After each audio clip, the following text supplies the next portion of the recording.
Hello there, friends. Hello. How are you guys doing, friends? Hello. Hi. Oh, man. If we got Slobby off Overwatch, we're doing you a fucking favor, Slobby. We're doing you a favor. You're welcome, dude. You are welcome. We are saving you, my friend. That game is ass. That game is straight ass, dude. All right, let me boot up DVD. Hi, friends. How are you? Tin Can, hi. Super Fox, what up, dude? Hi. Indefinite Rogue, what up? PS Sinister, how you doing? Hello. Hi, Ray, what up? Hello, Scrims Night? Yeah, Scrims Night. Yeah, we're doing that thing. Scrims. Yeah, we're doing that tonight. Yep. So Denmark, huh? Yeah, dude, I don't want to talk about it, Slavi. I don't want to talk about it, man. I took way too long to recognize your fucking country, bro. How did I not know it? What's wrong with me? Oh, God. But Tofu, let the Kitsune guide you. I don't want to let the Kitsune guide me. I don't want to. No, I don't want to. I don't want to. I don't want to anymore. No. Thanks for giving me a place to hang while I get over COVID. Full love. Electric Bees, I think we're 29 months. Yo, sorry you got COVID, man. That sucks. Hopefully you recover quickly, dude. That is no bueno. But yeah, thank you for 29 months. Happy to give you a place to chill out and relax, you know? Thank you, man. Feel like I'm forgetting something for streams tonight? Oh, well, can't be important. Hey, if something comes up, we'll just fucking handle it on the fly. I believe in you. You got this. I believe, dude. Cowboy, what up, buddy? Hey, Electric Bees, thank you for 29 months. Yo, Yavina, thank you for the motherfucking 20 months. I said meow, meow, meow, meow, meow. And then Rye, 63 months, dude. God damn. Thank you. Welcome back in, Rye. Thank you, dude. And Dan May Chat resub for 2 years. Wait, we actually have a bunch of subs. Dan May Chat resub for 2 years. Kazine hit me with a 71-month resub. Jesus Christ. How you doing, Kazine? Thank you, man. Friday night's tofu. Thank you. Mott hit me with the 18 months, and then Sheerways hooked up Ezekiel with a sub. Thank you, man. Appreciate you guys. Thank you. Way too kind, friends. Way too kind. Actually, wait, there's more still. Wait, Paige reset for 19 months, and Flying Fridge reset for 54 months. What the fuck? How was there legitimately like 15 resubs just on my Starting Student screen? God damn, you guys are nuts. And Jameson, welcome back in too for 9 months. Thank you, man. Welcome back in. Thank you. Appreciate the support, Body. Thanks, Body. Welcome back in, Body. We look forward to your Friday night, Sofu. Thank you. Dude, of course, man. I look forward to it too, man. It's really, really fun. It is really, really fun. Decent Blight build for a kind of Blight noob. Deadlock, Jolt, Whispers, Scourge. I wouldn't run Jolt. I would not run Jolt on Blight. That's a bad idea. A lot of your downs are going to be with your powers, so Jolt's not going to get good value. I would replace Jolt in that build with like... I don't know, just something else. More tracking or like another slowdown. Maybe that's like passive. I don't know. Just not Jolt. Why Whispers? Because Big Basil's an old school gamer, okay? He likes Whispers. Let the man like his Whispers, okay? He's a 2016 gamer. I'm just putting a resub message so it stops asking me if I want to send a resub message. Sprock, thanks for the resub for 15 months. Welcome back, man. I know, I do that sometimes too. It's just like, share your resub, but it's like, I don't wanna. So yeah, I feel you, dude. I feel you. Zards, what up, bud? Next area, what up? Eruption? Yeah, I mean, I feel like Eruption maybe is probably better, yeah. I just feel like Jolt's not the play with Blight, because he doesn't rely on M1s, right? Like, you're going to do a lot of non-M1 downs. Like, most of your downs will probably be non-M1 downs, okay? Are we starting? I can't invite you, Tofu. Yeah, it might have been because I was appearing offline, too, but you can try now.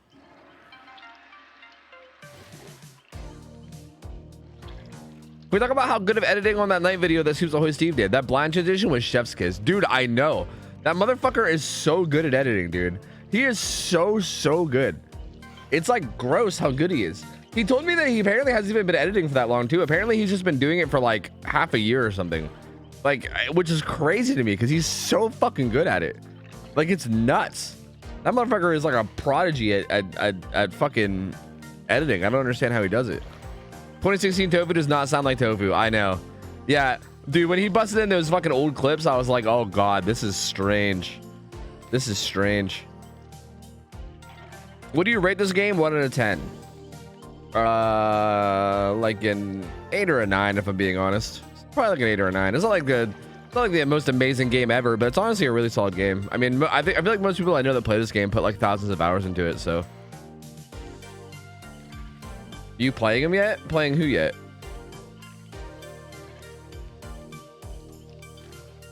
Yo, Maduka Queen, what up? What up?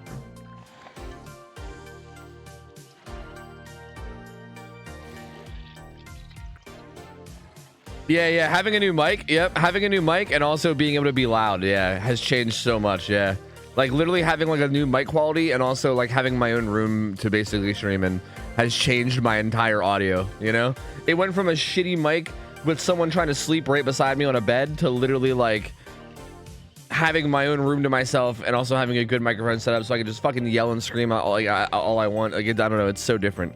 It's so different.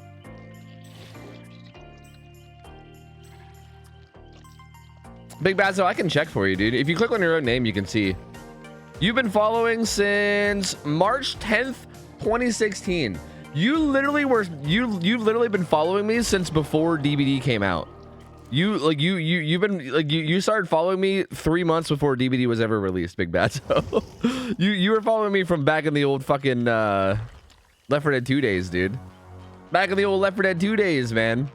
I think you're one of like maybe like fucking 10 people that maybe still hang out that have been around from back then. It's like you and like Yams and like Max Yield and like Mariah, obviously. It's just like it's like a few people that have been around for that long, and you're one of them. It's crazy. What's up, Tess? Good morning. Hello. Have you acknowledged your tribal chief yet? It's been a week since I last asked. What are you asking me? I don't understand the question, sir. Sir, please re-ask the question in a way that makes sense. Okay, we're finally getting started. All right. We are finally getting started. So let's take a look at the matchup we have today. Okay, this first matchup, this is Uncle Stan Banna, who is somebody that's been around the community for a long time. I've actually known Uncle Stan Banna for quite a while. Uncle Stan Banna is a Billy main. Plays a lot of Billy. A lot of Billy.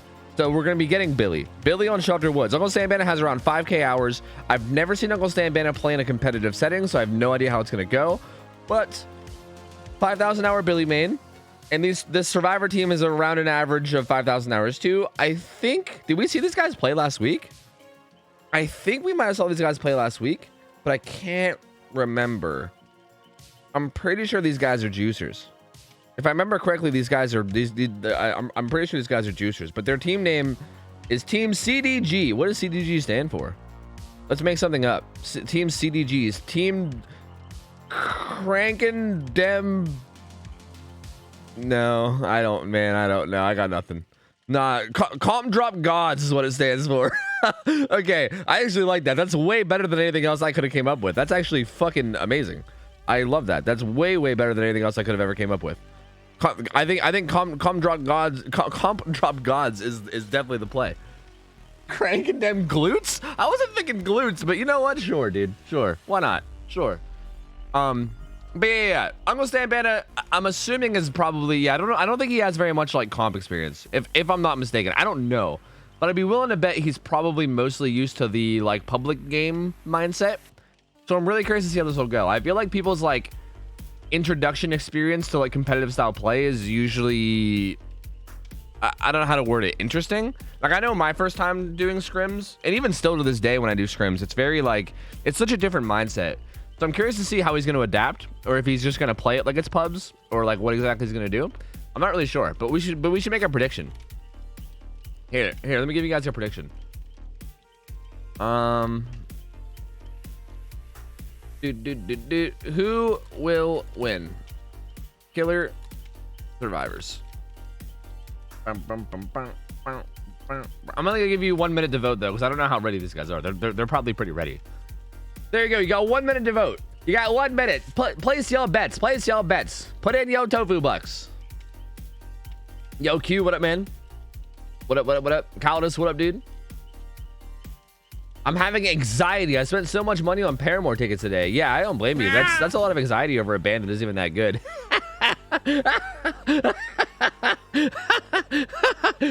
No, I'm just kidding. Paramore's fine. Hey, dude, fucking enjoy yourself, man. Enjoy yourself. Like, what the fuck? Like, what the fuck is money worth spending on if it's not having a good time? You know? Fuck it. Yo, Tony Co. Thanks to the 100 bits said, "Hey Tofu, I love the YouTube content and the plush. My GF got it for me forever back. Never get a chance to watch Twitch. I live on the East Coast and work early in the mornings, but always enjoy the YouTube content." Dude, thank you, buddy. Appreciate it, man. I'm glad you enjoy the plush too. That's awesome, dude. Thank you, bud. And Sprock, thank you for the 15 months, man. Thank you, dude. Oh, I gotta turn off alerts. That's right. I'm turning off alerts for mid-game. Outcast Andrew 100 bits said, hey, I'm a big fan of Killer, but I'm live right now. Can I stream your stream for this match, or is that no bueno? Yeah, go nuts, man. I don't care. If you want to restream my stream, go nuts, dude. Do whatever the fuck you want to do, my friend. Go nuts, my guy. Saya, what's up, dude? Hey, King, can't wait for Hunters in a bit. Much love again for doing Scrim Nights. Hope you have a great showcase tonight. Hey, of course, Krasher. Are you playing Survivor and Killer tonight? Was hell yeah, dude. Looking forward to it as well, man. Looking forward to it as well. Did you make sure to run lots of ads? We have 38 minutes of ad-free time right now, so we're good. I'm going to be running them in between games and stuff. Yo, Fof, thanks for the 28 months. Welcome back, buddy. Thank you, buddy. So I can't believe I found you through Back for Blood, Serrano. Wait, really? Are you still here from fucking Back for Blood streams? That's actually really cool. What the hell? I actually like that a lot. I didn't think Back for Blood really did anything. Yes. Just no repeats and no ultra rare add-ons.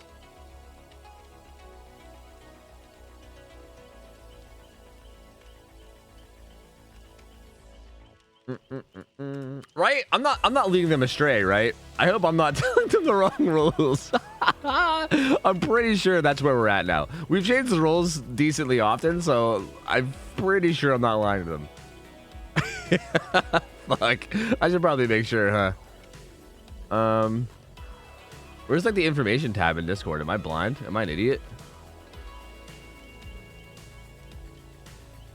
Dude, how do you not know your own rules? Bro, we change them all the time. I don't know. Yeah. They're allowed to bring any... Yeah, there's not allowed to bring Eerie.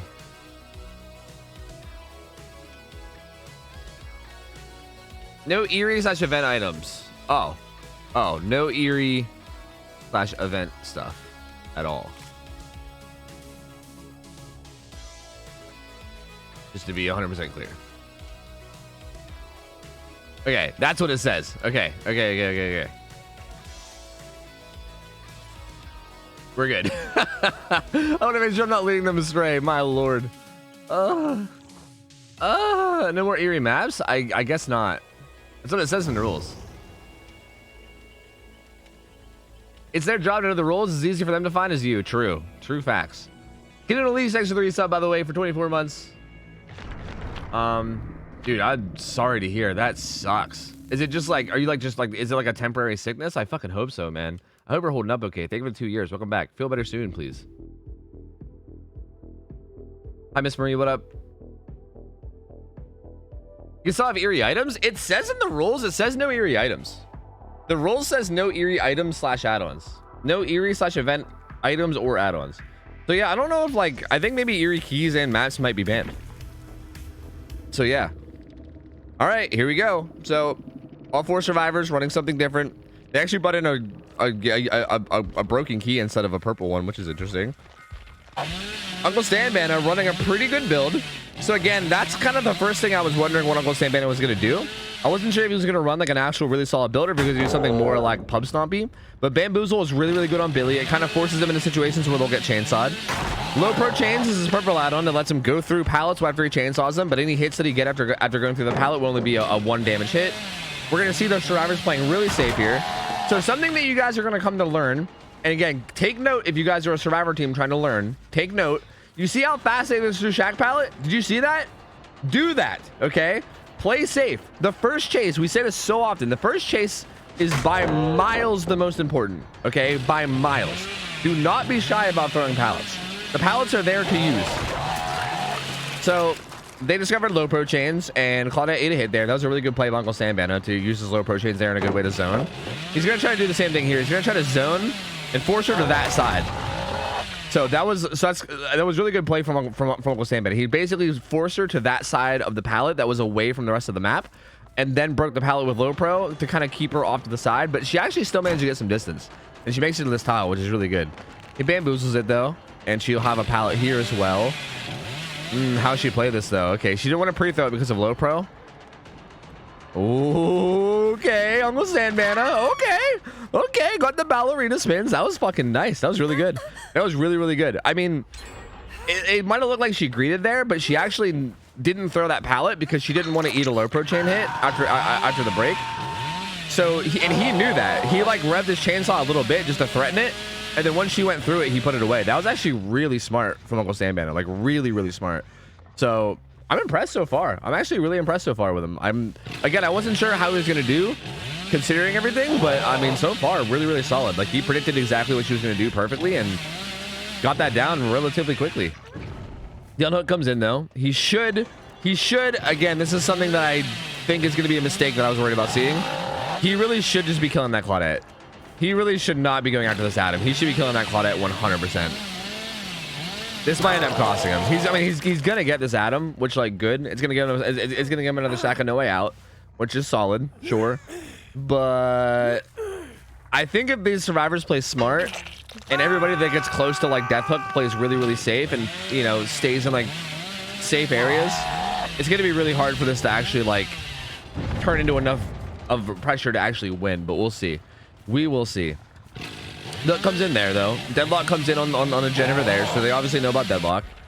We'll see what they're doing. Kate's chilling by the tree. Nancy is also kind of there. Actually, they're all three kind of here. They're all three kind of just chilling here. Interestingly enough, the Claudette actually has reassurance and deliverance. So this was a really good survivor for him to catch. As a matter of fact, if you would have just tunneled her out, that would have been fucking amazing. Because she doesn't even have kinship either. Usually what you'll see is the survivor that has reassurance will run kinship. And actually he has kinship this time, which is interesting. But usually you'll see the survivor with reassurance has kinship, since the person with reassurance can use reassurance on every other hook, but the person that has reassurance can't obviously use it on themselves. So kinship is usually their way to stall out their hook death. But the fact that she had no perks to help stall her hook death, and she had deliverance, it would have been the perfect target for him to like get out immediately. So it's kind of unfortunate that he instead is doing it to this Adam, because now the Claudette could run up and reassurance him, and also could run up and trigger his camaraderie or kinship or whatever the fuck it's called. So he actually kind of gave up like the perfect target for this and is now doing it to like a less desirable target. But he's still kind of just sitting around this hook. He seems like he wants to secure this kill now. Like he feels like maybe he regretted it at first, and now he's like maybe committing to it a little too hard.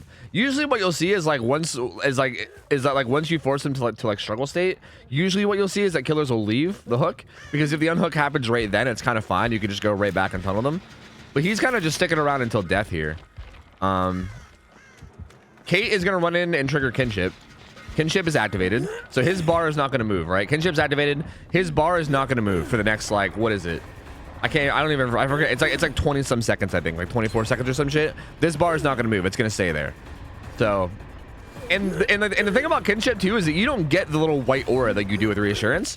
So Uncle Sandbandit might not even realize. He might be like, damn, why is this guy taking so long to die? You know what I mean? Like right now, he's like, damn, what the hell's going on with you, Adam? What's going on with you? Why are you taking so long? Can you die quicker? He might not realize what's going on. And now he realizes like the desperation of the situation, and he has to leave. See, like, this is so unfortunate, because now they can actually just come in and get the save. Here comes Claudette. She also has reassurance too if she wanted to reassure him, but she could actually just save him now. So yeah, this all kind of came back to bite him. This was really not good for him, because now the unhook comes in. He's the whole way across the map. Only one gen left. That Adam's gonna be fine. Like, he's not gonna be dead. So this is a really bad spot. Really bad spot for Uncle Sandbandit. That was really unfortunate. I think his play around the hook there was a little not great, which again is kind of something that I expect. Again, this is why the whole like competitive setting is so different from the non-competitive setting, because it's just the way you play around these situations is so different, right? Like coming from somebody like Uncle Sandbandit that, you know, plays a lot of public matches and doesn't play a lot of comp. I'm out here making similar mistakes whenever I try scrims, because that shit is tough, dude. It's tough to know exactly what the right play is. But the survivors just bought so much time with those hooks. So much time. Like that kinship coming in and them just like slamming gens around the map. There's just really nothing that he could do. Like there's nothing he could do just standing there is what I'll say. I think him just standing there was definitely not the play in that situation. He's looking around for these survivors who are stealthing around, but he can't seem to find them.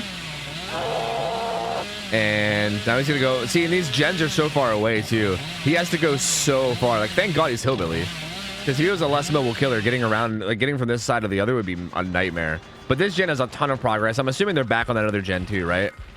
Yeah, there's 2 people on that gen as well. I kind of want to watch the chase from the survivor point of view. I think we need to do this more. We'll see how the Nancy decides. We'll goes for a little fake ball, but doesn't get it. Actually playing kind of risky here. Might have to use a locker.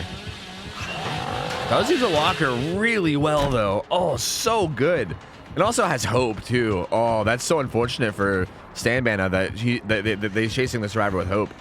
That extra speed from hope is going to do a lot for her. Like that honestly might be the difference maker between her making it to this pallet and not making it. Actually, this pallet's thrown, isn't it? Still though, like look at how much distance she has. It's so hard for him to catch up. No way out is most likely triggered, right? No way out is triggered, so it's already counting down. It's going to be a 36-second stall because he only had 2 stacks. And yeah, I mean, he needs 6 hook states before they get out, which realistically, like, he needs to kill multiple survivors here. Like, even if he gets 1 hook, which is already going to be kind of difficult, it's not going to be enough. Like, 1 survivor can get hooked to death, and he still only has 6 hook states. He needs 9 to win. So this is not looking good. And by not looking good, I mean, I'm pretty sure the survivors have this in the bag, it seems like. They are opening this gate over here. The Atom probably has Wake Up. Yep. So Wake Up Gamer opening up the gate faster. Woo-hoo-hoo-hoo. He's going to cut off Nancy and go back for her. So it looks like he wants to at least secure this kill. Still more pallets, which is fucking wild. Ooh, collides with the wall there. And the Nancy might try to go to the other gate. Yeah, it looks like she's making a run for the other gate, which is behind Shaq. Oh, I heard her behind the tree, but I don't think he heard her. Yeah, I don't think he heard. She's making a run for that, too. Oh, she's so far. At this point, they can either heel tech her out or she just gets out. Yep. God damn. Well played from these survivors. Really, really well played from these survivors. I mean, good try from Stanbana. Again, he had like good play. He had some really good plays. Like the way he caught that survivor in the early game, I thought was really good. Like the little mind game he did at the pallet where he faked the low pro to like kind of make her loop and then put away the chainsaw and then just mind gamed it was really, really good. Like that was such a good play. I mean, I think the main downside here was first off him letting the Claudette go and then, you know, trying to kill the Atom, which I can say is a bad decision because you should have just got the first survivor that you got, but also the Atom just ended up being the worst target because he had kinship and also didn't have reassurance. So they could have potentially stalled out his second hook. Wow, kinship is 34 seconds. Holy fuck. So they could have stalled out his second hook for like well over a minute. Like, which is just insane. Like, that's just insane. So really, really unfortunate target that he tried to get out of the game. Like, probably the worst one out of all of them. And also the fact that he didn't try to take out the first target that he got, which was Claudette. And then also the fact that he didn't really leave the hook after like after they went struggle. I think those were the biggest like downsides of his play. Like I feel like if you're gonna watch someone go to struggle, like once they go to struggle, leave and start pressuring the map a little bit, because even if they get unhooked right away, you can literally just come back and tunnel them, because all that does is just make it so that you put them back on the hook faster than if they would sit there for 60 seconds. So it's really not even that big of a deal. Like I feel like letting the unhook happen is not that big of a deal as long as it's like early on in the hook state, right? Like letting the unhook happen when they're like about halfway or more through the hook state is bad, but if it's like the first half, especially the first like, I don't know, 20% of the hook state, there's nothing wrong with letting the unhook happen. Like it's totally fine, because you can just go right back, tunnel them out. If anything, it usually saves you time if they get unhooked that fast. So but good try from Stanbana. Again, you can tell that he's a really, really good Billy player. It's just he doesn't really have the comp experience to really know how to handle these situations, which is why I'm hoping we can get him in more of these scrims, because, you know, maybe it'll get better, right? I mean, shit, I still want to see more practice scrims being played throughout the week, because I feel like there's definitely a lot to learn here. It's so different from your usual games, and I think he put up a really, really good fight. I think he played really well, but these survivors also are fucking cracked. They're goddamn juicers, man. They're fucking juicers. So well played for those guys too. Excited to see those guys move on. So they stick around. We're gonna rotate out the killer. If you guys don't know how this works, this is King of the Hill style, kind of. Basically, whatever team wins, whatever side wins, stays, and then we bring in a new opponent for the other side. So because the killer wins, or sorry, because the survivors won, we're gonna bring in a new killer, and they're gonna play against that survivor team again. And then if anybody wins 2 games in a row, they win our huge grand prize of gift subs to any channel on Twitch. So yeah, so we're gonna rotate out the killer. The survivor team's gonna stay. This guy is this Psycho Mantis? His name is DeVictor. Let's go. I think this is Psycho Mantis in Discord, who is playing Twins, which is interesting. Twins is Twins is a spicy one. Twins is a spicy one to pick in our scrims. Okay, Twins is a character where Oh man, Twins is a character where like I feel like without proper restrictions they don't usually do well if the survivors know what they're doing. Like if the survivors really know what they're doing and there's not proper restrictions, it's gonna be tough. So I feel like this is gonna be really tough for this guy. Again, I don't even know who he is. Maybe he's a god fucking Twins main. I mean, dude, his profile, oh my god, his profile, I gotta show it. That's the most gangster shit I've ever seen. The Victor.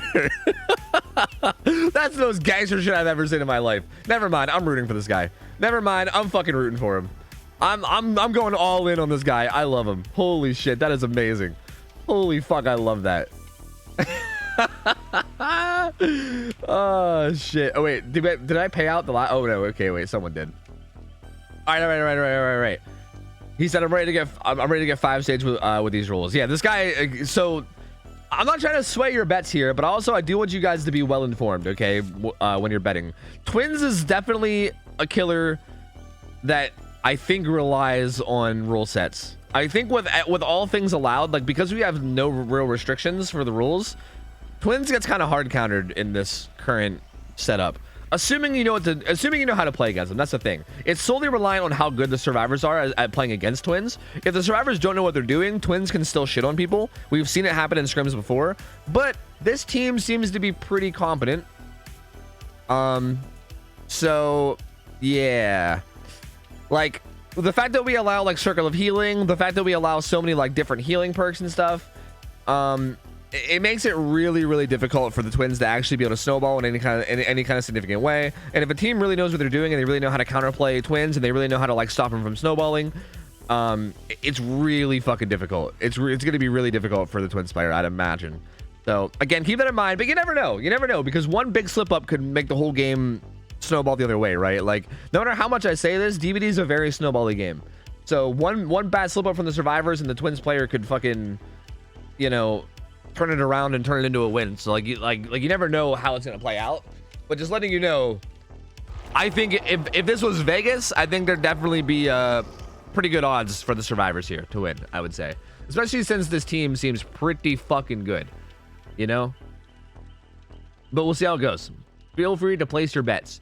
Place y'all bets. And at the very least, this should be a good game for as far as learning too, right?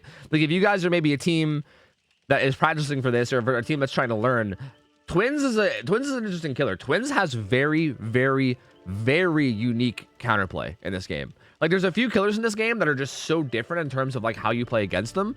Twins is one of them. Like Twins, like Hag, there's like a few killers in this game where like the counterplay against them is just so odd and different than most others, and it's like really unique, and you really have to know the specifics to it to understand how to do it.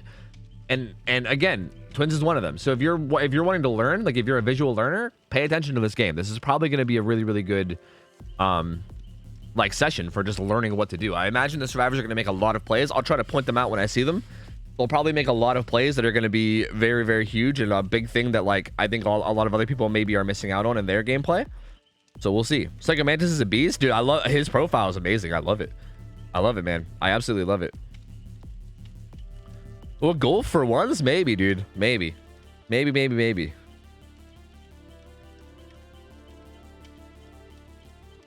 All in on the Victor. Win or lose, we all win. True. Yo, Trey, thank you for the reset for 7 months. Welcome back, man. Thank you, buddy. Cillian Rawl, thanks for the motherfucking... Is it Cillian Rail? Cillian Rail, thanks for the 2 months. Welcome back, man. Thank you, bud. And I think that's everything I missed. Thank you guys for the support. Appreciate it, guys. Thank you.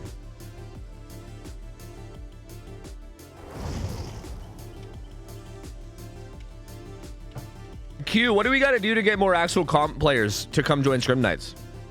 Do I got to start earlier? I'm about to start earlier. Try to get more actual comp players in, and then we can bring you on to CoCast, and then bam, baby. We integrating out here.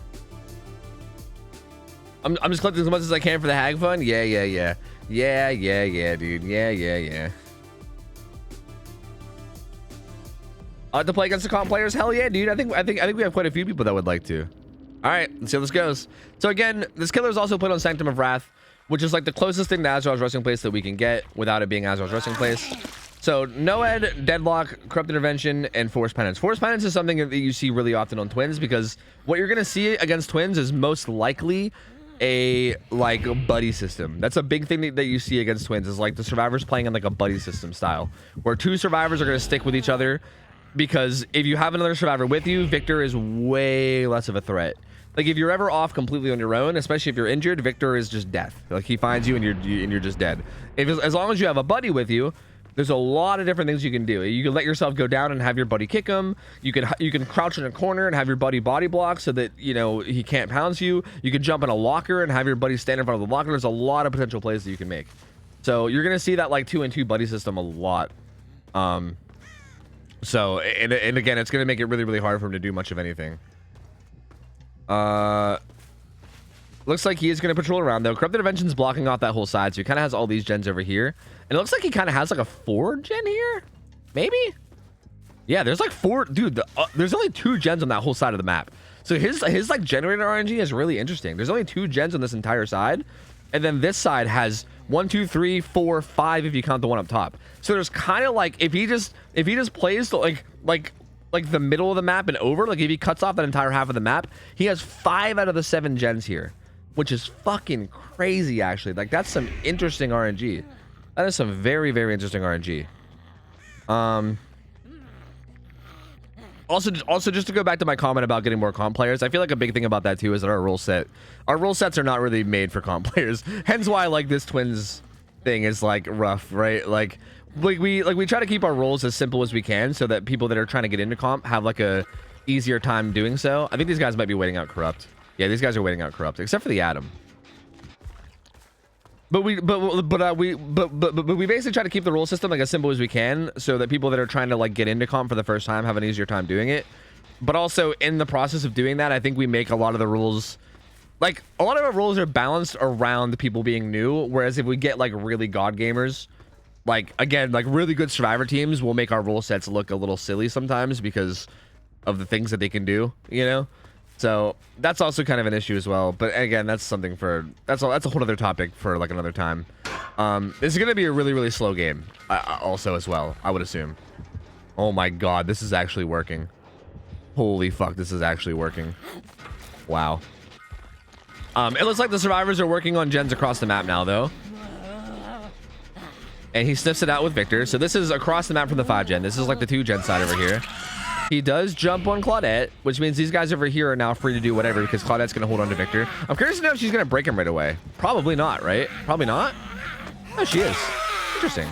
I actually wasn't sure, but I guess so. So going to immediately get rid of Victor and immediately going to heal in that boon too, right? They have that boon set up over there. And again, that's going to make life so hard. Like the fact that they have that boon over there is going to make life so hard. Even here, like he's most likely just going to bolt down to that side of the map, right? Actually, he's not. He's not pulling down to that side of the map. This is interesting. What's he doing? Huh. I thought he would just immediately bolt down to the other side. But he's actually staying here. Which is like kind of risky, kind of. Oh my god, how did he not go down there? That like, I don't know if it was just like something from the spectator. Oh, he's dead. This feels a little bad. Like this feels kind of throwy to me. Am I wrong about this? This feels kind of throwy to me. Like, I feel like he should have bolted down to the other side of the map once Victor hit him. Like, literally, like, the second that Victor hit him, I think he should have just bolted to the other side of the map. Like, as a matter of fact, he should have started running that way once Victor even started going after him, I think. And then just let Victor pounce on him and just run down there. Like, that felt like a really weird play. I don't know why he did that. That was super odd. Because now he's hooked in, like, the 5 gen area, which is exactly where... I mean, even this, they're probably going to be okay. He's trying to wait out borrowed time. There's like a 10-second built-in borrowed time, so he's trying to wait that out. Does not successfully wait it out. And he's just going to bolt down to the other side of the map. I think he's going to keep chasing with Victor, but the whole time he's doing this, he's going to be losing gens down here. Yeah.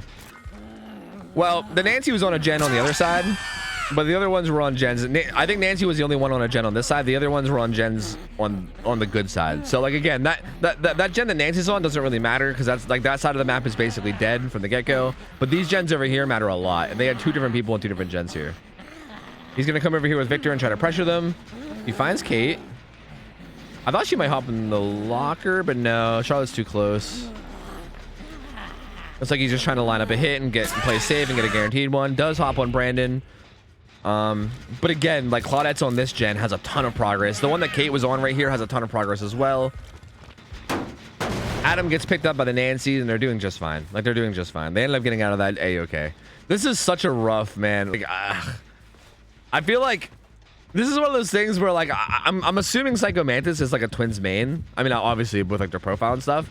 So this is just really unfortunate because again, I feel like our rule set when players are high level, I feel like our rule set is just so rough for Twins, dude. Like it is not built for high level Twins play. Because I feel like that was such a, like in my opinion, and again, maybe I'm wrong. Again, I'm not like a comp god. I'm still learning as I'm going too.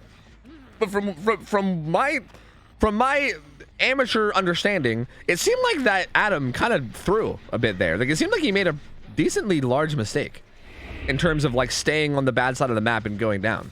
Like that was weird, especially considering they already had the boon established on the other side. It seems like they kind of established that the Twins has like been very obvious about the fact that they're holding down this side of the map. It feels very odd for him to like stay on this side and go down the way he did, and even like risk going down the way he did. I mean, maybe he was just confident that he'd be able to loop with Victor on his back. I don't know, but still, to even risk it, like why? Just run to the other side and you know, go down there.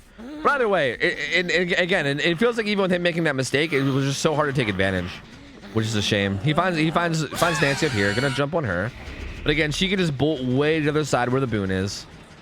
This guy's gonna get a big start and run away too, and this is gonna be a really slow grind here, is what this is gonna be, because this Twins player is gonna try to hold down this side of the map with all these gens, but they're gonna be trying to like very slowly and safely attack these gens. Basically, is what's gonna happen.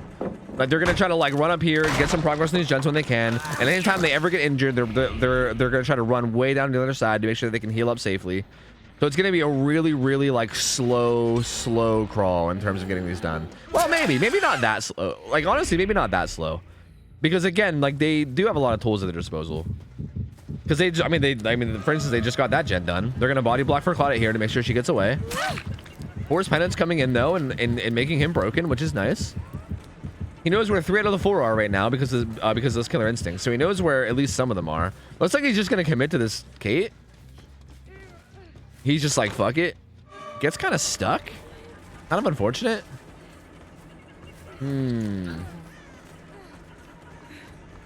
He's probably gonna bust out Victor here. I didn't even talk about his add-ons, by the way. His add-ons are just like the stereotypical good add-ons on Twins. Force Stew makes Victor faster. Toy Sword makes it so you charge your pounce faster. Just very like really standard stuff. She went around the back. Oh god, everyone's confused. She lets herself go down on the pallet. No one's nearby. She's over there completely alone, but I don't think it really matters. These guys are healing up over here, and then they have 1 gen left. And yeah, Victor's coming back. It's just, I feel like at this point the Twins player is just giving up on even maybe trying to win. I'm not sure. I feel like maybe they understand it's hopeless. There is a 3 gen down here that are all pretty close, but it's like, how do you defend it, you know? Gonna come down here and pounce on this Nancy. So jumps on the Nancy. This guy is over here completely alone, so you might be able to hook him, maybe. Well, actually, Claudette's here now too. Gonna pick her up. Also gonna get the pallet throw. So there you go. They're both broken now. It's actually a good job not going down there too, even. So now you're in a bad spot again, right? You don't have Victor. You're a 4.6 killer. You're kind of just sitting over here on your own. The final gen gets done. I mean, Noah kicked in, but they only have 1 hook stage, you know? Like they have 1 hook stage right now. So yeah, I mean, this is tough, dude. This is tough. Like, what do you do? No way out because you have Noah. We don't allow No Way Out and Noah together. So because no one's in play, No Way Out is not in play. This gate gets open. These 2 are gonna leave. And I think with these 2 leaving, that just secures it already. Because yeah, he needs 9 hook stages. So even if 2 people get out, that means that 6 is all he can get, which means 7's max. So he runs over there. He sees Adam, but he doesn't actually. What the fuck is this awkward ass standoff? Is he just playing games with him at this point? I think he's just fucking with him at this point. He's just like putting Victor there just to mess with him, maybe? Okay, now he jumped on him. I couldn't tell what he was doing. He was just like going to Victor and coming. Maybe he was trying to protect this gate while also pressuring him at the same time. I'm not sure. I'm not sure if there was actual like tacticalness to that or if he was just trolling. But he does down Adam again. He can hook him again, and these guys might honestly just leave. They might just leave and be like, whatever. I mean, we already got the win, but we'll see. They do know about Noed, so maybe they are gonna play a little safe here. They're actually kind of creeping back out again. If these two get out, they just win. Like with our rule sets, these guys just win if these guys get out. But I don't know if they know that, or maybe if they just want to do more. Like maybe they just want to get all 4 out. Like maybe they just want a 4 out.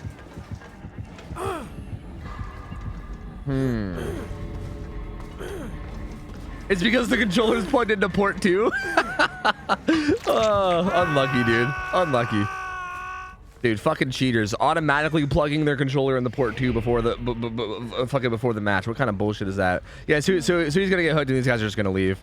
There you go. It was 3 hook stages. That was rough. I mean, that one was rough. I feel like we didn't even really get a chance to see a lot of like the crazy twins counterplay that I was talking about. Like I said, I was going to point out when it happened. It honestly didn't even really happen. It kind of just became like a macro game where they basically just ran down the other side of the map every single time they got hit. And they never really had to make any crazy plays, to be honest with you. They kind of just like had it under control the whole time. It seemed like it was never really that close. This rule set and map is struggle for twins. Yeah, he's not wrong. He's not wrong. I'd be curious to know what map Psycho would think is better. Psycho's a very like experienced twins player, right? Damn, they hit him with the, you said 5 stages, ayo. Suffo or ARP? Yeah, I think we can do Suffo. See, we're currently, like, the way I'm doing it right now is I currently disabled all auto haven maps because of those really garbage tiles that spawn on them. I just feel really bad for survivor teams whenever they get like 2 or 3 tiles, like maze tiles that spawn in that are like those weird garbage ones. But I think Suffo would be, yeah, maybe Suffo would be good. I kind of agree with that. I think even on Suffo, like this rule set is just brutal for twins, man. This rule set is just super brutal for twins. So like, what are you going to do? But good try from Psycho Manus. I mean, well played from these survivors. These guys are clearly really fucking good. Like they are clearly very good. So, well played for those guys. They win the prize. And we'll bring in a whole new team of everything. We'll bring in a whole new team of survivors, a whole new killer. We'll bring in the whole shebang. The whole shebang bang. But well played, dude. Very well played. Hey, everyone on that survivor team, if you guys want your prize, feel free to DM me on Discord. DM me on Discord. Let me know your name on Twitch, exactly how it's spelled, so that way I can make sure I don't gift the wrong person. And let me know who you want to give sub to. I'll give you a gift sub to anyone on Twitch. It don't matter who. Or if you want me to gift a sub out at random to a streamer that you like, I mean, I can do that. If all 4 of you want, if you just want like 4 gift subs to like one of your teammates' Twitch or something, I can do that. It don't matter. It don't matter. Whatever you guys want. But you win 4 subs. Whoever you want, just let me know like what the name that you want gifted and also to the channel that you want gifted. Yo, Livcado, thank you for the 3 months. Welcome back. Hammer Break, thank you for the 3 months. Welcome back, dude. Karen Ann Marie, 21 months. Thank you guys. Appreciate it. Thank you. Appreciate you guys, man.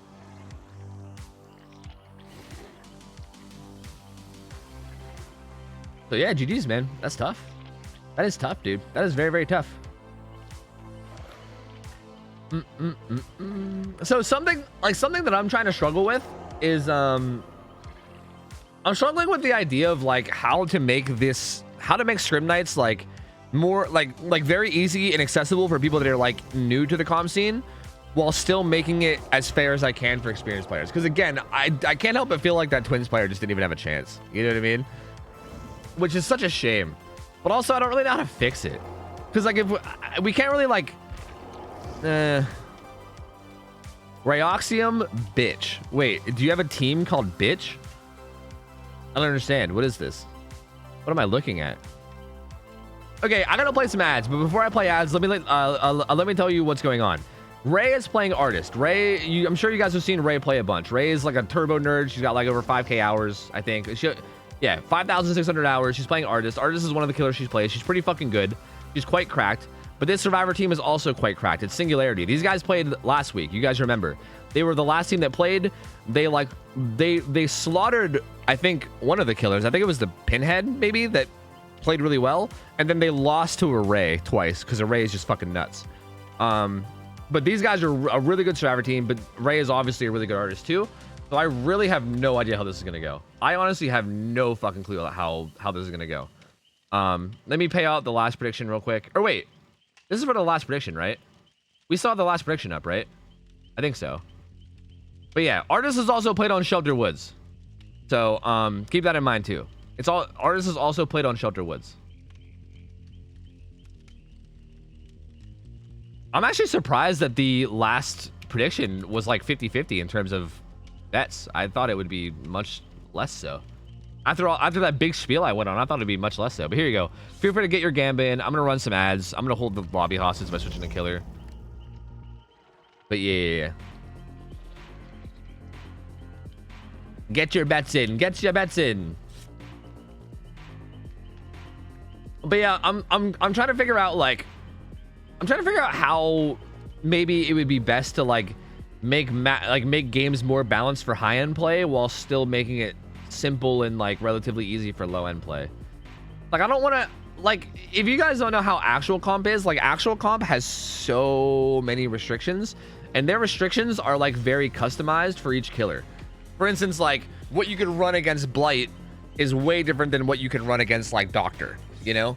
Like the things you're allowed to run against each killer are different. So you have to like know all the restrictions against each killer going into the match against that killer, which is way too complicated for this shit, right? Like at least I think it is. I mean, we get people that still fuck up like just like the offerings and stuff, right? So I imagine if we had like customized perks that were allowed for each killer, that would be kind of insane. We could do it based off the hours. Like we could have like a high-end section of Scrim Night. I mean, we kind of already are doing this. Like right now, these first like matches are kind of like our high-end games. Like we're basically starting at like really, really high hour gamers. And then once all these teams run out, we're going to then go to the low hour gamers. Like about 3 or 4 games from now, or whenever we're done, basically whenever we run out of killers, whenever we run out of, or no, sorry, not killers, survivors. Whenever we run out of survivor teams that are high hours, we're going to go to the low hour survivors. And once we do that, we're going to go from like 5,000 hours to like 1,000 hours. And we're going to see a lot more lower hour games. So maybe what we could do is like for this higher hour section, we could enforce different rules. I don't know how Lemon feels about that. Like maybe if we have like a higher hour like section of like scrim nights and then maybe make the rules different for that high hour section or something. I'm not really sure though. It feels a bit complicated. And then also like, I feel like some people we would have to like exclude from the high hour section if they're not playing well enough, and other people would be included. I don't know if people would get salty about that. I mean, I guess if they did, fuck them, but I don't know. It feels like no matter what we do, it'd have to be something kind of complicated, and I'm not sure how good it is to do. Anyway, I'm ready now, so I'm gonna go back to spectator. But I'm excited for this one, dude. Different rules for high hour section is probably the least confusing way to go about it. Yeah, I think so. I think as long as the high hour section thing makes sense, but it's also like, where's the cutoff for high hour section? You know what I mean? I think that's where it can kind of get confusing. Like, what if someone has like 4K hours or like high 3K hours? Like, do we throw them into the high hour section or not? Like, where exactly is the cutoff for high hour section? You know? I think that's kind of the weird part of it. Stop making Lemon work hard. I want my husband back. I'm sorry, Lindy. I'm sorry, bro. I gotta get more people to help, man. We gotta bring in more people. We need some volunteers to help out. You're right. Lemon's working hard as shit out here. Survivor teams jump from 2.5 to 5K, so that's an issue for future us. Yeah, so you're saying there really is no Survivor teams around like 3 to 4K. Yeah, that makes sense. That makes sense. You and or Swish or Lemon can decide the cutoff. Yeah, true. True. All right, let's see how this goes. Again, Artist, I don't know how this is gonna play out. I really have no idea. I honestly don't even know how strong Artist is as a killer against really, really good survivors. So this will be interesting for me too. She has the tongue add-on. The tongue add-on is the one that makes, I think that's the one that like helps your recovery, right? Your recovery speed after sending crows. And she also has this one, which also does the same thing. I'm pretty sure this makes it so that like after she sends out crows, I think like it cools down faster, as well as like her getting like less speed. It's basically both add-ons that help her in terms of like her speed curve and her ability to like throw out crows and follow up with crows faster. It's like there's no like fancy shit like severed hands or whatever, is essentially what I'm trying to say. Her build is very standard of what you'd expect. Deadman Switch is insane on Artist. Deadlock, really, really good as well. Pain Res, also super good. No late game perks though, which is interesting. No late game perks to speak of at all. So no way out, no ed. Okay, she's gonna. Wow, that one actually did damage. I thought that one was just gonna swarm him. I'm surprised that one did damage. Interesting. So Adam already getting hit. Looks like Dwight's gonna run up and take a hit here, but I'm not really sure how worth it that was. Huh. Adam might go down here if she just lunges. Wow, interesting. Adam just kind of goes down there. This feels really sloppy. I'm not really sure what's going on here. Like, it seems like the Dwight wanted to run up and maybe take aggro in terms of like jumping in front of the birds. Like, I think he might be wanting to jump into the birds and take the swarm, but they're kind of just getting slaughtered now. This is really not good. I mean, Adam has Unbreakable, but like, this was really not good for these guys. They're gonna have to, they might have to use their Unbreakable. Yeah, they did use their Unbreakable, so that could play a role later. Although having Adam not go down first is also good because he has Deliverance, right? If he goes down first, he doesn't get to have any use out of that Deliverance, and Deliverance is such a strong perk. So maybe like even, like honestly, maybe this was worth it for survivors. Like maybe it was worth it to have someone else go down just for Deliverance to have a chance to get value. Although he's getting chased now, so maybe that's not even gonna end up being a thing anyway. She's gonna set up one bird just to try to swarm him. There it goes. He's now swarmed. This kind of puts pressure on him now because after she kicks this, she can set up a bunch of crows to try to like get him. Although Claudette might try to flashlight him. Maybe? No? Doesn't quite get the hit on Claudette. I think she was trying to like hurry up and hit Claudette and then try to follow up with the crows, but then she kind of got overwhelmed and did neither one. You can, if you guys don't know, you can delete crows with a flashlight. It's kind of like a hag trap. You can use a flashlight to delete crows, which is what I thought the Claudette was going to be doing, but it doesn't seem like it. It seems like they're doing a good job of paying attention to where she's setting up her crow to make sure they don't get hit by it if they can. Oh, okay. Dirty though. Good setup there on the window. Gets the down on Claudette. Sets up a bird at this pallet too, so he's not really going to do anything with this without getting hit. Yeah, that basically guarantees a hit on him. For the People comes in. Nia coming in with a fucking For the People play on the Claudette though, so that's really good. That gets him out of that situation without a hook state, so really good for the survivors there. Ray, with her typical slugging ways, getting a little greedy here and slugging a little too much, I think, and kind of allowing them like opportunities to make plays like this, because that should have been a hook stage, right?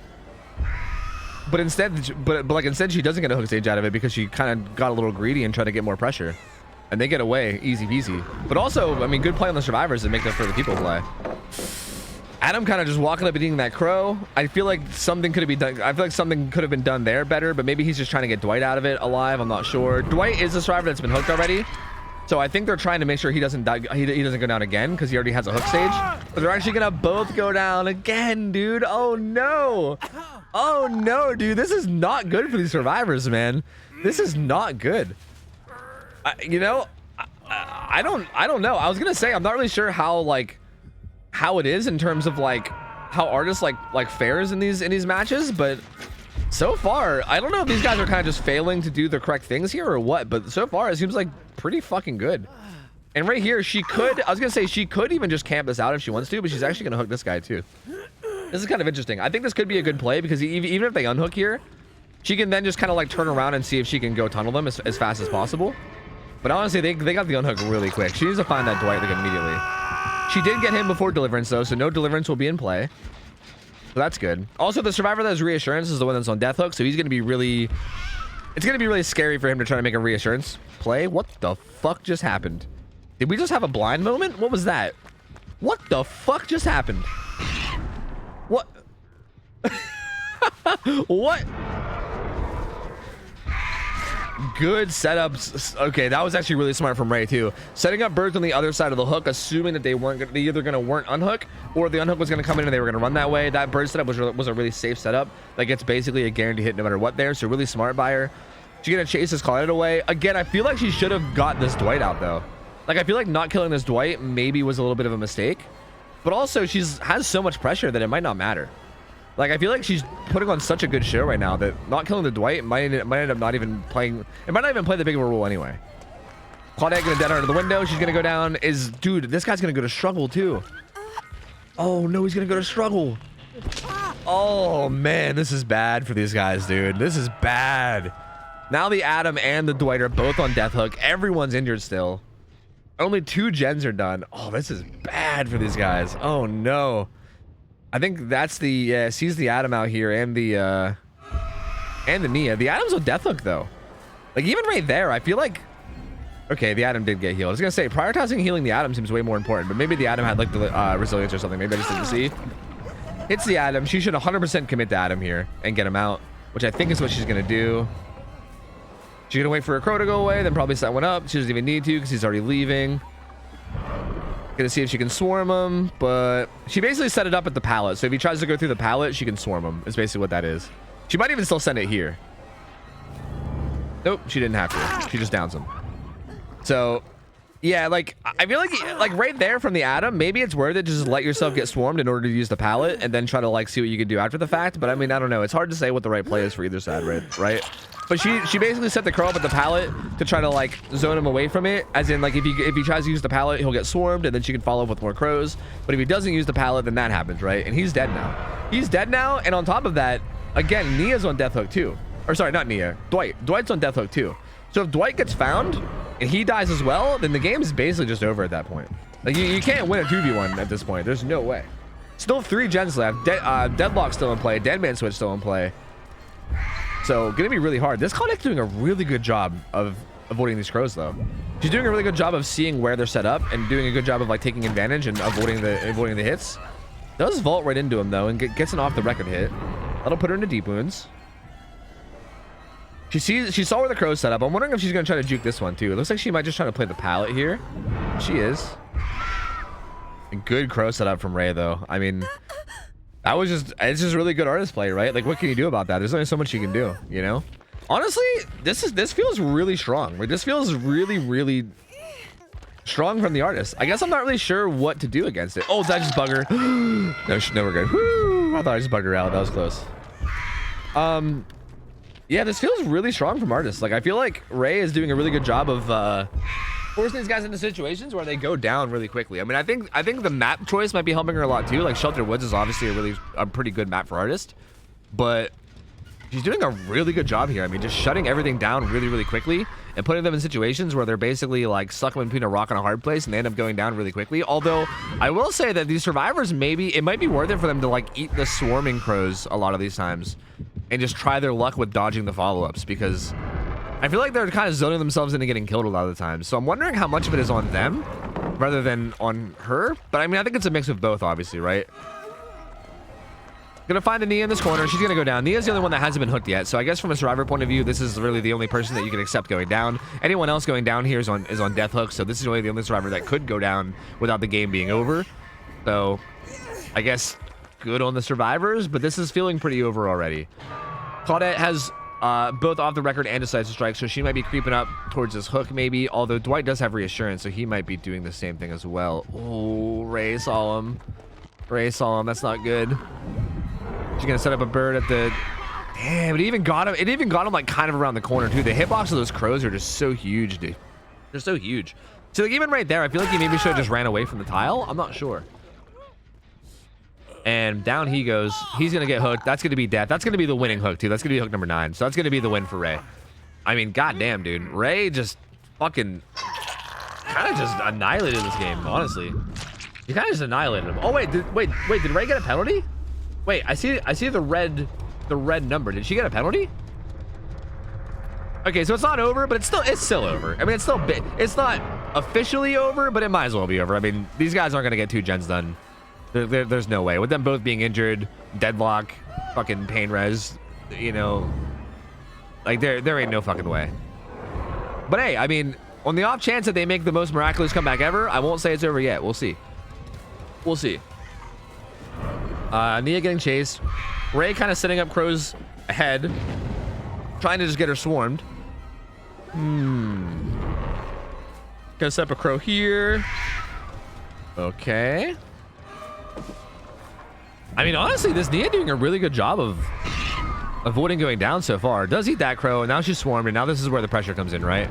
Because now Ray can set up all these birds, and then what do you do, right? You're like kind of zoned out. See, here's the thing. Like, if she would have thrown that pallet, that resets the bar in terms of getting the birds off of you. So throwing the pallet is like questionable. But then also, if you don't throw the pallet, then that happens, right? Like, she couldn't go to the right side of the pallet because there was birds there. If you go to the left side, then like it's... I don't know, man. It's such a tough situation. Playing against artists is so odd. It's so odd, and I feel like unless you have a lot of experience, you get put in these weird situations where you just don't really know how to react. Ray played this really well. These survivors, again, they played it very solidly. I feel like they could have played a little bit better, but obviously, I mean, I think that can go without saying no, like no matter what. But I think they definitely could have played it better. But Ray played this really fucking phenomenally. They also played it really well, all things considered. I feel like there was a little bit of sloppiness early on that really came back to bite him. Like I know that like the Dwight kind of came in to try to help like duo the chases and try to like take crows, and I think that wasn't really executed the way it could have been. But also, again, I feel like that's kind of a part of learning, right? That's a part of learning. So she's gonna die. They're gonna wait at hatch here. I think Ray's just gonna let her have hatch, and there you go. Very well played by Ray. Very well played by Ray. GG's. Solid play. Good traffic from Singularity. These guys always come through and give us really good matches. This was it's kind of a shame to see them go out first game, because usually they give us a bunch of really good matches. So solid play from Singularity, but even solider play from Ray. Really well played from her, honestly. So touche. They said Artist, Shelter, GG. I mean, Shelter Woods does seem particularly strong for Artist too. That's also true. Like, that seems like such a good map, dude. Like, my lord. But hey, GG's, man. GG's. We'll get a new survivor team in, and we'll see if they can we'll see if they can beat Ray. But so far, she's 1-0. What offer did Ray bring? I don't know. I didn't see it. Also, FYI, yeah, Ray does stream. She does stream and have a YouTube. Yeah. Here, you guys can go follow her. Wow. She's quite good. She is quite good at the game. She's quite good. Make sure to let her know how much you like the perk distortion. She really loves the perk distortion. Super balanced map for Artists. Consider map change. Yeah? Is that like an actual general consensus? Is that too strong of a map for Artist? Huh. That's interesting. I'd be curious to know other people's thoughts on that. I don't know if that's actually too strong of a map or not. Honestly, I've not seen a lot of our like high-level Artist play, so I really don't know, to be honest. I really have no idea. Artist on Shelter Woods is nuts, is it? ARP is an Artist map. See, we're trying our best to avoid Autohaven maps right now, though. Like we could do ARP, but I'm really trying to avoid Autohaven maps. If we can do a map that isn't Autohaven, that would be ideal. We're trying to avoid Autohaven maps because the Autohaven maps have those like really shitty tiles that spawn, those like maze tiles that are super dog shit. So we're trying to avoid that if we can. All right, we'll pay out the prediction. We'll set up a new one.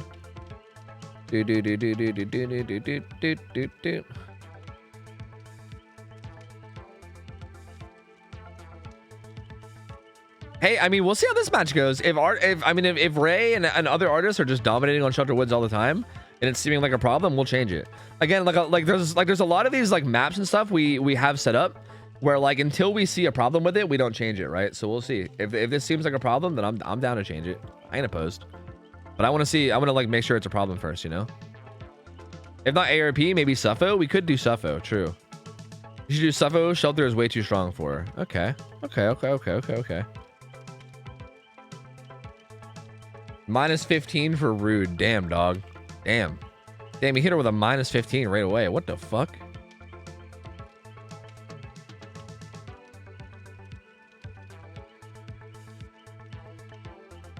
I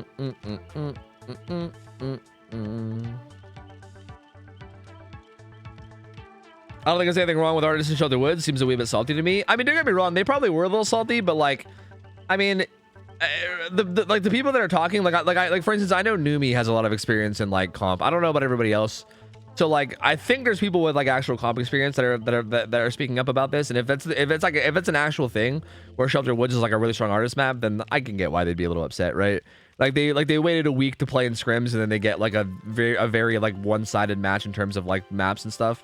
I can get it, right?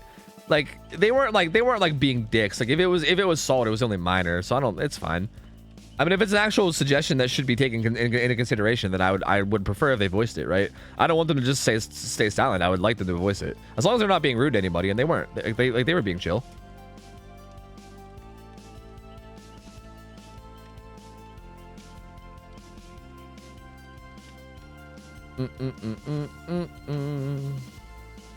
Shelter Woods Artist is like a guaranteed win. Yeah, interesting.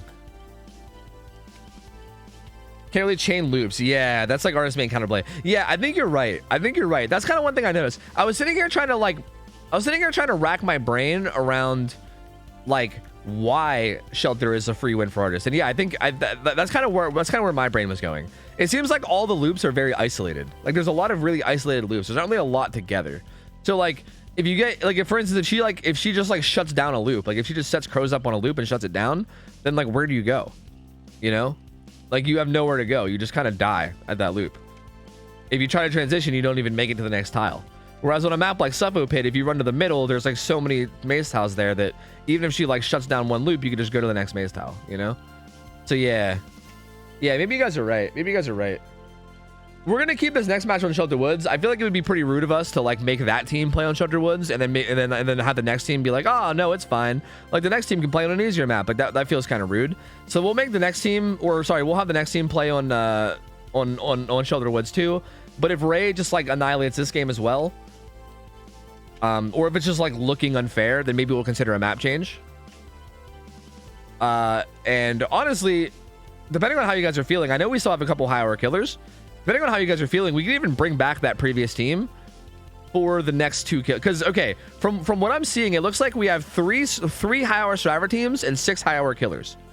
So there's way more high hour killers than high hour survivor teams.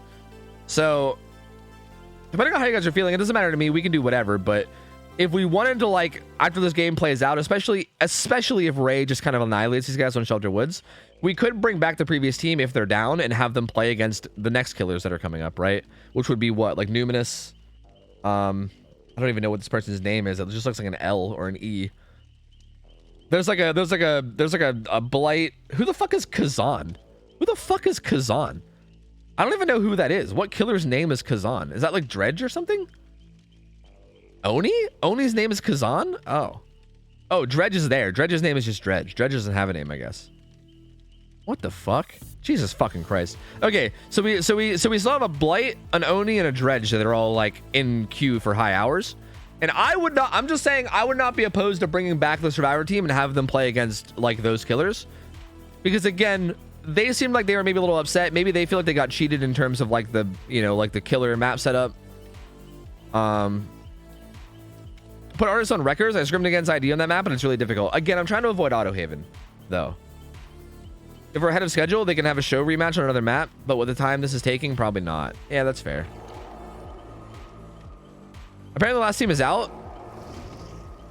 One of the members are super sick, so I'll bring in CDG to decide the streak. Okay, that sounds good. Man, that sucks. That kind of sucks that someone's sick. I'm also kind of feeling bad because I feel like a lot of these high hour killers are getting skipped very, very often. Like I kind of want to see them play, you know? I kind of want to see them play. But no, that's fine. I'm down to keep on with the schedule. It's all good. It's all good. For a second there, I thought Ronnie came in and said, "What's the killer?" And then Ray said artist. And then I thought it was Ronnie that left. I thought Ronnie was like, "Oh, fuck this." And then just left. Like, yeah, I'm out. Fuck this. Nah, fuck this. Nah, I'm good. Dredge's name is Oogie? Oogle. Wait, Oogle. Like, wait, Oogie or Oogle? Is that an I? Is an I? Oogie. Like Oogie Boogie? High hour killers usually have 1 to 3 skips since I schedule as if survivors win every match. Yeah, it's tough, man. It's tough because I also just feel like we don't have enough high hour survivor teams. You know what I mean? I don't know.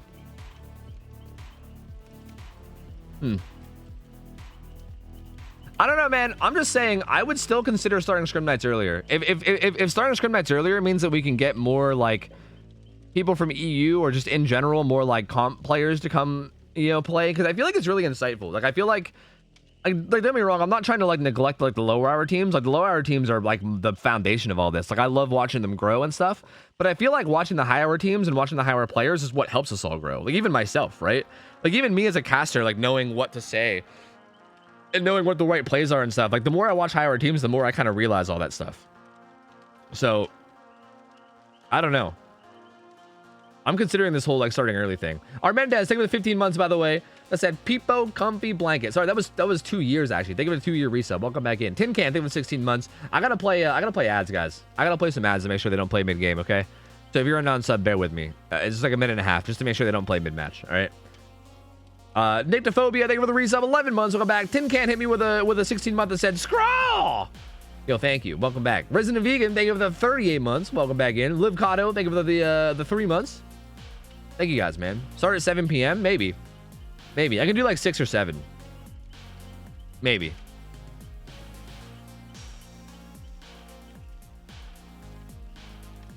Okay, I have a question. Is there people like...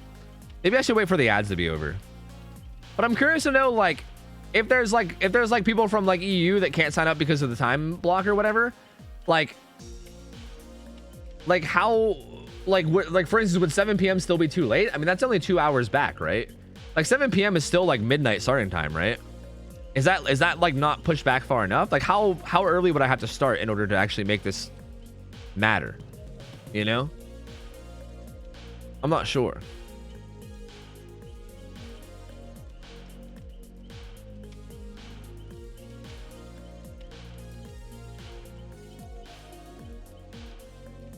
$7 p.m. is much better. I typically have to schedule EU either to start or end. Interesting.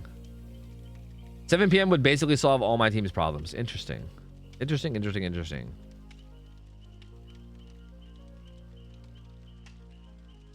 Midnight's doable for you? Okay.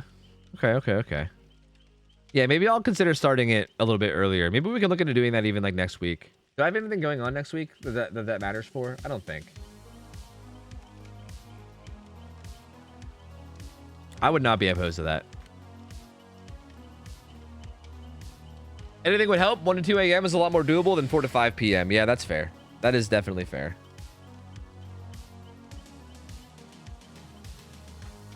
Yeah, I'll look into it. Maybe we can do it even next week, but we'll see. Because I think that could definitely help a bit.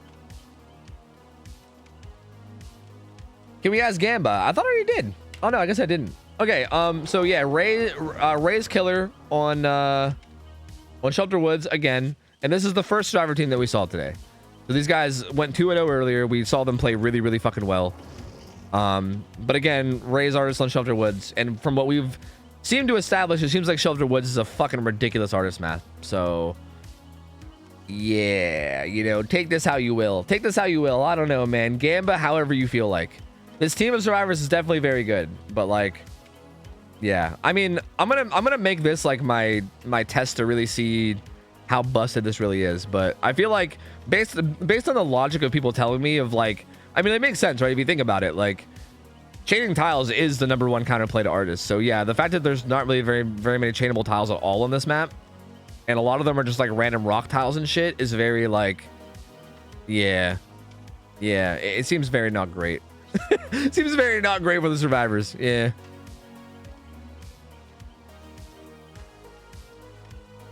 Is there a good resource for map balance as favorite for each side? All I can find is Otz's list. I don't think, no. Like, I think the problem with that is like a lot of it's like very like opinion based, if that makes sense. Like, for instance, if you were to ask like one content creator, like, how good is this map for this killer? You might get a whole different answer than someone else, right? So I think it's hard to say. I mean, I think the comp scene probably understands better than anybody else, but... You have a tattoo, Fu? I just got my first tattoo like 3 days ago, yes. I have like a clip where I show it off if you type !tattoo in chat. Did we have an artist the other week who lost on a shelter? Yeah, but that might have been like a low hour game, I think. I think that was like a really, really low hour game. You can't really take like low hour games for like balance because like sometimes you get low hour gamers that just don't really know what they're doing. And when you play a killer while not knowing what you're doing, then it's not really like a good show, if that makes sense. Are you taking care of it? I mean, yeah, right now it's still just covered up with whatever the fuck they covered up with. But yeah, I'm supposed to like moisturize it in like a couple days or some shit. I don't know. All right. Here we go. So here we go. Again, artist, Shelter Woods. Same exact thing as before. Same exact build as before. We'll see if these survivors can do something. I don't know if they'll be able to do anything at all, but we will see. Yeah, this is CDG and not Misery, by the way. Like, the Misery tag up there is wrong. Misery was the team that we were supposed to have on, but they apparently somebody was really sick. They had like one of their members was like really sick and couldn't make it, so unfortunate. I hope they feel better soon. But they weren't able to make it, so we're having CDG play again. So that Kate kind of just running into those crows and eating them, and now Ray's gonna, and now Ray's gonna try to follow up. And again, there's the follow up. You kind of just set the crow up at the pallet. She can't like what do you do there, right? Like as Kate, if you try to use that pallet, you get hit by the crow. But if you don't use the pallet, then there's really nothing else for you to chain with, right? And I think that's kind of what we were talking about. Same thing here. Oh, actually, Ray kind of set the birds up in a bad spot. She set them up a little bit too far to the left. And Brandon's actually gonna be able to take those birds off. And he gets the pallet. That was a weird ass pallet stun. What the fuck even was that? That was super odd. Okay. Oh, Ray getting lost in the sauce. He kept. Did you not see her? Oh shit, dude. Uh-oh. Ray getting lost in the sauce here. He kept running. Like he was literally right here. But I don't think Ray saw. Gonna set up a crow there. Probably try to swarm him. Doesn't even get the swarm on him. Interesting. He's gonna try to run away. Gonna try to make it to this maze tile and see what he can do. Gonna try to get a swarm on him, but no. Good vault. She might still try to get a swarm on him here, and she will. Gets the swarm on him, and here he's probably dead. I don't think he has any options here. Unless he has dead hard, but I don't know. Even then, yeah, he's dead. He goes down here. But honestly, pretty good first chase. Pretty good first chase, all things considered. Oh, the pallet save almost comes in for the Nancy. Oh my god, that would have been gross, dude. That would have been gross. But they do have 3 different gens, all like with a ton of progress. Pain res comes in. The Claudette avoids it. Deadman switch does kick in though.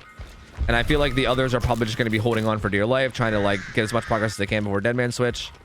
Or at least the Atom is. Looks like the Nancy will be getting chased at Shack. I'm not sure where she set up the bird. It looks like right there. Okay.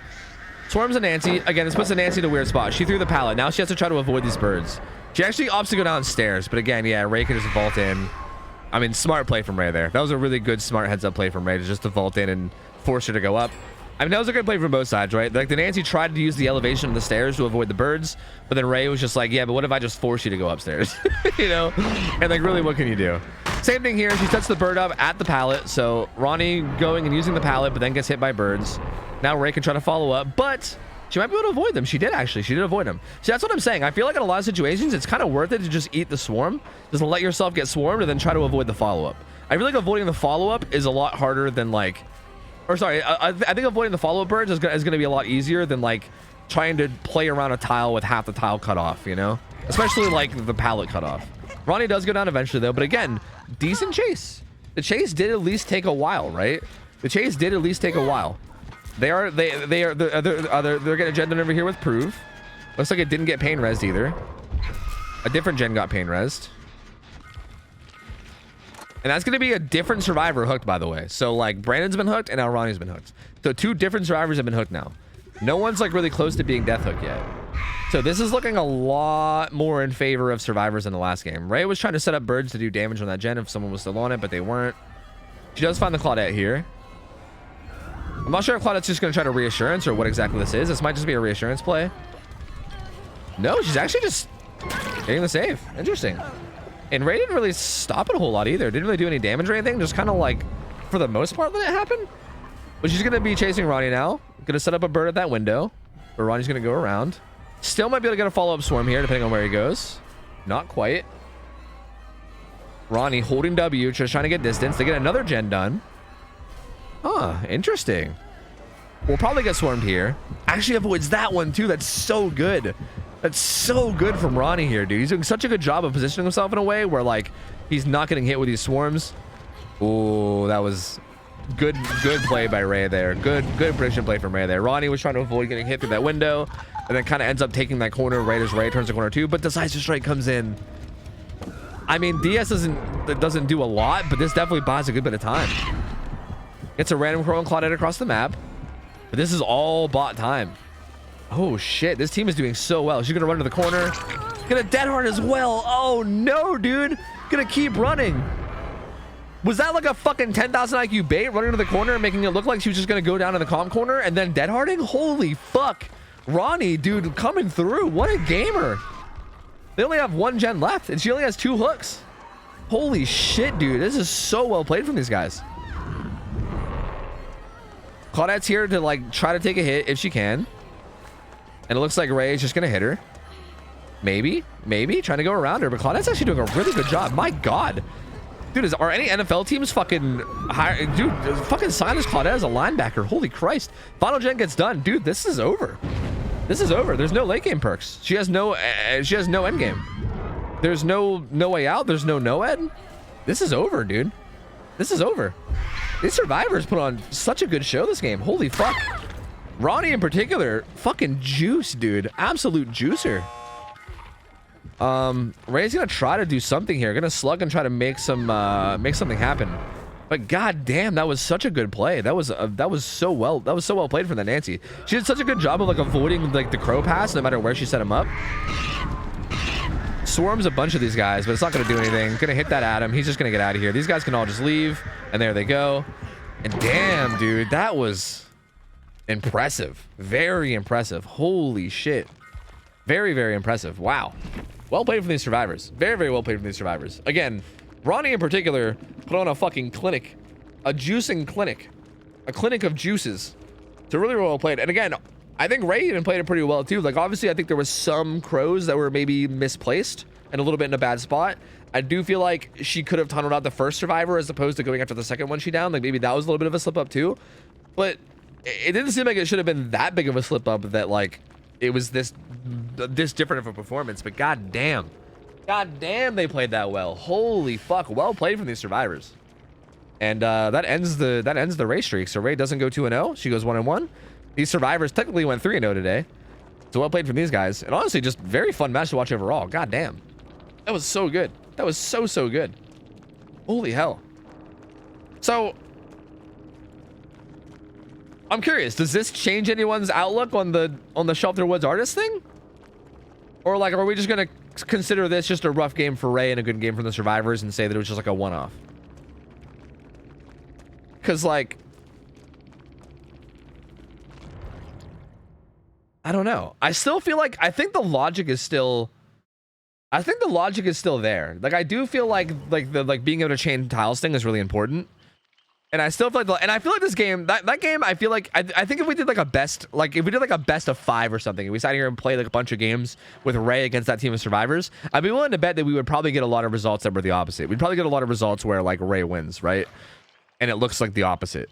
I think it just depends a lot, because again, you guys got to keep in mind that DBD is very snowbally. DBD is a very snowbally game. Like when one side starts to get the upper hand, it's really like, especially Killer. If Killer starts to get the upper hand, it's sometimes they sometimes just run away with it, right? So like, even though that seemed like it was like an annihilation or whatever, had Ray just gotten like a couple downs quicker in like a couple certain areas, that could have been easily snowballed the other way, right? Like very easily. So I'm torn on it. I'm thinking about it, and I'm considering maybe we should try to change it to something like Suffo. But yeah, I'm not sure. Was there another artist that lost on a Shelter? Yeah, actually, wait. Yeah, wait. We had Koida play against Swish's team, right? Oh wait, yeah, it wasn't even a low hour artist. We had a really high hour artist play against Swish's team. You're right. I think it was Koida. Koida was like an 8,000 hour artist main or something.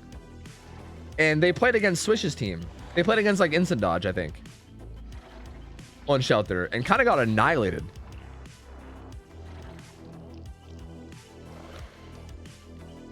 I think maybe because of the rule set. I think maybe this rule set is like makes it okay. I mean, I trust that the people that actually play comp that are telling me that artist is strong on Shelter, I trust that they're not lying. 4 to 5 of our games are low hours, so I don't really think these matches show much. Plus survivors have no bans. That doesn't help so it doesn't help the balance of it. Yeah, it's a lot different from comp. I'll say that much. Like this is all like this all is a lot different from actual like comp tournament play, because of like the rule sets and like the bans and everything. But I do trust, like, again, I trust people that play comp that they're not like lying and like just making excuses and like fucking copium, right? That being said, I mean, that first team did seem to blame their loss on it, which maybe was unjustified, but whatever. I think for now it seems okay. I mean, in terms of high hour artist games, it seems like artist is what, like 1 and 2, I think they're like 1 and 2 right now. Trusting comp gamers. Okay, certain ones though, like Numi. Like I know Numi decently well. I feel like I don't think Numi would bullshit me, okay? So I feel like I can at least trust that. Jeg, thank you for the 14 months. Welcome back, man. Appreciate it, buddy. I said I just tried my first cannoli. Can confirm they are mid. What the fuck did you just say? What the fuck did you just say to me? The fuck did you just say to me, you little shit? Sorry, I'm trying to do my ninja impression. Is it good? Is my ninja impression good? Hey, thank you for the resub. Welcome back. 14 months. Appreciate it, man. Thank you, thank you, thank you. Lion Knight, what's up, buddy? How's it going, dude? Needs more anger. True. Needs more salt. Needs more like genuine salt. Where's my money at? Oh yeah, let me pay out. I think we're done with high hour gamers now. I think we're done with, dude, you guys are getting a fat payout. Holy fuck. 14% picked survivors. Whoever bid on survivors just got a fat fucking payout. Holy hell, dude. Holy. That's crazy. Needs less movement. I'm not seeing enough movement. Come on, Times Square. Yeah, I think we're moving on to the low hour gamers now. So I think that was all for the high hour gamers. I think we're gonna be moving on to the low hour gamers. So this should be interesting. This is where you're gonna see teams that are like kind of just getting into it and trying to like learn a bit more, right? There's gonna be a little bit more mistakes on both sides as killer and survivor, but there's gonna be a lot more of like the learning process. And again, this is the kind of stuff that I like a lot. Because especially the survivor teams, but even a lot of the killers are like reoccurring every week, right? Like we see the same survivor teams coming back every week, and it's really, really, really cool to see their improvement, man. I feel like every week they come back and they're a little better and a little better every time, and it's so nice to see the improvement. And that's like something I love out of these scrim nights. So I'm looking forward to it. I'm looking forward to see how these guys play. We have three crows and a coat. Is this person playing artist 2 or what's going on here? What the fuck is his name? Let me see who this is. This might be... Is this Meowgi in the schedule? Who is this on the schedule? Let me creep their profile. Yeah, it's Meowgi. Okay, so this is Dredge, actually. This is Dredge. This is a 1,000 hour Dredge player, okay? Oh, it says it up on the top right. It literally says it on the overlay. I'm dumb. 1,000 hour Dredge. And they're playing against OhTofu's waifus, which is a team of survivors.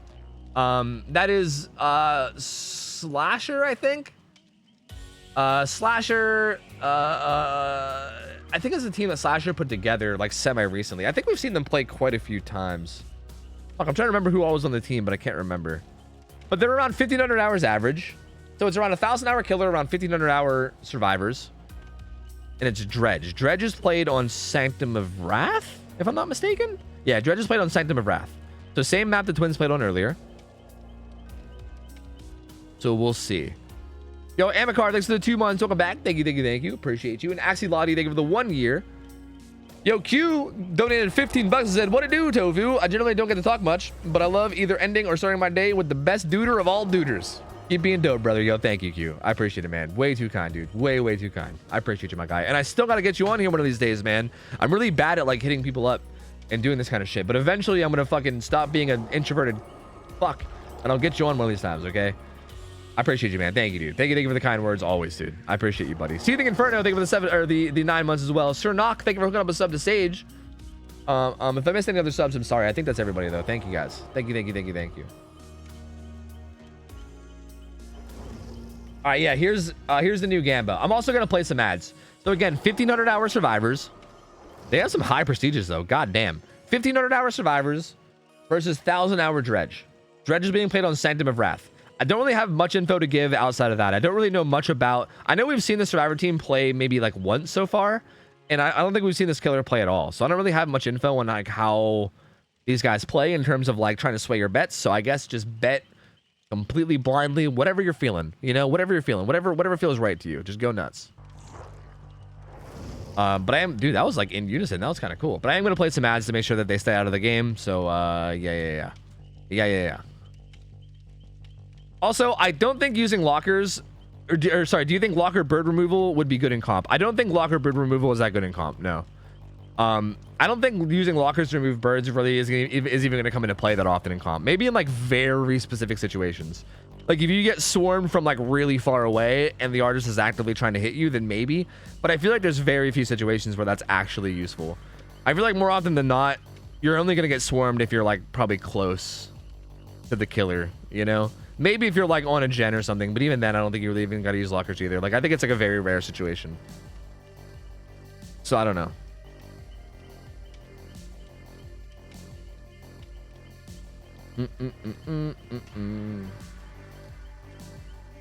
Jesus Christ, Q.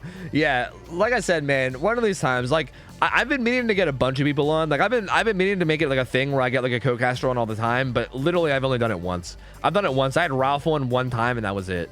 So like I'm kind of just slack. I don't know, dude. I'm too fucking introverted. Like that's kind of my issue. I'm just way too fucking introverted. So like I'll talk about doing shit, but then when it comes to actually doing it, I just instead I'm like, yeah, I'll just do it on my own. You know? I don't know, dude. I gotta knock it off. I gotta step out of my comfort zone more and stop being such a fucking introverted cuck and start like hitting people up more. But yeah. We'll see. We'll see. What's the current best perks to pair with Deadman / Pain Res for most killers? Corrupt Intervention is always a good perk. I mean, it depends, right? Depends on what your killer does. It's going to be different for each killer. I'll just bug you a couple times in these weeks. Yeah, go nuts, dude. Go nuts. I mean, I definitely don't mind it. Like, worst case scenario, I just like won't answer because sometimes I don't answer DMs. That's kind of another problem. Like, I'm very introverted, so sometimes I just don't answer DMs. Sometimes I just ghost everyone in my DMs for like weeks at a time. But I mean, hey, you feel free to try. Like, you're definitely not going to annoy me by trying. I'll tell you that much. So, go nuts. Also, the time of day makes it hard to find co-hosts. Yeah, which is another reason why I think I might start streams a little earlier. Like, I think starting scrim nights at like 7 p.m. at least, like pushing it back at least 2 hours to start will be good. And then if I got to push it back even earlier, maybe we can look into that too, you know? Do you have social anxiety or just prefer being alone? I think I just prefer being alone. Like, I don't think it's anxiety. I think I just prefer being alone. I don't know. Like, it feels more comfortable alone, I guess, if that makes sense. Like, I'm not, like, scared to be around other people. It's more just, like, I'm just like, why would I when being alone is so comfy? It's so comfy and nice, you know? What does waifus mean? Dude, just don't ask. Just don't ask. But the man has been trying to fix the sleep schedule for like 15 years. Hey, my sleep schedule was actually kind of fixed, okay? I started a lot of streams. Go back and look at my schedule for the past like week or two. I've been starting a lot of streams on time lately. Thank you very much. Or at least like close to on time, like around 9 p.m. All right, thank you very much. I've been getting it under control somewhat. Imagine if stream nights turned you into a normal hour Andy. I mean, I'm trying to become a normal hour Andy. I'm trying to wake up at like 6 p.m. every day anyway. Like I'm trying to wake up at like 5 or 6 p.m. every day no matter what. So honestly, making scrim nights at 7 p.m. might just help me do that a little bit more. I'm totally cool with that. Totally cool with that. Note to self, remember this timestamp because ads cut me out of Toby's response about locker saves. Jubes, I don't think lockers are that usable against artists in like an actual comp match. Like, it's like a very situational thing. But I'll say like mid-chase, no. Like mid-chase using a locker is almost never going to be able to play. There's certain situations maybe, sure. But it's always going to be a very situational thing. Like, more often than not, it's probably not going to come into play most of the time. Like, for instance, in all those games that we just watched, I don't think there was a single situation in those games where they could have used a locker in a beneficial way. Because, like, jumping in and out of a locker takes a while. Like, it takes, like, a few seconds to do. And that whole few seconds, the killer is, like, running up on you, right? So, a lot of times, if you try to use lockers to your advantage like that, a lot of times what ends up happening is you just get yourself hit for free because you take so long to do it mid-chase, you know? It's really not that viable. Like, again, there's very niche situations where it will be viable, so I'm not going to say that it's always bad, but it's only in, like, very niche situations. It's definitely not, like, a common thing you're going to be seeing, like, super often, that's for sure. I think the more useful tech would be flashlights. Like, if you watched Insta-Dodge, if you watched, like a Blazer and Swish and those guys play against artists a couple weeks ago, they did a really good job. Like, Blazer brought a flashlight and he did a really good job of like following around the killer, and every time someone would get swarmed, he would like flashlight the crows off of the swarmed guy and shit, or like flashlight the crows themselves to make them disappear. Like, I think utilizing flashlights and like teamwork is probably way more beneficial than trying to use lockers, I'd say. So, ready now? Yeah, ready whenever you're ready. Yep, go nuts. We're waiting on you guys, so go nuts. Whenever you are shreddy. You have any gaming consoles? I have a PS4. I tried getting off earlier, but I got off around 1:30. You think I can play later? Wait, were you signed up to play today? Wait, what's the situation? I think you're gonna have to take that. I think you're gonna have to take that up with Lemon because I'm not sure what the situation is there. All right, we're ready to go. We are ready to go. I will say that, like, I really that's also why I love having higher teams on, especially teams like Instant Dodge. Like Blazer, dude, Blazer in particular, I fucking love Blazer. That motherfucker is such a fucking crackhead of this game, dude. He's so good. That motherfucker always does some like crazy innovative shit when it comes to like teamwork and good plays.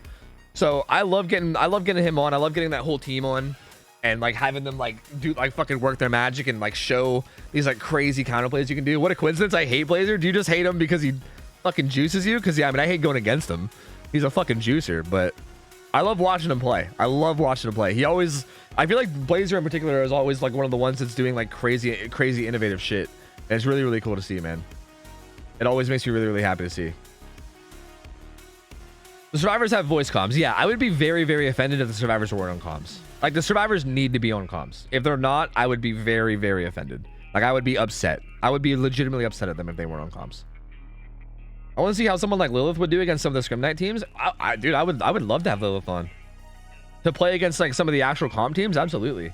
Although Blight's a very hard killer. I don't think Array's lost a single game, right?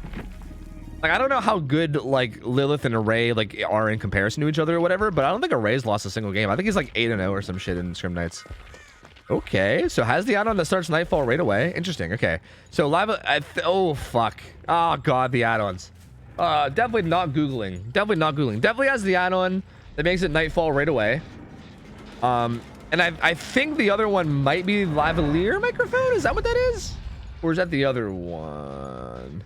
Either way, the build is Slobby Butcher, Terminus, No Way Out, Blood Warden. So a lot of late game perks. A lot of late game perks, actually. Like many late game perks, which is super interesting. Slobby's really the only non-late game perk. Slobby is also really, really good on Artist, or sorry, on not Artist, Dredge. Because keeping people injured is really good. It kind of helps against the whole, like, dude, this is a big mistake that I see people make a lot. I just want to call it out.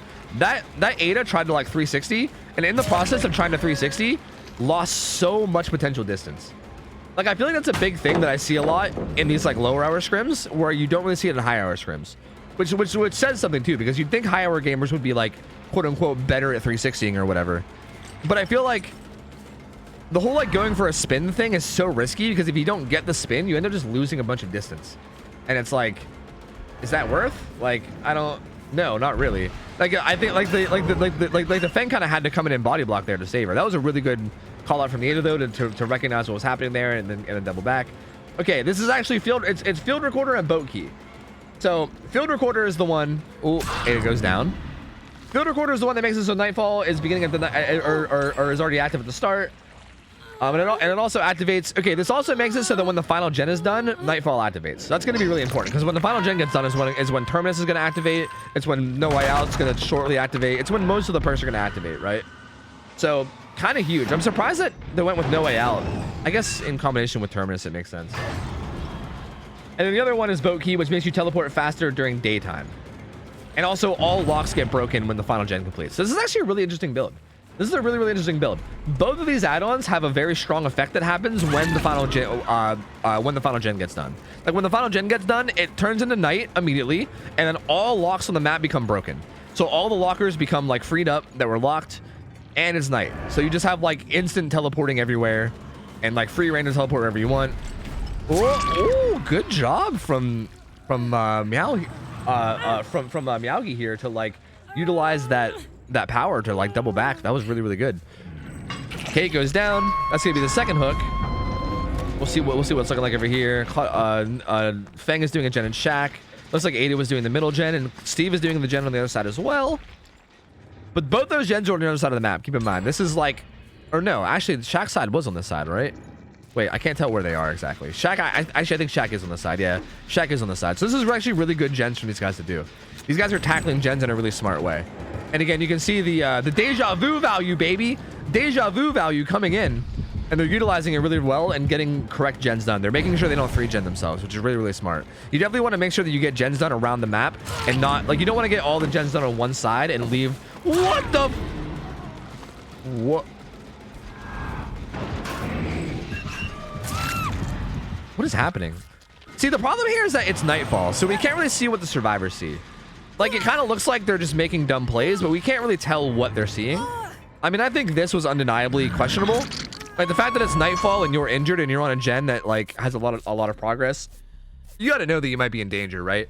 Like if I was that Fang, I would at least maybe sit on the side of the gen near the pallet or something, because getting hooked in basement can be rough. Although we are kind of seeing, this is something we see from like lower level play where they don't really play around like hook stages at all, right? They don't try to like get a survivor out. They kind of just spread hooks, and that might end up coming back to bite Meowgi here, because Meowgi's doing a really good job so far of just catching survivors and like applying pressure.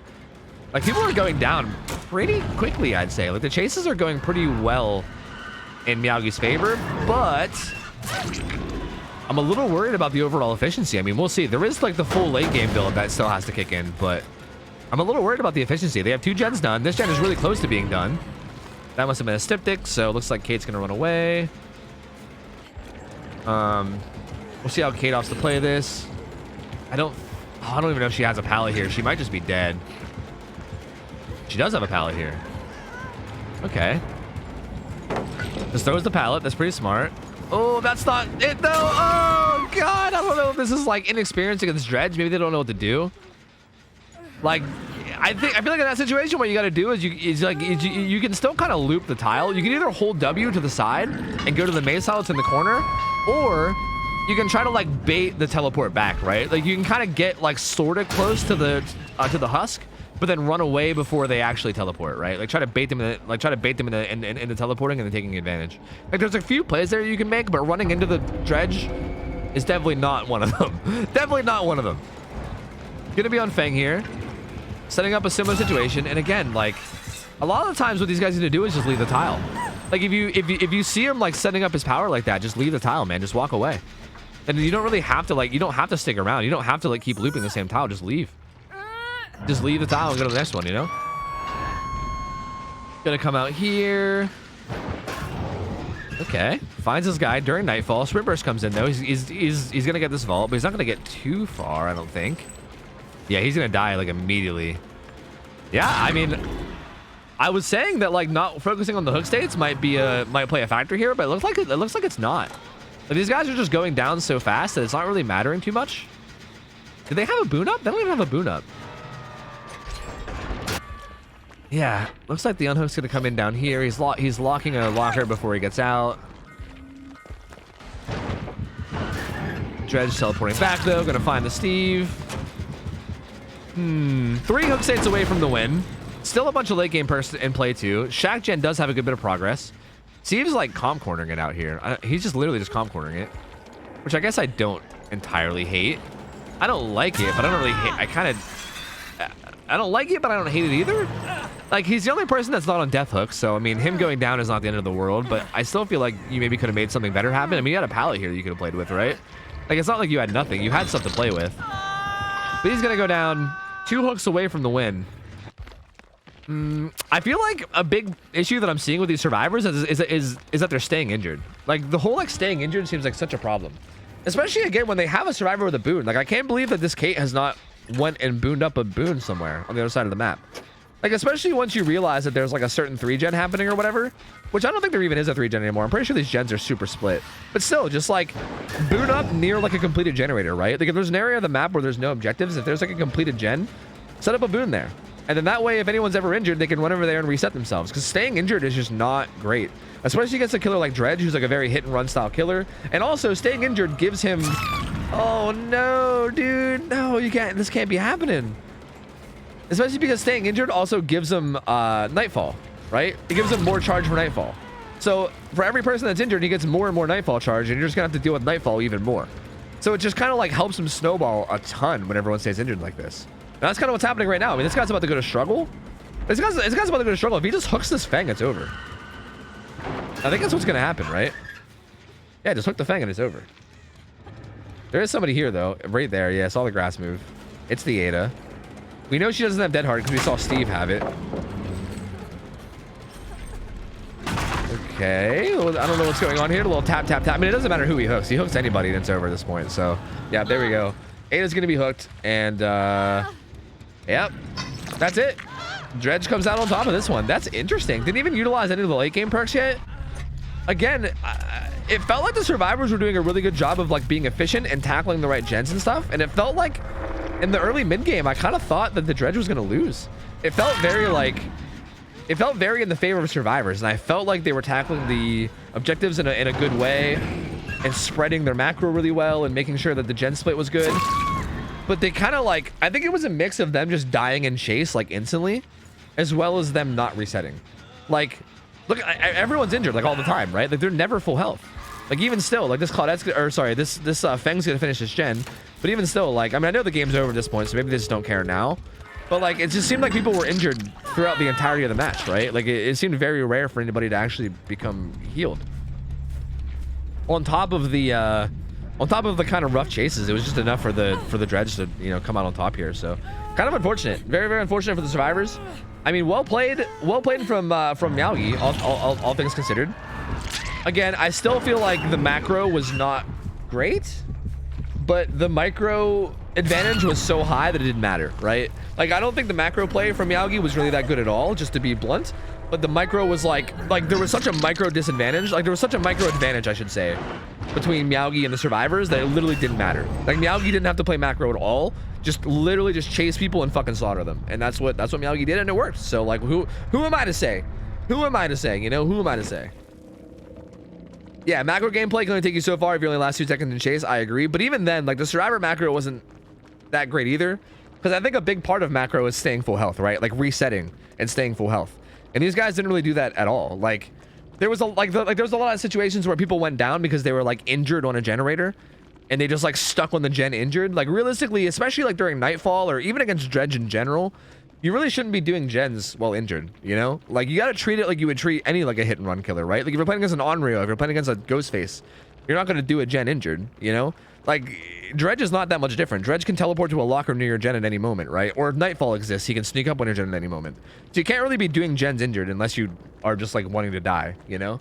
So I would say that even though I think their gen macro was good in terms of like picking out what gens to do and stuff, but I think like their overall macro still need a little bit of work.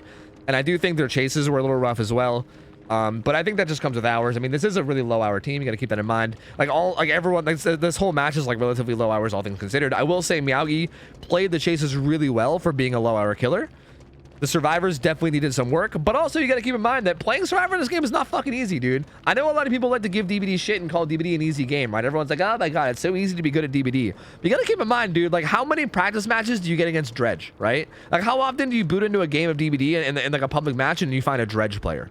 It's not like super common, right? Like getting good practice against Dredge is not really common. And you can say the same thing about all the other killers in this game. I mean, there's like 30 some fucking killers in this game. And it's hard to like know all the ins and outs of every killer when there's so many in the game, you know? So considering the fact that these guys are so low hours, I'm sure this is something that they'll just learn as they go. Like, there's not really much I can say commentary-wise about their chase gameplay. Like, I can point out little things that they can do better, but at the end of the day, they just kind of need more experience to get there. I will say that the big mistake that I think they should take away from this is that they should have booned up. They really, really should have used the Circle of Healing and set that up on the generator that was completed somewhere, and kind of use that as a place to reset and get themselves to full health, because I think a big part of them losing was so many people just staying injured and giving the Dredge free Nightfall, as well as like just going down quickly because the chase starts with them being 1 health state down, you know? Or the Dredge will just show up at a gen and then they'll just go down instantly, you know? So yeah, no, you're able to change your build. You're absolutely able to change your build now. Yeah, you can do whatever you want. You can change it up for next game. As a matter of fact, I would advise it, because obviously like the next team is probably watching, so the next team is pseudo expecting you to run a similar build. So like, as a matter of fact, I would highly suggest that you change your build. Is what I would say. Let's choose the outcome though. Well played from Meowgi. Very, very well played. We'll pay it out and we'll set up a new prediction once we get the team in. We will set it up.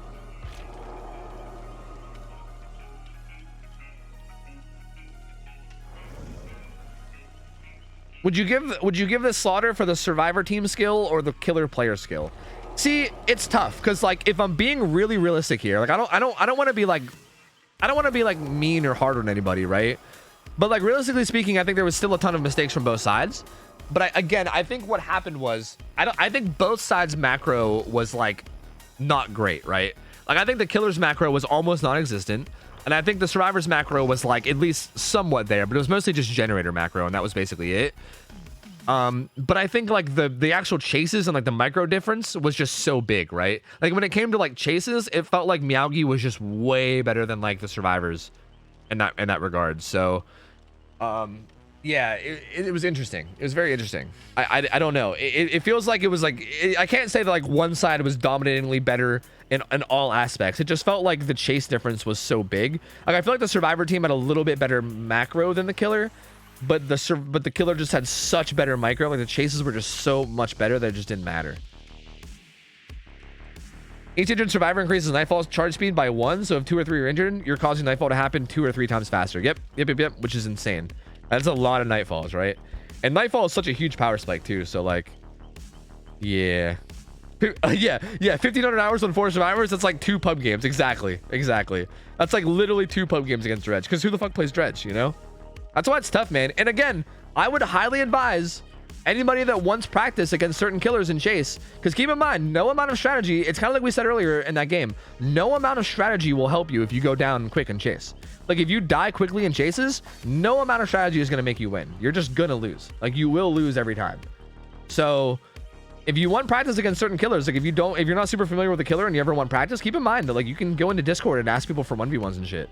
I think usually there's like killers in there that are asking for 1v1s. I think it's pretty rare to see survivors that are asking for 1v1s. And I'm sure if people did, you'd probably find people that like would be down to practice, you know? So I think for both sides, it's really, really good to get practice, you know? Just like chase each other around a bit, figure out what works, you know? Talk it out with whoever you're playing against, figure out what the correct counterplay is, you know? Help each other learn. Fuck, come ask me, like show me some clips and ask me questions on stream. I'll fucking help. It don't matter. I'll help however I can. Anyway, this is the killer mains. I need to set up another prediction. This is the killer mains against the same Dredge. The same Dredge player. This is team killer mains. Now, we saw Jeez Louise play Blight last week, and they were fucking cracked at Blight. We've seen Shape of My Heart play Myers. I actually uploaded a YouTube video of Shape of My Heart playing Myers, where they played 2 games of Myers on Larry's and had 2 really, really solid games. Who is Myers Gaming? Is this like is this somebody other? Oh, is this okay, this is Demonic Ghost. We've also seen Demonic Ghost play quite a few different times. And I don't know, have we seen Borderline Demon? I think so. See, we have Demonic and then Demon. So maybe I'm getting them mixed up now. Now I'm not even sure. But these guys are honestly really solid. They're all killer mains, hence the name killer mains. But because they're killer mains and they play a lot of killer, they also know a lot about killers too. So like that also kind of makes it like more, you know, like it kind of gives them an advantage in that sense, right? Like being a killer player, you understand killers a lot more and you also understand the macro a lot too. So I'm actually expecting a good performance from these guys. I'm curious to see how it goes. I don't know how they'll actually like perform in chase and stuff, but we'll see. We'll see. If I wanted to play with the thing and get the stuff, how do I run the way that you do that stuff? Yeah, you just go clockwise. That's how you do it. Yo, Piss and Chase says, I'm a 1-arm Andy console player. You think I can still play Huntress? Maybe. I don't know. I'm not sure. On console? With a controller? I'm not sure, man. Thank you for 100 bits. Yo, I hope you're doing okay. I don't know if you hurt your arm or what happened, but thank you for 100 bits, man. Yo, Keo, thank you for the 5 months. Welcome back in, buddy. Thank you, man. Yo, Amakar, thanks for the 2 months as well. Appreciate it, bud. And I think that's everybody I missed. Thank you guys, man. Thank you.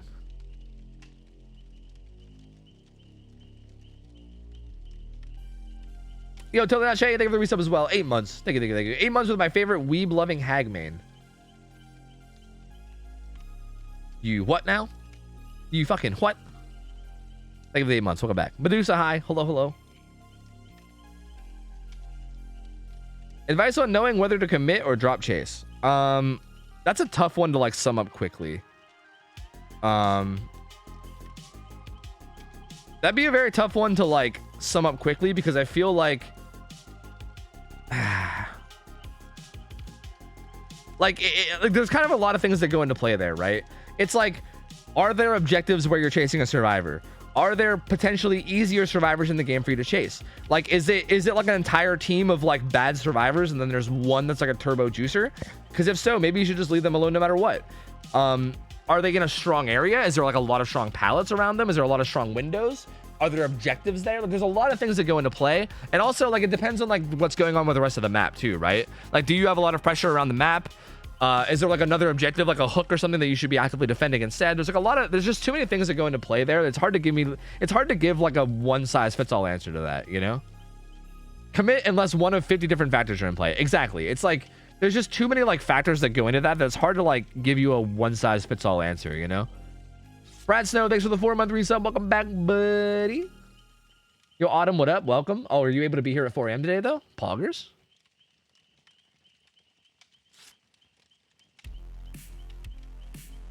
And yo, Islamero, thanks for the resub. 18 months. That 18 months of hardcore lurking. Hell yeah, dude. Thank you, man.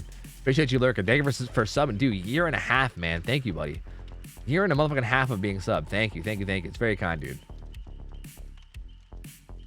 It's a 50-50, though. You either commit or drop chase. True, it's a 50-50. It's just a coin flip every time.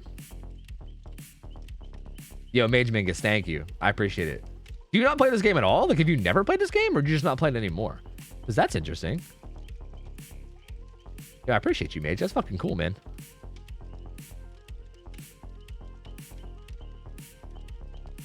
Yeah, I will say too, though. I will also say there's definitely something to be said that, like, if you're trying to improve at the game, I think just taking chases and not really worrying about the decision making behind it is honestly kind of smart.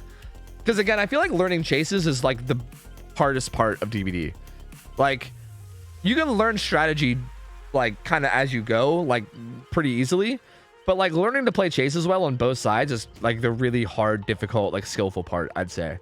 So I think there's kind of something to be said about like if you're in like a public game anyway, just taking whatever chase you get and just trying your best to learn how to play chases well and not really worrying about the other shit. I mean, like a scrim setting, yeah, like it kind of depends a lot, right? Like it depends a lot on the situation, but I don't know. Yeah, the survivor hours are an average. Yes, it's an hour. It's an average of them all. Piston Chase, thanks for the 5 gift subs, by the way, man. Appreciate it, buddy. Thank you, dude. Welcome in all the new shows. Welcome out in fellas. Welcome out in there, fellas. Hey, dude, I appreciate you, man. Thank you. And yo, Mac Relka, 3 months. Hope you have a great night yourself. Appreciate it, man. Thank you. Oh, wait. Coach as well. 5 months from Coach. They said, well, time to use my Twitch Prime on someone I watch. Keep up the good streams. OhTofu Jammer. Yo, thank you, man. Appreciate the 5 months. Welcome back in, fella. KTCO, 100 bits. They said, what's poppin', step waifu? Or should I say, Flop Arthur, who died to a tree and gave Pablo credit. Yo, fuck you, man. Leave me alone, okay? That was so long ago. When are you gonna get over it? Are you just gonna let this linger over our relationship forever? Like, God, when are we gonna move on, man? Jeez. Thank you for 100 bits, though. Appreciate it, man. Thank you. What's the odds people less than 1,000 hours make it to scrims? As a killer, very unlikely. As survivors, extremely likely. If a team of survivors signed up with less than 1,000 hours, we would easily get you a game. The problem is that's kind of the thing. We just don't have a lot of low-hour survivor teams. So if you're like a less than 1,000-hour killer, then you're probably not going to find a game. No, we just don't have teams for you to go against. All right. I don't know how heavily you're enforcing the no Eerie rule, but they had an Eerie map and an Eerie key, so I don't know how much you're enforcing that, but we'll see. Different build this time around. Brutal Strength, Call of Brian, no Eruption. That is interesting. You read the rules wrong. Okay, so Eerie items are allowed? That's fine. Honestly, I don't think it makes that big of a difference anyway. Like, I don't think there's that big of a difference between an ultra rare key and a purple key, or a yellow key, or a green key, or whatever. Like a green key and an ultra rare key are fucking similar as far as I'm aware. Anyway, tries to utilize the power there, but the survivor just runs away, which is again the kind of thing we were talking about. Like if you ever see the dredge kind of channeling his power like that, you can just leave. You can just literally leave, which is what that ace did. He did a really good job of just walking away from it. Does teleport over to this though. Finds 2 survivors here. Gonna get a hit. Applies sloppy butcher to that. Very surprised that we don't see Eruption. Like extremely surprised. I mean, Call of Brian's a really good perk, but like Eruption is so good. Like Eruption is a disgustingly good perk. And I know Eruption becomes a little bit weaker when comms are involved, but if the comms aren't like really good, then you still get a ton of value. I mean, we've seen Eruption get so much value in scrims. Because like comms have to be really on point to actually get good value out of it, and they're usually not in these lower hour teams. But regardless, we'll see how this works out. Like Call of Brian's already gone from that gen, right? Like you tap it once and Call of Brian's gone, whereas Eruption would stay with it forever. But we'll see. Sets up a Huss there. Good play from Zarina though. Runs and vaults the pallet, although Jake kind of gets caught here with his pants down and gets hit. He's gonna run away. They're gonna keep working on that gen up top.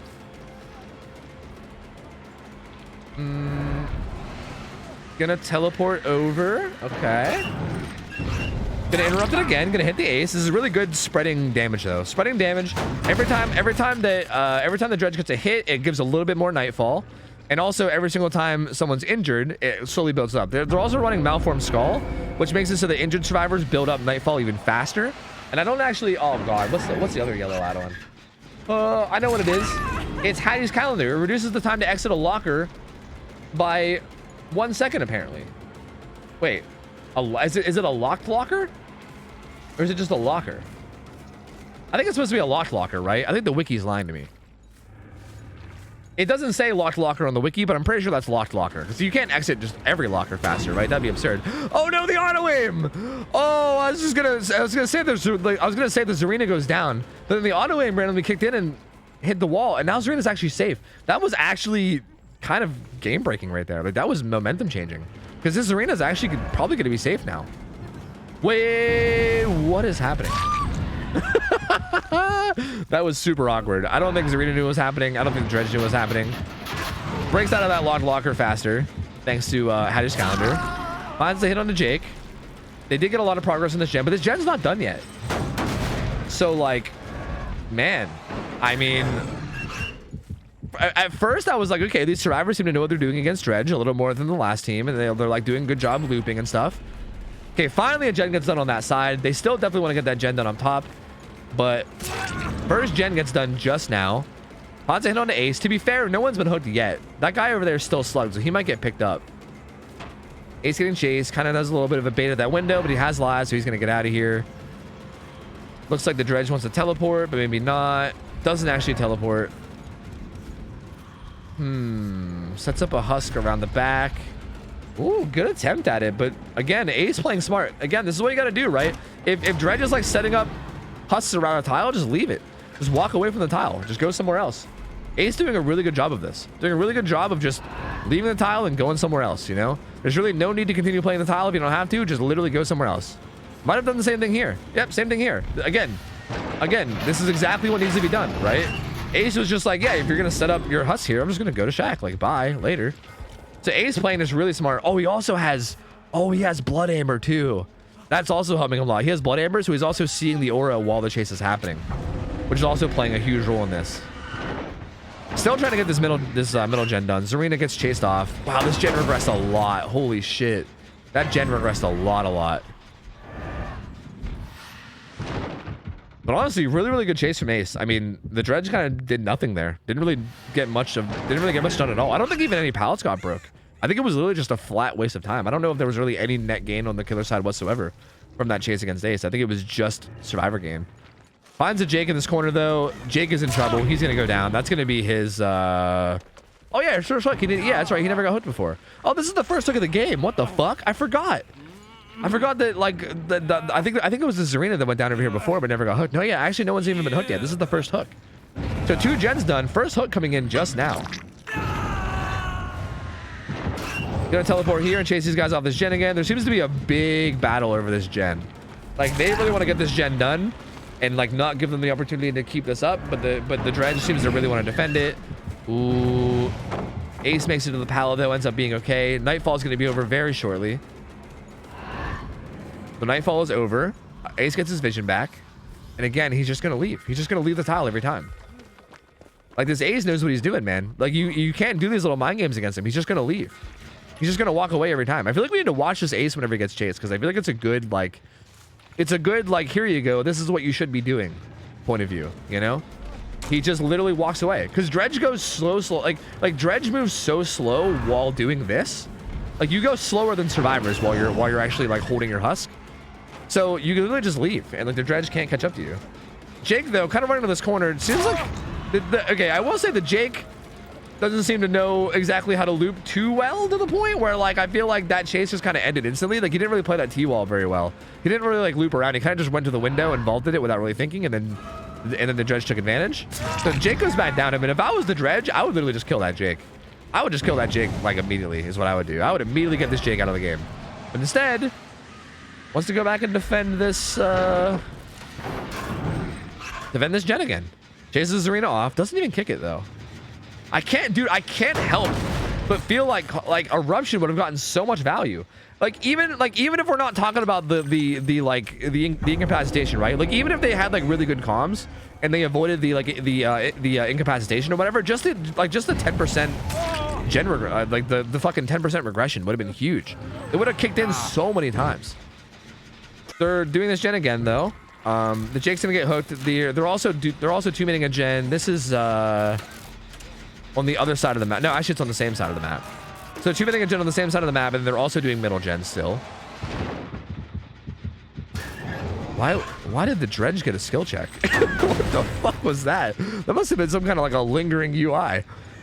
You can't exit the locker until you hit the skill check. Sorry, you're stuck in the locker until you get a skill check. Sorry, we gotta make sure you're skilled enough to get out of this locker. What the fuck was that about? Kicks his gen again though. It's gonna regress more with Colorblind. Still kind of defending it, but again, I'm assuming this arena's gonna get right back on it. Really good play also from the ace here to hit Jake with for the people, put him back to full health. This will make tunneling him take longer. Oh, the fucking whiff! Ace goes down, but this gets Jake out of there. So really good play. Even though he goes down right away, the fact that they keep Jake alive is huge here. Because if Jake dies here and the game turns into a 3v1, the game becomes infinitely easier for Killer. Infinitely easier. Like, keeping it a 4v1 as long as you can is huge. Also, Zarina got that gen done. Got hit for it, but did get that gen done. That's also huge. So, that splits out the middle. I'm curious to know if they have a good split on gens. They actually do. I think there's one here, and they're also down there. So, they currently have a really good split of generators, too. There's, I think, 1 or 2 on this side of the map, and then there's one, right? And I think there's one down there, I think. Yeah, there's 2 down on this side of the map and then 1 way down on the other. So if you guys are not familiar, this map as well as like maps like God's Resting Place are kind of shaped in like an I shape, if that makes sense. Like it's kind of shaped like a capital I. And the 2 horizontal lines of the capital I are where you'll get 2 different 3 gens a lot of the times. So it's really important that you make sure that when it's down to the final 1 gen that needs to be done, you got to make sure that there's at least a gen on both of the horizontal I lines. And there is right now. Because if there was only gens on this side of the horizontal line, then like if that gen down there wasn't left, like for instance, right, if they would have got this gen done earlier, then the whole map would have been cut into like a third, and this whole side of the map would have been irrelevant. But because they tackled the gens in like a really smart way, it makes it so that the dredge has to worry about the entire map, right? Rather than just worrying about that one little side, which is huge. It plays a really big role, and I don't think Meowgi's gonna be able to maintain these gens at all. I mean, like the being able to teleport thing definitely helps. But even being able to teleport, it's still just so much moving around. It's so much using your power just to get from point A to point B. It's just such a big time investment. And on top of that, it opens up a lot more pallets to be used, right? Because like now, like whoever, like the people here are going to be using different pallets than the people over there. So like getting rid of pallets becomes less valuable too, because you got to get rid of like double the amount of pallets in order to make the zones dangerous. It just makes everything so much harder. So a really good play from these survivors to like get the gens done the way they did. Does find Myers Gaming the Jake though. He's on death hook. So this could be big if he dies. Looks like Jake's just kind of gumping it to the corner. Yeah, he's just gonna die. Jake's just gonna die. He's just gonna die in the corner. And he's gonna get thrown on hook here, but I imagine they're gonna get the gen done. Yeah, the gen gets done. Adrenaline kicks in on Zarina. Bill is still injured, but that's really it. And again, no late game perks. Nothing for late game. No NOED, no way out, nothing. Very interesting. Very, very interesting. Okay. Okay, good hit on the Zarina over the window. Spicy. Zarina getting a little too close there and eating a hit for free. Definitely not what you want to see. Goes down too. Nice. The problem is though, I think the Zarina can just die. If these guys get out, they just live. And they might know that. Like if these two get out together, they could just walk away and then they win. But they're kind of far away from each other. The Bill's on the side of the map where the hook is, and the Ace is way over here on his own. So they're actually not together. Now the question here is, does Bill just run to the exit gate and leave, or does he try to save? I guess it depends on what the dredge is doing. The dredge is kind of just completely walking away from the hook. So yeah, I think he might save. Ace is just gonna get the fuck out of dodge, or at least he's gonna threaten to. If the dredge teleports back, he might not. The dredge looks like he might be forcing Ace out. Ace is gonna make sure that you're 100% forced. What is Bill doing? Oh, Bill's just leaving. Okay, Bill's just leaving. Yeah, Bill does recognize the win condition. Oh, that's not Blood Warden, is it? No, that's just like a weird bug, right? Yeah, there's no Blood Warden in play. Why did it look like Blood Warden? That was weird. I guess it's just a weird bug. I don't know. For a second, I got scared of Blood Warden. I know Blood Warden's not in play. I've seen the build like 100 times. But for some reason, still seeing that, like, it like fills me with fear. I'm like, oh god, Blood Warden. But yeah, I mean, well played from the survivors. I mean, I think even right there for the bill, it was smart to not even risk the save. Like, why even risk it? Just get out. Like, if you know getting out's the win condition, why even risk going for the save and risking something bad happening when you know you can just get out and get the win? So, well played from these guys. Very, very solid play all around. Good try from Miyagi. I feel like, again, I feel like these guys were able to like really take advantage of the chase downfalls of Dredge, and they were able to like do the thing where they kind of just walk away from towers when you try to do your little mind game, and it kind of made it tough. I still feel like, to me personally, and again, I know that this is more of a personal thing, and like you know, maybe I'm wrong, and maybe you should just run whatever you want to run, and you know, do whatever you want to do that you're more comfortable with. But I personally found the build to be a little questionable. Like, I think Brutal is a little odd on Dredge, considering like it's mostly there for like I know that you will be kicking pallets, but I feel like it's mostly like gen kicks as well as like the occasional pallet kick here and there, but like you're gonna be mostly like utilizing your like mobility to hit and run. Like Call of Ryan without Eruption was odd, because like why not just slap Eruption on there too? So a little bit of an odd choice of build, and again, like not having anything late game I guess is hit or miss. I mean, you can take it or leave it, I don't know. But either way, I mean, well played. Like, these guys just did a really good job of like playing well against Chase. They did a really good job of like, you know, doing macro well and getting the right gens done. And Miyagi put up a pretty good fight. I mean, Miyagi put up a very, very good fight. It was definitely a close game. It was not like a blowout by any means. So, well played from both sides. Killer mains stick around. The Killer mains stick around. So, GG's, solid game, and we'll get a new killer for the Killer mains to play against. A new killer for the Killer mains. A new killer for the Killer mains. Killer for the Killer mains. All right, we'll pay out. Here you go. Survivor payout. Bada bing, bada boom. There you go. Cash money, cash money. Easy peasy. Tofu bucks are a-flowing.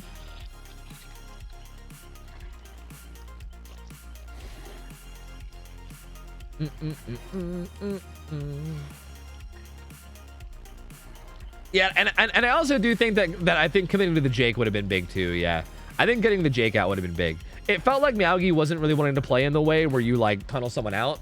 I feel like that's a big thing that we kind of notice a lot with like the lower hour killers, or maybe the people that are like newer to this kind of style of play. A lot of people seem really hesitant to like, maybe they're just like wanting to be nice. Maybe they just don't want to do it. Maybe they just don't find it fun. I don't know what exactly it is, right? I don't know whether it's like they just want to have fun, whether they just don't want to like be an unfun killer. I don't know what exactly it is that causes people to do the things that they do, but I do notice that in like the lower hour games, you get a lot of people that don't really make it a point to like tunnel one person out, even though it's like, in my opinion, I mean, it's not even an opinion. I think it's just facts. And it's just clearly the best play, right? Clearly the best play to win games is to tunnel a person out as fast as you can, but you still see a lot of people avoiding it, which is interesting. Because I feel like that could be a big game changer in a lot of those games too, I think. Is just like focusing on turning the game into a 3v1 as fast as you can.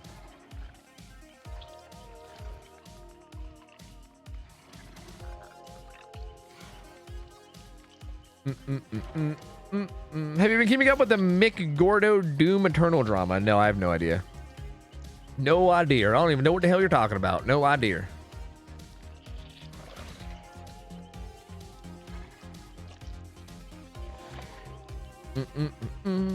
Lorna Shore for the win. I don't know what you guys are talking about. I'm gonna play ads, guys. I gotta play some ads. All right. I gotta make sure they stay out of the game, so I'm gonna play some ads now so they don't play in the games.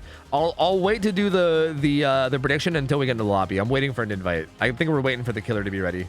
And once the killer's ready, we'll get the lobby going, and then I'll give you guys a prediction. But I'm gonna play ads now so that we don't get a mid game. Okay. All right. I love you guys. Please bear with me. I think there's a case to be made for Dredge not camping, since he could just TP back whenever. Well, yeah, I'm not talking about camping. I'm talking about more about tunneling. Yeah. No, I agree with that though. Yeah, I mean, I never said anything about camping. I think camping a lot of time. I think if anything, a big mistake people make too much is not actually recognizing that on any killer. Like for instance, I think that's a mistake that Uncle Sandbana made earlier. Like I think Uncle Sandbana maybe like didn't realize how much more important the actual tunneling was than the camping, right? Like getting a survivor out's the important thing, but like sitting there is not necessarily always the way to do it, right? Like it depends a lot on like on where they are on the hook stage and everything, right? Like there's a lot of things that go into play, but yeah, I mean, like a lot of times you want to leave the hook, but you just want to make sure that you go after the same person and get them out, you know? Yo, Absolute Leaf, thank you for the prime sub, buddy. Welcome in, man. Legacy K, thank you for the 9 months. That said, it's a Twitch DVD, baby. Oh, God. Oh, God, a DVD, baby. Oh, it's doomed. It's doomed. It's going to have a horrible life. Why not? Thank you for the gift sub to Jamuwu. Jamuwu, welcome in. I probably said your name horribly wrong. I'm sorry. Thank you, Why Not? Appreciate it, buddy. Solar Chaos, 7 months as well. Appreciate it, bud. Why Not? Also resub for 3 months. Thank you, man. And I think that's everything. Appreciate you guys, man. Thank you. Hollis Grief, what up?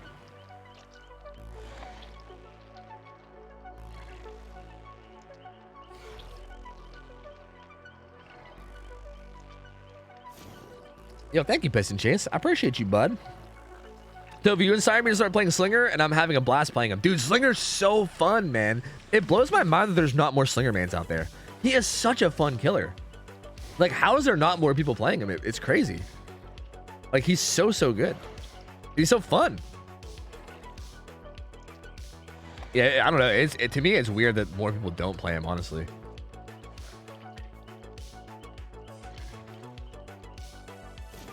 You ever get a chance to check out Vermintide? No. I got it in my library, but I haven't checked it out. I don't even know if I will. I might never check it out, to be honest with you. I feel like that's one of those games where maybe like 3 years from now, if I'm just like sitting around and hanging out with friends and we're all bored, we might be like, oh yeah, this game exists. Let's try it.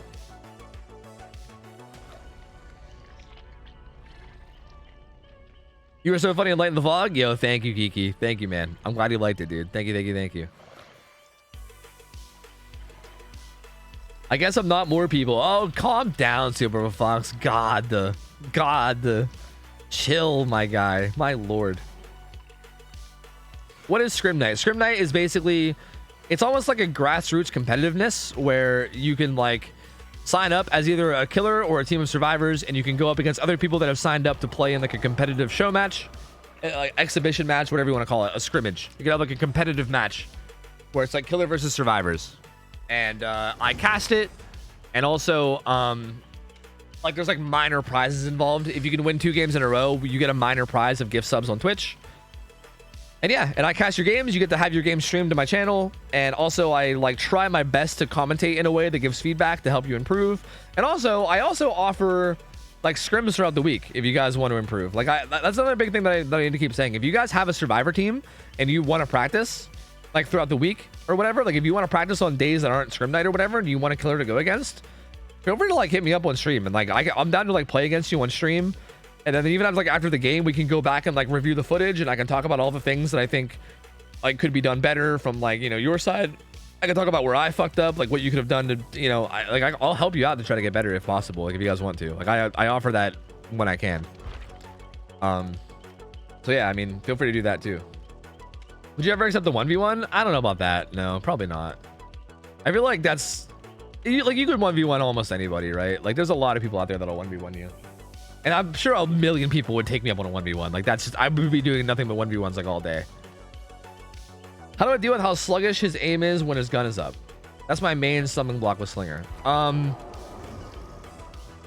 Either put your aim in a certain spot and don't shoot until they go to that spot, or just quickscope people. Like either quickscope people and don't like ADS for a long amount of time, or if you're good at ADS for a long amount of time, just put your aim in a spot. Like aim at like a pallet or aim at like a window, and just don't move your aim from that spot, and only shoot when they actually go into that spot. Like use it as a way to zone, as opposed to like, you don't want to like flick your aim onto people. You want to just like hold your aim at a spot and then like, you know, shoot them whenever they actually come into your crosshair. Can we see you play against Swish? Yeah, I've actually scrimmed against Swish's killer a few times, and they fucking kicked my ass. I played Nurse against them, and they whooped my bitch ass. It was great. I would love to scrim against Swish's team more. That shit was fun. I think doing scrims is really fun. I would totally be down.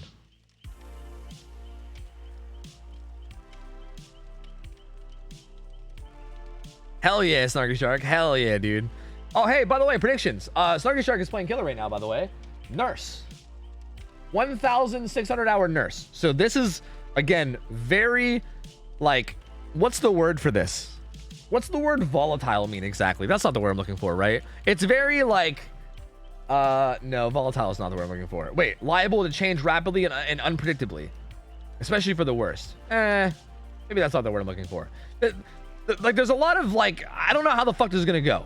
There's a lot of variance, I guess, maybe. Variance? I don't know. This is gonna be really unpredictable. I don't know. 1,600 hour Nurse could be a fucking cracked out god Nurse that lands every blink, or they can be a super boosted nurse. No offense, Snarky or any other nurses, okay?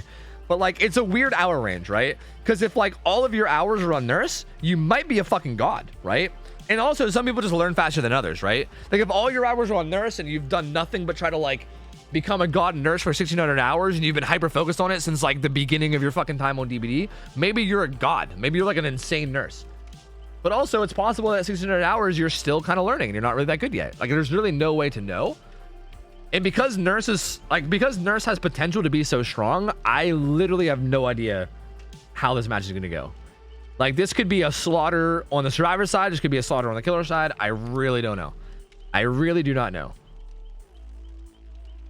Do you just have a macro to double your mouse sensitivity whenever you aim so it counters the speed? Oh, or you can do that. True, Smiths. True. That's the play. You're right. Easy macro. Easy peasy. Nah, fuck that. You could just only use it to zone or quick scope. Yeah. Yo, Elva, thank you for the resub. 17 months. Yo, thank you. I said, thanks for 17 months, Tovi. I appreciate your support, brother. Hey, no problem. I got you. Hey, no problem. Are we doing this again? Hey, no problem. I got you. Think nothing of it, really. What's up, Dwee Zeppelin? Did you get coffee in the night yet? No, I'll probably get coffee like after this game, maybe. I haven't taken my coffee break yet. I play a little bit of all the killers, so I'm probably like a 400 plus hour nurse. See, exactly. That's kind of what I'm saying, right? Like it really depends. Like it depends on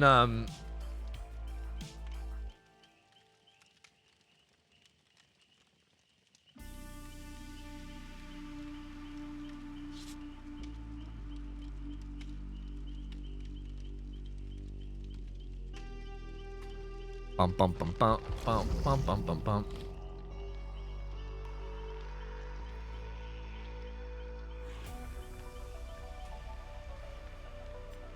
All right. And that goes for, if you guys saw what I typed, that goes for everybody. So if you guys are ever playing in Scrim Night, I mean, feel free to just ready up whenever you're ready. If I ever need to hold the lobby hostage to not start, I have a way to do it. I just go to killer, that way it can't start, and then, you know, like if I'm like playing ads or something, or if I'm going to get coffee, I'll just hold the lobby hostage by going killer. So if you're ever playing in these, just ready up whenever you're actually ready, you know? Yo, why not? Thank you for hooking up. Dweet Zeppelin with the sub. Also, Snow Reaper, thank you for the 8 months. Thank you, man. Appreciate you guys. Thank you. I appreciate the support. Thank you, failures. Thank you. Wish a Ray was here tonight. Dude, we need to find a team to beat a Ray. We need a Ray to lose in Scrim Nights, man. That motherfucker is like the final boss of Scrim Nights, I swear. Like, that motherfucker's just out here creaming motherfuckers, dude. He's like undefeated. It's nuts. I mean, if we got a really, really good survivor team, it's definitely possible. It's definitely, and again, we have Blight playing on Growing Storehouse now. Growing Storehouse is like, it's not a bad map, but it's definitely not a good map for Blight. Like, it's a pretty reasonable map to be able to like get some people out on them, you know? So I don't know, but we would need like a really good survivor team, I think. Hire Nightlight's team, bring him in. Yeah, sure. I'm sure they would totally want to come play in Scrim Nights.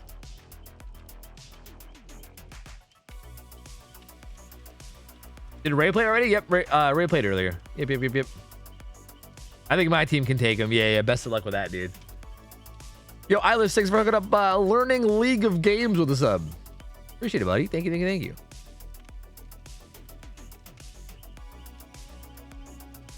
This country deserves a fun controversy now. Let's start claiming certain Pokemon are gay. Hey, man, go nuts. I mean, does it matter if Pokemon are gay? They're like weird little animals. They're like weird little anime animals. Who gives a fuck? Even talking about Pokemon fucking is kind of weird. Like, what? Who cares? Does Slinger run Eerie Coin? No. The add-ons that are banned currently are anything that one-shot downs on a killer that doesn't normally one-shot down. Like anything that causes exposed on a killer that doesn't normally have exposed is banned. So like Eerie Head, Eerie Coin, those things are banned. And also Engineer's Fang. We banned Engineer's Fang too. And then also S-tier killers, like for instance, Nurse can only run green, yellow, and gray add-ons. Like nothing purple and up for Nurse. Also, I actually just looked at my Discord. Destin sent me a DM and he suggested something. I'm curious. I'm gonna say it out loud on stream because I'm curious to see what you guys think about it. Destin sent me a DM. He suggested if I've thought about sitting in Survivor Team's voice chat and undeafening to listen in on comms on occasion, like in the middle of matches. That's an interesting idea, right? Just to get an idea of what the comms are like having like a little, like having like a listen-in moment or something. Huh. That's interesting. I like that. Because again, I feel like comms are a big part of this too. A lot of people don't know, but like a lot of like the really, really good team, like the high hour, like competitive experience teams, a lot, kind of what makes them so good, on top of just being good at the game, is that their comms are amazing. Like they'll tell people like in advance if the killer's even heading their general direction, and they'll like get big head starts off the generators and stuff. Like that kind of stuff can be big, right? Like if you get a massive head start in like a chase before the chase even starts, that's huge, you know? And I think like a lot of the lower hour teams like maybe don't comm well enough. But I'm also kind of worried about what Swish just said. Yeah, I'm kind of worried that some people might get peepo shy, you know? Some people might get peepo shy about it. I'm not sure. Anyway, let's see how this nurse game's gonna go. Again, this could go either way. Double recharge add-ons. So Fragile Wheeze and Dark Cincture, so double recharge. Call of Brine Eruption. Nurse is calling Sloppy. No Corrupt Intervention. No Corrupt Intervention, no late game. So no early game or late game perks, which is interesting. I feel like you usually see at least one or the other, if not both. But nothing for early game or late game. But we'll see. Oh god, this skin is like clipping through on occasion. They did boot up in the carnival, so they have free reign to attack gens right now. So I'm really curious to know what gens are going to choose to attack. There's one. Okay, so there's one in Shack. So they have a survivor here, and they have a survivor on the complete opposite side of the map, way down there at Shack. And I think there was another survivor. I couldn't tell what gen they were on. I think it might have been that one behind. Ooh, almost good sense of blanks, dude. This skin is awful to spectate. I gotta say, this is an awful, awful skin for spectating. This thing clips through so much. Holy hell, this is awful. Still going after the. Okay, still going after the Bill. Good try there, but the Bill doing a good job of juicing. Doing a good job of maintaining distance and making sure to not get faked down on the second blink. Oh, good first blink though. He's gonna go down. Let's take a look at the gen progress. So yeah, Zarina's doing a gen. Oh, this is kind of off to the side of main. I see. They're also doing main building gen and Shack gen. So they're doing gens everywhere except for basically the Deep Carnival. The Deep Carnival is basically the one place that they're not doing gens right now. It seems like everywhere else has gens being done. And there was a gen right there, main building, and then also Shack. Nurse is going to come over and kick this with Call of Brine Eruption. So that'll apply Eruption to it. So the next person that goes down, that one will pop and get 10% regression, plus the potential incapacitation. They're on that gen right there. Actually, no, it wasn't that gen. It was the gen on the other side, I think, right? And then, no, it was that gen. It was that gen right there. Main building gen and Shack gen are the ones that they're doing. And that will cause a really, really good split, actually. Those are really good gens to tackle. Because that's going to cause a really good split. Like, they're going to have this gen down in the corner. Well, the unhook kind of just comes in basically for free. The nurse didn't really find anybody this whole time. Serena kind of just comes in and gets the unhook. Also, no gens have really gotten chased off of either, though. Kind of an unfortunate, like, mid-game there. She didn't really do much of anything. She didn't really go to any gens or really protect the hook. Like, she kind of didn't either. Like, the unhook kind of came in for free, and the gens all got done without really any interruption. But does get the Bill down. Downs him again right away. Eruption goes off in that gen, but I'm pretty sure it had no progress anyway. But Bill's going to go right back down and be put back on the hook. So he's going to be on second stage now. So, regardless, it might be kind of okay. Still. Depending on how fast this Bill dies, we'll see. We'll see what gens are doing now. They're two manning this gen. Okay. Nurse comes in and gets a hit on Zarina. She's going to kick this with Call of Brine. And didn't quite get Eruption. It wouldn't have been silly for her there to just to wait an extra, like, half a second. Just to get that Eruption to proc, but doesn't quite get the Eruption on it. Does hear the Zarina above. Maybe below. I don't know. I thought it was above too, but now I don't see her either. No blood trail either. I'm confused. You're confused. We're all confused. She's right there. Oh no, dude! Jake, what are you doing? Oh, the Jake just gets grabbed. I think the Bill got reassurance or something because his bar was not moving very much. He gets unhooked now. The kick comes in now. Now Eruption's on it, so now it's got Eruption. The Bill gets unhooked. I think this nurse needs to go find Bill like ASAP is what should happen. Actually, yeah, this is kind of okay too. Finds Ace here, gets a hit on him. I'm assuming they're going to be healing, right? Like, you'd think they'd be healing, so maybe try to find them when nurse is calling would be the play. Like, blink over this way. Yeah, and there they are. Yep, finds them. Really, really good. Get the Bill. Down Zarina. Don't pick her up. Get Bill. Get Bill. Get Bill. Get Bill. Get Bill. Get Bill. Oh, missed opportunity. If you could have left the Zarina on the ground, got the Bill, and this game would have been potentially over. It would have been potentially over just right there. I think that was a huge missed opportunity. Huge missed opportunity there. Honestly, even if Bill wasn't on death hook, that just feels like a good slugging opportunity in general, just because you're nurse. But especially because the Bill's on death hook, like you really got to prioritize getting that Bill. Timed that one perfectly. Reyna's eruption, that one was like, that was satisfying. That was satisfying to watch. Reyna's fucking eruption came off cooldown, immediately get hit with it again. I think Zarina just for the peepoed Jake, it looked like. The unhook came in. It seems like that might have been what happened. But wasn't Zarina the one on hook? Did they heal Zarina and then she for the peepoed, or what the fuck even just happened? Or did she like deliverance? I don't even understand. Oh, down goes Bill though. That's kind of what this nurse needed.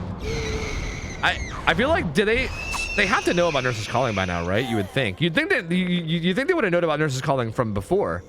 So I'm kind of surprised that they got caught right there. Like you'd think they know the Nurse's Calling's a thing. They got caught out healing a little bit ago whenever she was clearly chasing somebody else. Like that should have been an obvious like, oh, the killer has Nurse's Calling. But even right here, they were like healing in the terror radius and they kind of just let it happen. Like it kind of just feels like, I don't know, like that. This feels really avoidable. Now Bill's dead. I'm curious to see what the gen progress is looking like. This gen has a decent bit, and they're also working on the carnival gen too. They're probably not gonna be able to get this done before she comes over though. And that felt really avoidable to me. Like I feel like that was really avoidable if they just kind of like communicated Nurse's Calling and then like played safe. Well, actually they're gonna get it done. They're actually gonna get that done. The nurse didn't go straight to it right away, which is interesting. You'd think she would, because that was the one that was getting worked on before, but she didn't. So they're down to one gen left. There is someone working on this gen right to her left. She can probably hear it. But there's also a pretty good split.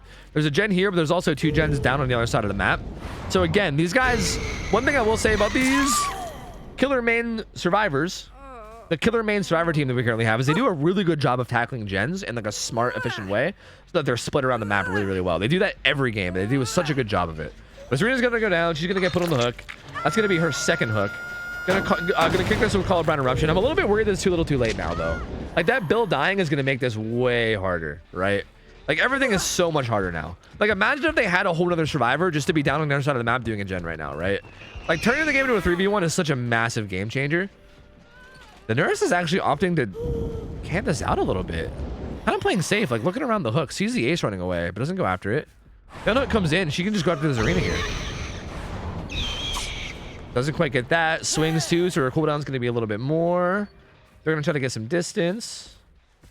She's going to go into this arena. Yeah, if she gets this arena out, it's going to be almost game over, like pretty much. I mean, these guys basically just got to slam out a gen and then try to get an exit gate open and get the fuck out as fast as they can. Because here's the situation. If she kills this arena... If she kills this arena, it basically turns the game into a 2v1. And if somebody gets hooked in a 2v1, they're dead, right? There's no way to unhook solo. Like, you just can't do it. If the killer wants to sit there and camp it, you just can't unhook solo. It's just not possible. So if the game turns into a 2v1, it basically turns into a situation where nobody can go down at all or else it's over. So basically, they need to get the fucking gen done and hopefully get the exit gate done and get out or be in a position to, like, maybe get out before... So, but dude, Serena actually gets away. And they're gonna get the they're gonna get the gen done.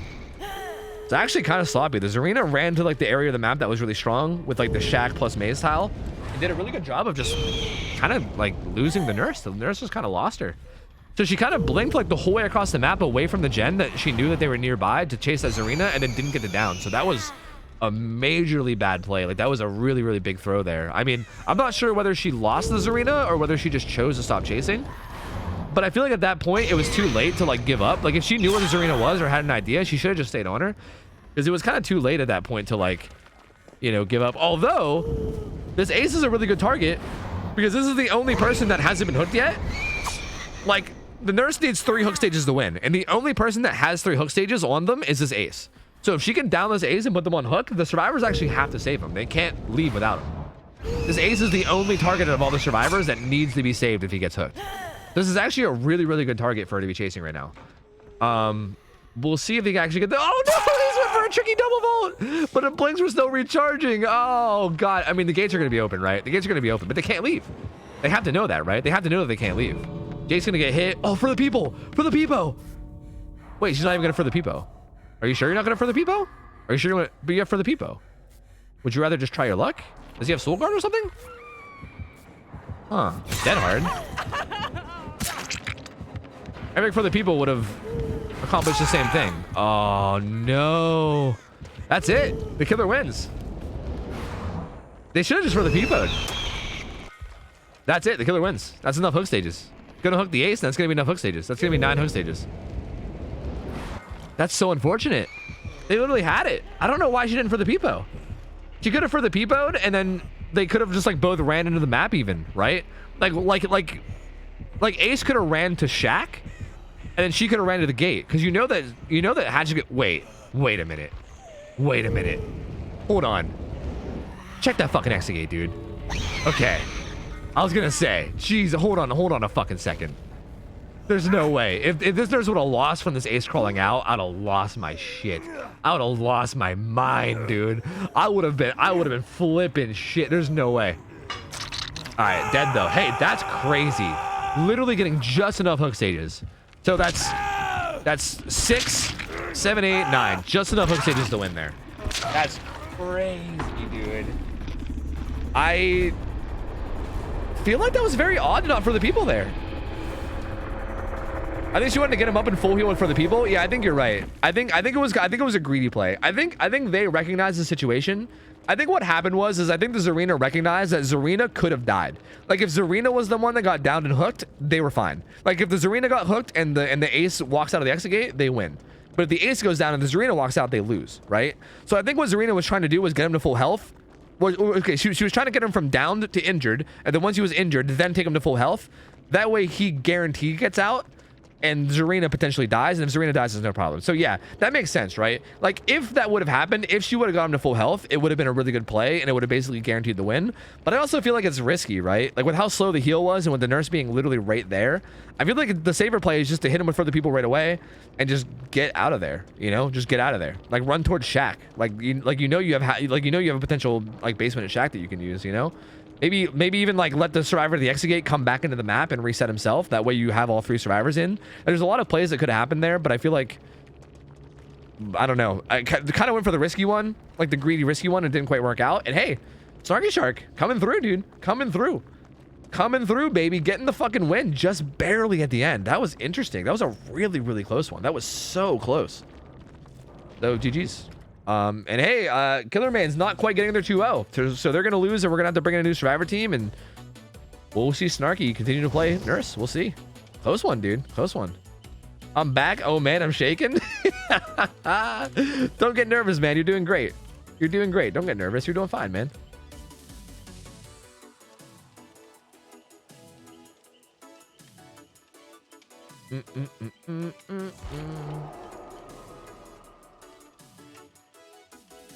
All right, well, let me pay out the prediction and let me set up a new one. I might need to take a coffee break. Your boy might want to get some coffee. Let me pay out real quick, though.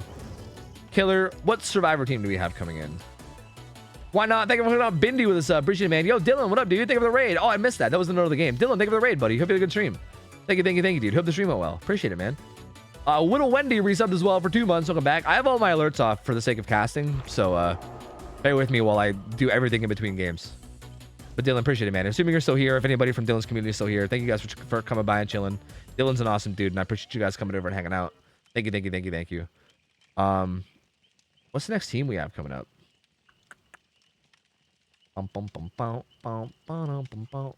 Wait, what? Oh god, I'm not even on the right page. Or no, I am on the right page. Looks like we should have Power Struggle Rangers. We should have Tyro's team coming up next. Assuming we're following the schedule, I think Tyro's team will be up next. Motherfucking Tyro! I think we're bringing in Tyro. That should be interesting. And it's going to be the nurse again. Yeah, it's going to be the same nurse, but we're going to be getting a different survivor team. Again, if you guys don't know what's going on, this is like King of the Hill style, basically, right? So like when one side wins, they stick around and the other side gets rotated out. So because the killer won, we're going to rotate out the survivors. You're bringing a new survivor team. And if you win twice in a row, then you win the prize and you get rotated out anyway. So it's kind of like a one-off King of the Hill style. So yeah, there's Tyro. We're bringing in Tyro's team. Power Struggle Rangers. You guys know Tyro. I hear that for the poor, he is the wealth, or he's the treasure. I hear that for the sick, he's the medicine or something. Here you guys go. You guys can gamble. Go nuts. Gamble away. So same killer, same map, different survivor team. That last one was close. I mean, I don't know. I have no idea how this is gonna go. I really have no idea. I'm gonna get coffee though, guys. Okay, I'm gonna grab some coffee. So I'm gonna hold the game hostage real quick. Let me like switch my killer to nurse so just maybe I confuse less people. And wait, I thought I had a capture for this, right? Oh yeah, I spelled coffee wrong and everything. I'm gonna leave it spelled wrong. I don't even care. I'm gonna leave it spelled wrong. BRB getting cough. BRB guys, I'm getting cough. Hi CFB, how are you? Hello. Guys, I need to get some coffee. Okay, I'll be right back. Give me a second. I'll be right back. I'm gonna play some ads while I'm gone. That way we keep them out of the game. And these guys are gonna get set up and get their builds ready to go. And then when I get back with my coffee, we'll start the match. Okay. So be right back. 1 second. BRB uno moment.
Okay. Okay. All right. Hi. Hello. Sorry, I'm back. I had to get some coffee, and then my cats were hungry, you know? Oh, man. Did anyone know if Tofu does scrims for Xbox, guys? Yes. Like for instance, Swing Blade might be on some kind of console. I don't know. You don't have to be on PC. You can be anywhere you want. As long as I mean, as killer, it doesn't really matter. As survivor, I mean, all that really matters is that you have a team that like ideally you can talk to. Not even ideally. I mean, like it's kind of like a necessity that you gotta talk to your team. So yeah, I mean, you're allowed to play on console. Totally fine. Totally fine. Looks like they're all ready to go. Like I said, remove Lightborn. Even Switch, sure. I mean, feel free, man. I mean, like, doesn't this game like perform like shit on the Switch? I mean, you might get your ass kicked, but I mean, yeah, we're not gonna ban you from playing if you're on Switch. You can play whatever on whatever you want. No matter to me. No matter to me, man. We don't really restrict that kind of thing. It's totally fine. That's a lot of offerings. Are they just really making sure they got it right? High-fiving the killer. You love to see it. All the offerings are right. We're fine. We're good. We're good. We're good. We're good. You should start asking the survivors if we can listen in. I don't know if I want to do that today. There's maybe something we should look into doing next week if we want to try that. I am down to consider trying that though. I mean, I guess if I just sat in on their call, they wouldn't even know when I was on deaf and right unless they were like really paying attention to it. But I don't know. I'm not sure if people would be cool with it or not. I already have it set up. Oh, do you? Interesting. Yeah, I'm not sure if that's something I want to do today or if it's something I want to like maybe think about implementing next week, you know, to like try it. It's an opt-in, not an opt-out. Yeah, I feel like that should be it. Like maybe we should know like going into the day like who is down for it or whatever, you know, for like the spectator experience, because it does sound like it might improve the spectator experience a lot, you know. So hey, I mean, if you guys as viewers think that would improve the experience a lot, I'm down to look into it, dude. I'm down to give it a try. We can like ask the teams that are playing if they like are down for it, and we can just like mark them like yes or no or whatever, and then, you know, if they're down to do it, we can like do it in the middle of a match, you know. Seems like it could be interesting. Have it be part of the sign up. True, we could do that as well. That's true. That's true. You ever tried to rap? I think you'd be good at it. Like Rap God song. I think you can do that. I actually have a version of the Rap God song. It's somewhere on SoundCloud. You can probably find it if you look hard enough. Oh my god, this skin is somehow worse. Oh Jesus. Okay, so same exact, no, not same exact build. Call of Brian got replaced with Discordance, interestingly enough. Why is the survivor right away near Shack though? This beginning is a lot faster. Same add-ons though, same add-ons. The only thing that got changed out is Call of Brian got changed out for Discordance. One Blink Annie, but does find the Dwight. I mean, we're already off to the races really fast here. Like we're fucking quick. We're quick as shit. Does see the ace over here. Gonna do a prediction blink. The ace does kind of just vault out though. Looks like he's gonna get hit. They boomed up. There's a survivor on the main building. Two survivors gonna be on the main building. Third survivor's also near main building. Actually, oh, kind of messes up the blink, but gonna blink up. Finds the motherfucking Tyro and gets the hit there. Sloppy Butcher trying to apply hits on the multiple people. There you go. 3 different survivors are injured with Sloppy Butcher. Nurse's Calling might end up coming into play now too. Ooh, doesn't quite get that hit, but does get the Dead Hard. So like the Dead Hard actually is pretty useful there. Like getting that Dead Hard out of the way is kind of nice. The boon is right behind her, and I'm not sure if she heard that the boon was right behind her, but if she did, that's actually kind of huge. Because the fact that she has Nurse's Calling, I'm just gonna throw this out there. This might be dumb, but this might be genius, okay? It might almost be worth it to just not even snuff that boon, and instead just let it be there. That way you know where it is, because you know that they're most likely going to be healing near the boon, right? So you can kind of just hover around the boon area if you want to try to find people healing, and you'll most likely see them with Nurse's Calling, right? Like it's kind of a thing you could try. Just, I don't even know if she heard the boon though, but it's an interesting idea to maybe try. But does get the down on this Jake relatively quickly. Kind of struggling to get to this hook, weirdly enough. Gets the hook though. Ace is doing the gen out in the carnival. Quentin was doing the gen there, and it looks like the homie Dwight is healing over here. Kind of got reset a little bit because of Sloppy, but he's doing all right. Dude, I swear, Snarky has the best timings with Eruption, I swear. Like, the kit comes in right as Eruption goes away, and it's so satisfying, dude. Like, I don't know if it's, like, OCD or what it is, but, like, it's so, like, chef's kiss. I fucking love it. Ooh, Quentin gets hit while falling, so he's gonna lose a bunch of his speed boost during the fall. Maybe. Do he have balance? I don't know. I think Quentin's gonna die here, too. Oh, no! He's just gonna go down, too. They're not really trying, like... So far, there's not really been a lot of, like... How do I say this? Like, trickery in the chases? Like, the survivors are kind of just holding W and like vaulting windows and stuff, and like letting themselves just kind of die. Like, I don't know. It doesn't really feel like they're making it that hard on the nurse, I guess. Still hits Jake during iframes, but probably gonna chase after him now. Gets the follow-up hit on him. Can probably keep chasing him from here. It looks like she will. Oh, good. I mean, that was a good first blink. That first blink's positioning was really, really good. The second blink obviously fucked up a little bit, but that was a really good first blink to predict the double back, blink to the corner. A little too far on that blink though. The Jake's gonna get away. I mean, the Jake's at least being a little tricky now. The other unhook comes in over here on the Quentin.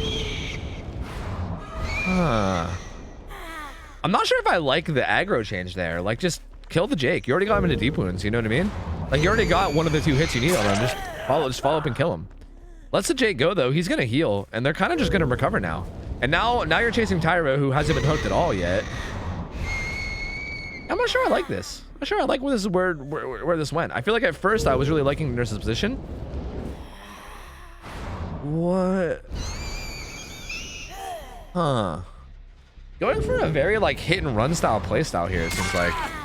Fonz Doyen hits him too. Everyone's injured now, so I'm guessing you're gonna try to find people that are injured now. Gonna kick this with Eruption. Tyro heals. Okay, so I think she does know about the boon because she did come over to the boon area, but I feel like it was too late. Like they're already healed. Like it's been so long. The Jake is still out there somewhere that needs to be healed. Oh no, the Quentin almost made a good play, but then kind of panicked and vaulted into them, thinking that she was gonna blink farther than she was. Okay, very strange play for the Quentin there to go for. He went for the old crouching behind the wall and assumed she's going to blink too far play. It didn't really work out in his favor, and that's going to be his second hook, so he's actually getting closer to death now. So maybe if she wanted to flip the switch here and maybe go after the Quentin kill, that could be really beneficial, but depends. We'll see. As far as gen progress, there's really not much to speak of though. Like, I was sitting here talking about how the hit and run strat was like questionable, but to be honest with you, it seems like it's done a good job of just keeping them off of gens. Because there's really not that much gen progress to speak of. That like top middle gen had the most progress, but it got kicked again. It got Eruption and then kicked again, so it's gonna have a lot of progress gone. That gen's not hit with Eruption too. Actually, it didn't get Eruption. It just got kicked. But still, doing a really good job actually of keeping pressure on these guys and keeping them off of gens so far.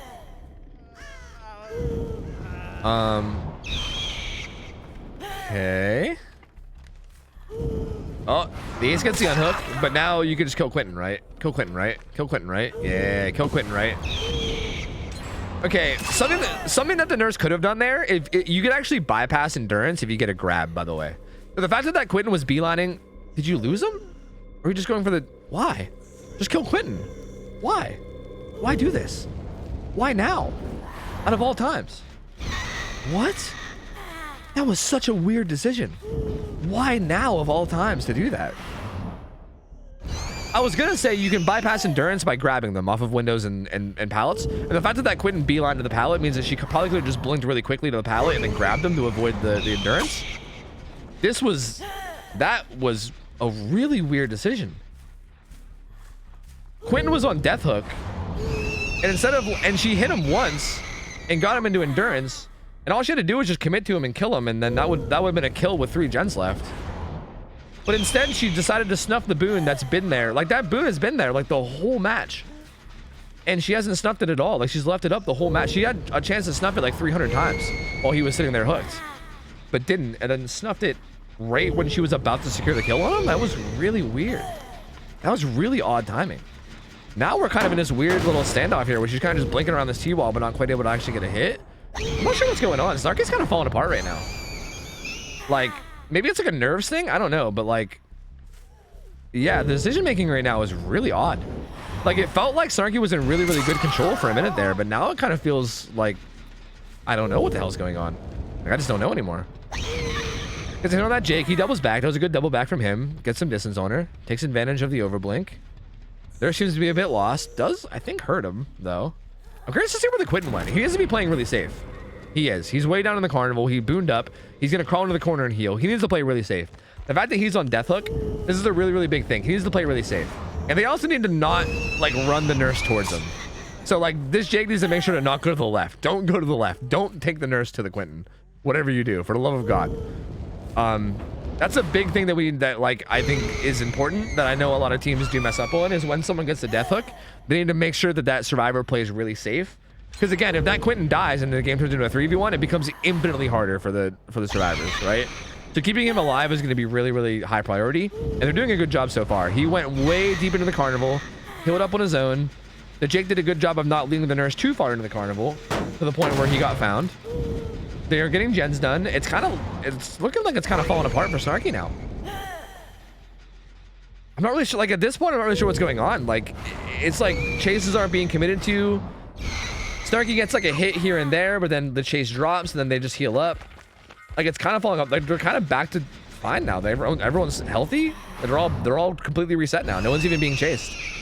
This is like beginning of the map level pressure. Like no one's even being chased. No one's injured. There's not pressure on anybody right now. The Scorns procs. She comes over and hits the Dwight, but gets that gen done too. Only one gen left. These two are doing a gen together over there. Quentin's also doing a solo gen. And this Dwight's not even been hooked, so like, that's a fresh hook Dwight. And Discordance is going off on that gen. She has to go to that gen, right? Still going for the Dwight. Like, it's weird that... Okay, now you're going for the gen. I was gonna say, if you commit to this Dwight, like, how are you gonna... Why would you commit now? Comes over here and breaks this up. But again, I'm pretty sure the Quentin was pressuring the gen on the other side of the map, too. He failed the skill check, so I think he got a little scared. So kind of lucky for the nurse that he failed that skill check. Had he not failed that skill check, there would have been constant progress on that going up. But I think he failed the skill check and got a little scared. He didn't want to die. And again, I don't blame him. I do like the safe play. I'm never gonna get mad at safe play. So the fact that he just like kind of ran into like the carnival area and he's like, nope, I'm scared. I'm playing safe. Like I don't blame him. I don't blame him. That's totally fine with me. But they're back on this gen, and this gen's gonna get done. And now the nurse needs 6 hooks. And yeah, no late game perks. 6 hooks are needed, no late game perks. Gates already being opened by the wake up survivor.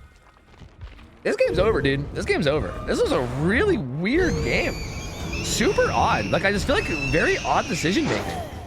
Like, literally, I just feel like if she chased that Quentin after that unhook, this game is potentially over. And instead, it's like the opposite.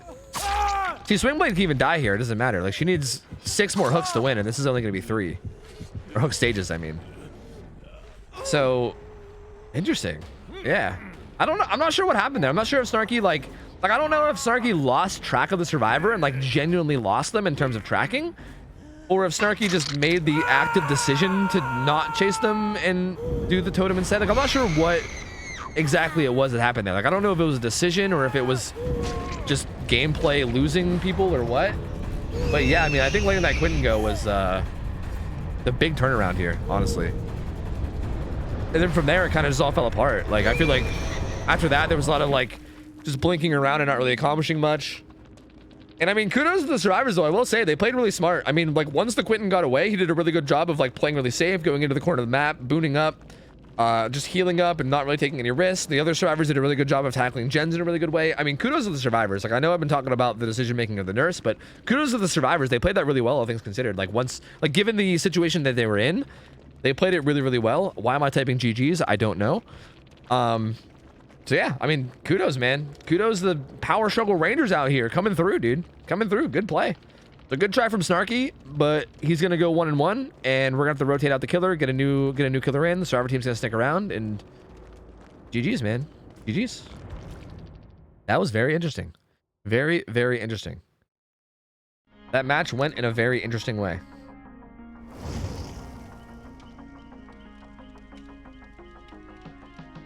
Yeah, after that, the nurse only lost by 1 hook. No, the hook states were bugged. I think she actually lost by 3.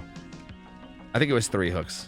Because she had 3 hooks going into that late game. When survivors leave out of the exit gate, for some reason it like bugs out their hook states or something, I think. Or wait, maybe it was just 1 hook. Maybe you're right. It's actually the other survivors were hooked. He was a fresh hook, right? I can't remember. No, it was. No, yeah, she only had 3 hooks total. So yeah. So yeah, she actually lost by 3 hooks. Yeah. It just bugs out when people leave out of the exit gates. I don't know why. Oh, we got Kraster, dude. Oh shit. Okay. Okay, Kraster's all up in here. What is Kraster playing?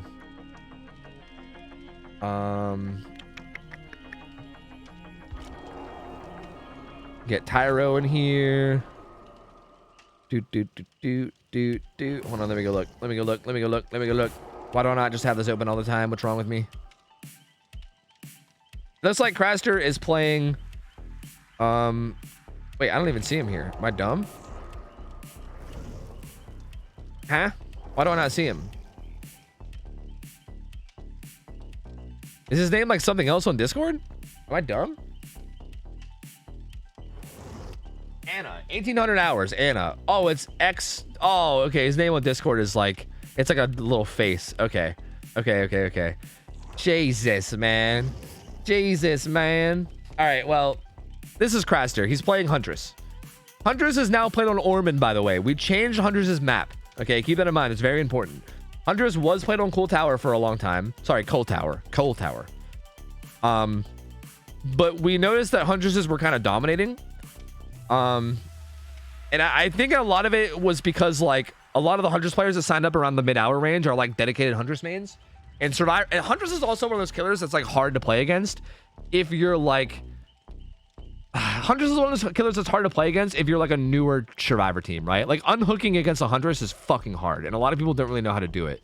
So it seems like Huntress was dominating games a lot of times, so we had to give her a little bit of a harder map, so we put her on Ormond. And so far, it seems like it's going okay. This is kind of like a test to see how it goes. Depending on how she plays on Ormond, we might end up changing it back to something better for her or something like worse for her. I don't really know yet. We haven't really decided. But she is playing on Ormond. Craster's a pretty good killer. We've seen Craster play before. Craster also has a Survivor team that he plays with too. That he plays really well with.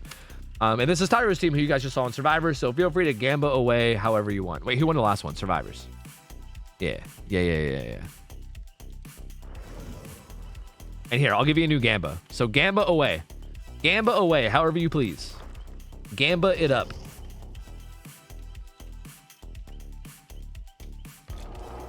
On the same mindset of listening on comms, you can ask the winning party questions after the game about decision making. Yeah, I like the whole like interviews thing is something we talked about it before as well. So yeah, maybe, but I'm not sure. I gotta play ads, guys. I gotta play ads, guys, just to make sure they don't play mid game. I want to make 100% sure they're not gonna play mid game, so I'm just gonna make sure I play them just to get them out of the way. Okay.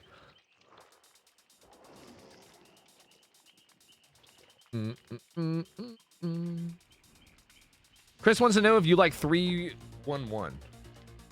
I don't know if I know what 311 is. Is that like a hotline number or something? What's 311? Crystyle, thanks for the resub. 10 months. Welcome back, buddy. Thank you, man. Thank you. Cancel them? What? What are you talking about? A band. 311, the band. What songs do they do? 311. Artist. Amber. Beautiful Disaster. I'm going to mute my audio and I'm going to listen to their most popular song. See if I know it, okay? All right? I don't want to get DMCA'd.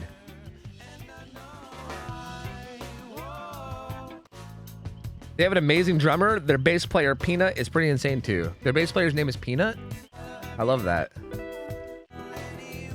I don't think I've ever heard the song before.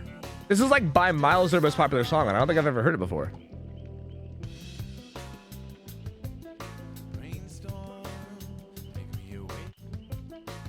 Yeah, I don't think I've ever heard that before. I'm pretty sure I've never heard that before. I'm gonna turn back on the audio because I'm back on my music. You never heard Amber Brother? I guess not. I don't know that band. I don't know that band at all. So I guess I don't have an opinion on them. Oh, sorry, the ads are done, so let me get back.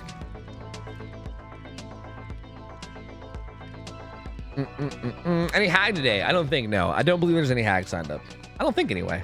What's hag's first name? Fucking goddamn Lemon made everyone sign up with their... Actually, there is one. Borlord signed up with hag. It's Lisa, right?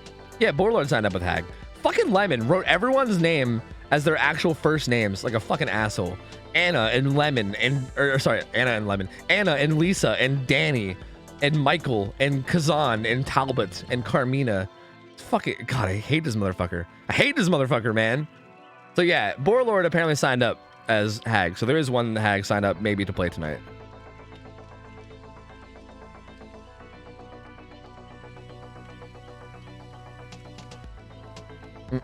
This is revenge for being unpaid. True. True. I do it so Ray has no idea who's playing. Okay, I respect it.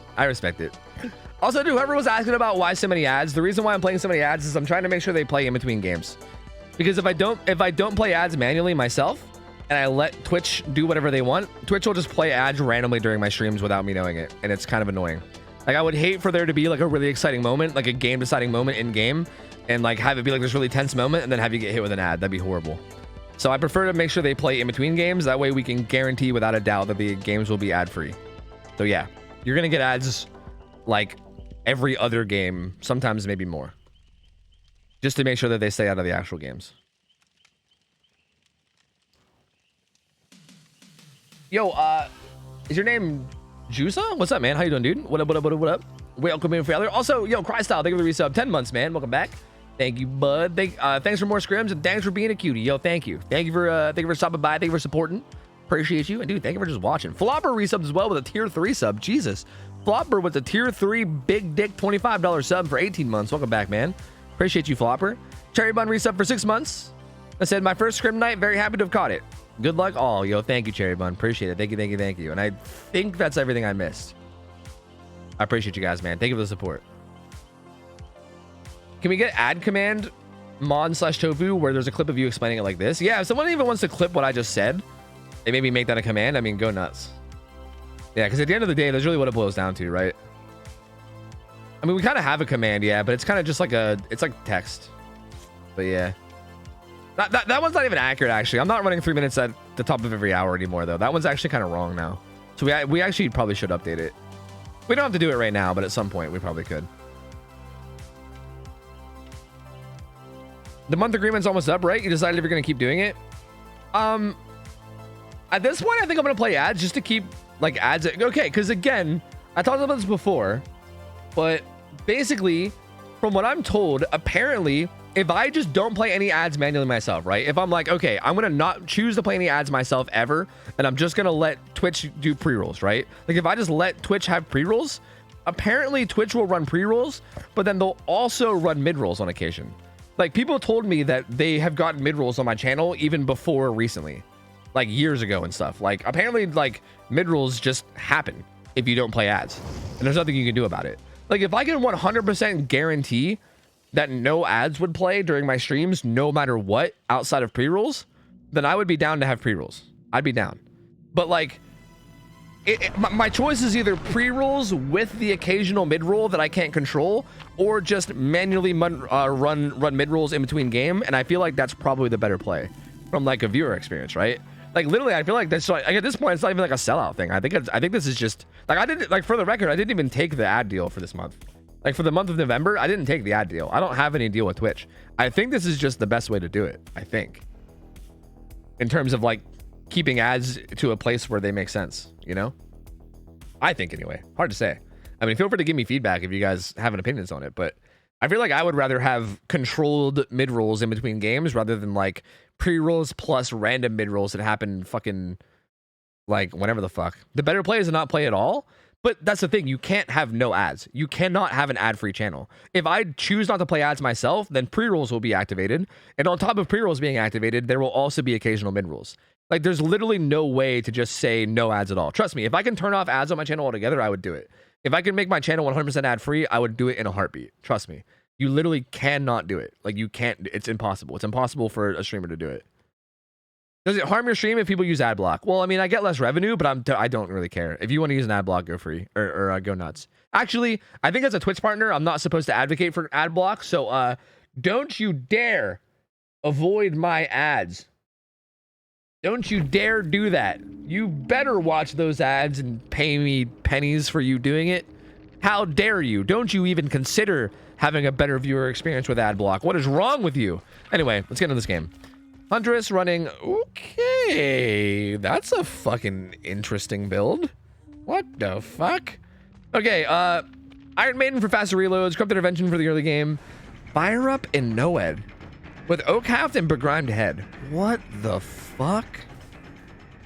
That is so odd. Huh. Very, very interesting. Fire up is one that feels very random. Goes for an M1 there instead of a hatchet, which is interesting. Gonna pull up the hatchet now. Doesn't quite land it. Gets hit on Quentin though. He's kind of in this open field. Again, this is why I thought this map wasn't gonna be that bad for Huntress. There's a lot of these like open fields where like you're kind of just dead against Huntress. And here it happened. Really good hatchets right there. Just quick 2-piece on Quentin. He goes down really fast. I mean, that was a really quick first down. That was a really, really quick first down. They're trying to duo this gen inside. And also Ace is doing a gen on the complete opposite corner. So they're trying to, they're like inside gen and then opposite corner is where they are right now. She's going to quickly reload. Yeah. She also has begrimed head. So like the survivors on the hook are going to get hit with the old mangled and hemorrhage, I believe. So it's basically like sloppy butcher on your hatchets essentially. Okay, finds the Jake here. Kicks the middle gen just to regress it a bit. No real gen kick perks though, so just like normal regression. Finds a Jake. These tiles are not crazy strong against Huntress. They're actually quite bad. So this Jake is most likely going to get hit. It's just like how long. Ooh, okay. Kind of giving him a little bit of juice. Gets hit there though. Gonna run away. Can he make it anywhere though? I think he might get hit. Yep, down he goes. So again, another really quick 2-piece. OhTofu makes that a lot easier. If you guys don't know, OhTofu is an add-on that makes it so you recover faster after your hatchets. So it makes it a lot easier to hit one hatchet and then immediately follow up with another. And that's exactly what Crasser did. But I will say the Quentin got unhooked, and again, no real play around it. Like didn't opt to like trying to tunnel him out or anything. Kind of just let him go. He's kind of just doing his thing. So hooks Jake, comes in, kicks the gen again, reloads again.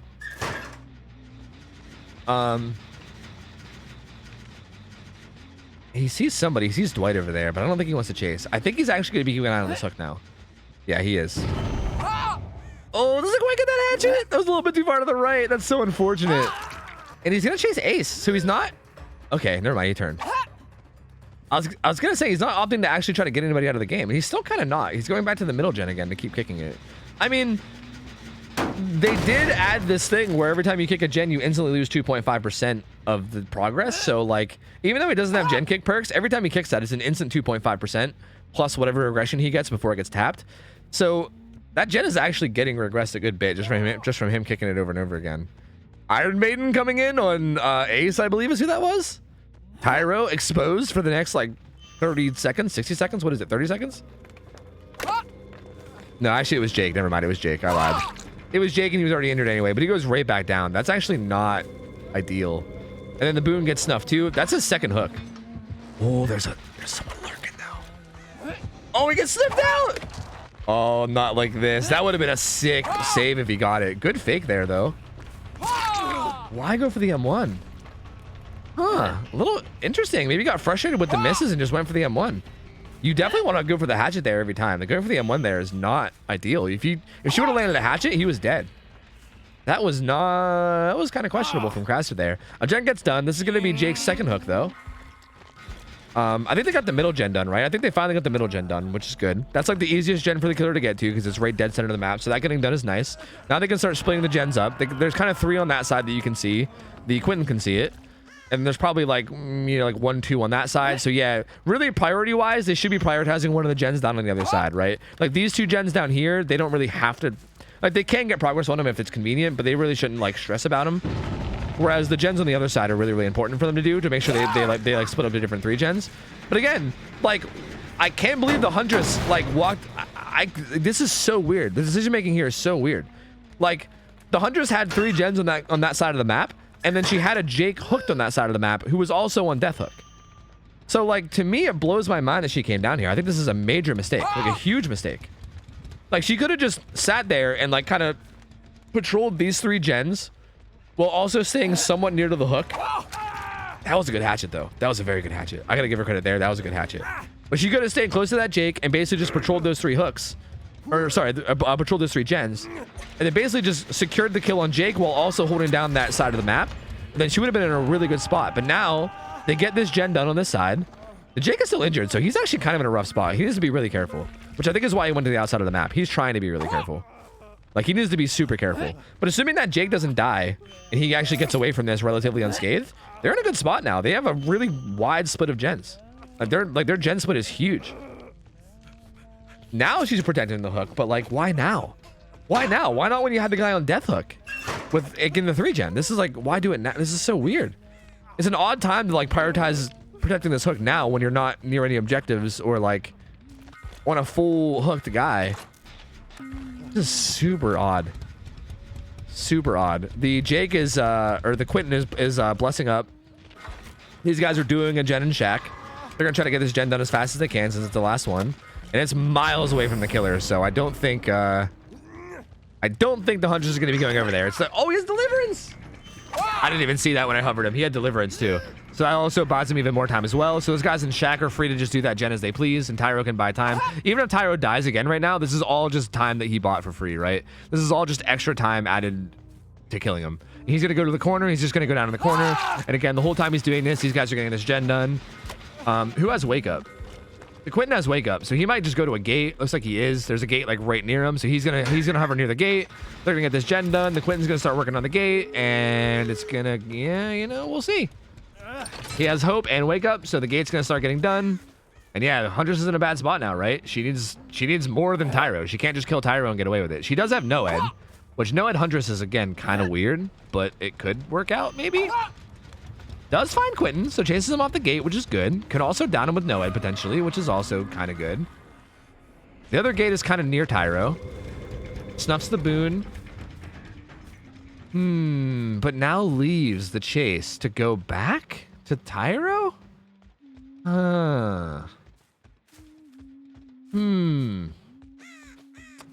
Interesting. So now Quentin can kind of just get right back on that gate if he wanted to. But I feel like the Quentin probably doesn't believe that she's gone. He's probably like, no, she's got to be there, right? Because like they're just like healing up. I mean, maybe they're just playing safe and healing up. I mean, Dwight went and opened the gate. He's just gonna like start to walk out. These other guys can just leave. But they don't know about Noed though. They don't know about Noed. That's the thing. They might just assume Noed's not in play because who the fuck plays Noed Huntress? And they might try to walk past her and she might just. Yep. Like I said. Swingblade already left too. Oh no, they're in trouble. I don't think this is enough for a win, is it? Or no, it is. No, it is. No, that is enough for a win. That's just enough for a win, actually. That's just enough. Cause that'll be 6, 7, 8. So yeah, that'll be just enough. Wow, that was actually really close. That was really close to going downhill. Honestly, kudos on them for like recognizing the win condition faster than even I did. Cause even I wasn't sure if that was the win or not with them getting out, but yeah, it was. Because it's only 2 hook states on the 2 that got out, which means these guys will have 6 hook states, even when Tyro dies. So woo, Survivors won, but that was actually a little Monka, man. That was close. The surprise Noed Huntress. I mean, who the fuck expects Noed on Huntress, right? It's such a weird perk to run. So I don't know. Tyro's going somewhere. I don't know where he's going, but he's crawling somewhere. Is he trying to make his way to shack? No, he's just in the corner. No, he's just deep in the corner. No, he's deep in the corner. He's just finding a corner to die in, I think. Noed is weird on Huntress because Huntress is a 4.4. Okay, Noed is a perk that basically makes your basic attacks a one-shot down. Your basic attacks are basically like your just normal swings, right? Like not your hatchets or anything. Huntress is a killer that has a slower movement speed than other killers. She's 4.4, whereas most killers are 4.6 meters per second. So she's slower than most killers because she has her hatchets. Her hatchets are so strong that they had to make her slower to compensate. So with Huntress, the majority of your hits that you're getting are with your hatchets. You're not really getting hits with your basic attacks very often because you're slower, right? It's harder to get hits with your basic attacks because you're slower, and like you're basically, your whole kit is basically built around getting hits with your hatchets. Like not to say that you'll never get hits with your basic attacks, but like you're gonna get them less than other killers because you're gonna be like your kit's basically built around your hatchets, you know. So that's why Noed's kind of weird on Huntress in that way. But it did obviously work out here. Obviously, like it got her an extra kill. It didn't work out enough to get her the win.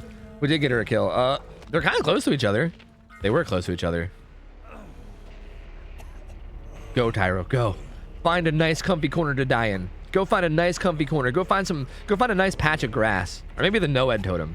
Go die next to the Noed totem. Yeah, that's a good idea. Yeah, go die next to that. Yeah, that's a good idea. Yeah. Killing Tyro would have won, right? No, it wouldn't have won. No, that would have been 3, 6, 7, 8. That would have been eight hook stages, which would have been 1 short. No matter what, it's a loss. Even if she found and cooked Tyro, it was still a loss by 1 hook.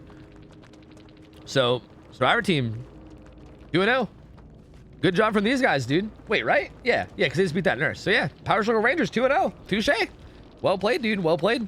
That's only our second winner tonight in Scrim Night. We had a lot of people going 1-1 today. So congratulations to these guys. They went 2-0, so they're going to be rotated out. The Killers also going to be rotated out because they lost, and then we'll get in a new squad of both. This was a really interesting game, though. I feel like it was another one of those games where there was just a lot of weird decision making. Like, I feel like when that Jake was on hook on that side of the map and he was like on death hook, just killing that Jake would have, again, it's like the same thing as last game. Just killing that Jake would have made a huge difference. But I don't know what to say, man. I mean, I can say this every week, but if people don't have to do it, they don't have to do it. I mean, like what what can I say? What can I say? If they don't opt to play in the most efficient way, they're not playing the most efficient way, I don't do about it. You know, I don't do about it. You gotta get one out. You know, you gotta get one out. So the survivor wins. We'll pay out a prediction real quick. Give me a second. Boop, boop, boop, boop, boop. There you go. And GG's. Well played. I mean, Craster had some really good hatchets, though. Like, kudos to Craster. He hit some really good hatchets. I feel like you can tell he's a good Huntress player. I just feel like, again, like maybe his like mindset towards the strategy was not ideal. But he still played a good game of Huntress regardless, so it was still fun to watch. And again, kudos to the survivors. They played that really, really well. And I enjoyed seeing it, you know? Oh, God, it's the Hag, dude. It's fucking Boarlord playing Hag. Oh, God. Not like this, dude. Can I coach killers if they wanted, or do you think that's unfair since it's probably higher hour macro? No, that's fine. I'm down for like any coaching that anybody wants from anybody. I fully support. Like, I want that. I want people to like reach out to players. I want better players to reach out to people that are learning. I want all that to happen. Like, I want people to reach out to me even, right? Like anybody. Like, reach out to anybody and just try to like get better. I love seeing that shit. If people are actually like putting an effort to improve, that shit gets me really happy. Like, it makes me really happy. It makes me really excited. So yeah, by all means, please. Like, I want that to be the case for everybody and anybody. Okay. So this next match is going to be Boarlord playing Hag. Okay. And he's around 2,000 hours. And then the survivor team is Toxic Chimkin Burglars. Oh my God. Is this like a... Wait, this is like a combination of the Basement Burglars and the Chimkin squad, but also Ryoxium's on the team, so Toxic is involved too. The Toxic Chimkin Burglars. It's like a three-way mix of Ryoxium being Toxic, the Chimkin squad, and the Basement Burglars. What the fuck? Also a combo of Rayo and the Toxiums. What the fuck? So it's going to be Biggity Baby, Milky, Fried Rolls, and Ray. So this is really similar to... Is this not Chimkin Squad, I think? Wasn't this exactly Chimkin Squad, but with Ray stepping in, I think? Or was this Basement Burglar? I can't remember. The squads are so similar that I can't remember. Either way, we have these three, which have played together quite a bit on other teams. Ray is a really good player, so we know that already. And Boarlord is a 2,000-hour Hag. So... we'll see how this goes. Hag is, again, this is going to be interesting because Hag is one of those weird killers where you have to know what you're doing against Hag. And it's kind of like we talked about this earlier about twins. But it's one of those killers where if you don't really know what you're doing, it can snowball out of control really, really quickly. Like, Hag games can go to hell really fast. But if you know what you're doing and you really understand the counterplay to Hag, she'll probably get shit on. Like, realistically. Like, if you really know what you're doing and you really play disciplined and smart against her, she should get shit on, like, realistically speaking. But these are like the more low-hour games. I don't really expect these guys to know all the ins and outs. I would expect there to be some slip-ups.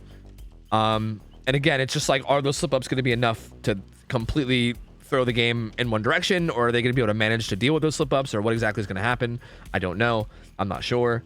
So predict away however the hell you want. Predict however you want. Who's Hag? It's Lisa playing. Shut up. Shut up. Fuck Lisa and fuck you too. Yeah, Hag is also on Dead Dog. Yes, Hag plays on Dead Dog. So yes, and the survivors' hours are average. Yes. Yes. Also, yo, Kinana, thank you for the sub, by the way. Welcome in. Also, I saw your message. You said something about how you literally watching YouTube and decided to check Twitch, and here you are, dude. Hell yeah, welcome in. Yo, thank you for popping in. Thank you for subbing as well. Appreciate it. Thank you, thank you, thank you.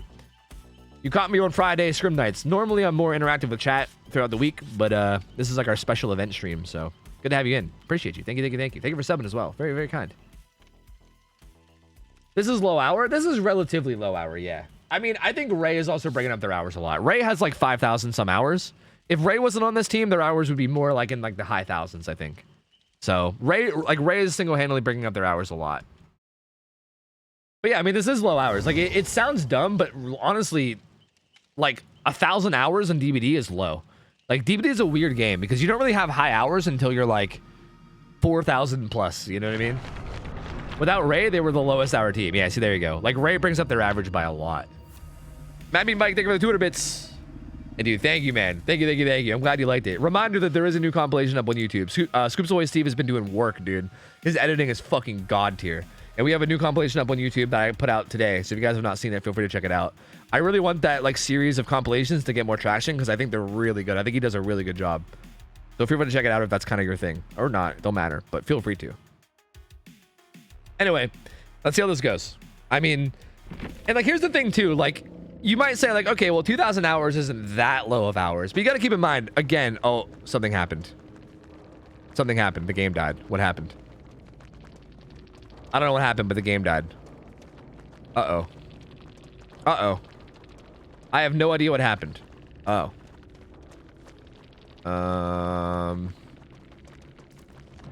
We go again, I guess? I guess we go again? Anyway, sorry, what I was trying to say is, even if you have a good bit of hours, right? Even if you have like 1,000, 2,000 hours, you got to keep in mind, again, look at all the fucking killers in this game, dude. Look at all the killers that are in this game. Like, look at all these motherfuckers, dude. Like, even if you have 1,000, 2,000 hours, are you going to know all the ins and outs of all of these motherfuckers? Like, no, dude. Especially some of the more rare killers. Like, Hag is like a really weird one. Because Hag is a killer that you don't see very often in your public matches. And she's also one of the more unique killers in terms of how you play against her. So that's why Hag is a really weird one. Like, not a lot of players know how to properly play against Hag. Like, I would say a very small percentage of the community actually understands Hag. Like, you just never really see her, right? Like, everyone plays against, like, Billies and fucking Blights and Huntresses and shit, like, all the fucking time, right? But, like, how often do you see Hags? Like, not that often. So, you know, I don't know.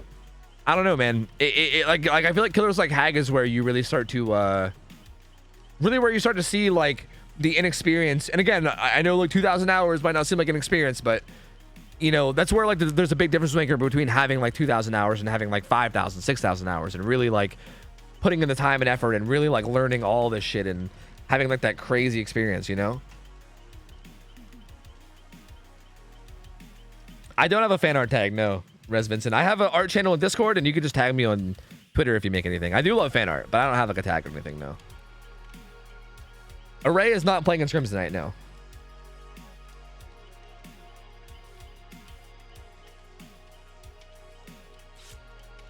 I see Hags more than Billies, and it makes me big sad. Really? I almost never run into Hags, dude. It's, like, so rare. I mean, I don't play Survivor, like, super often, but when I do, I barely run into Hags. Like, it's super rare to find them.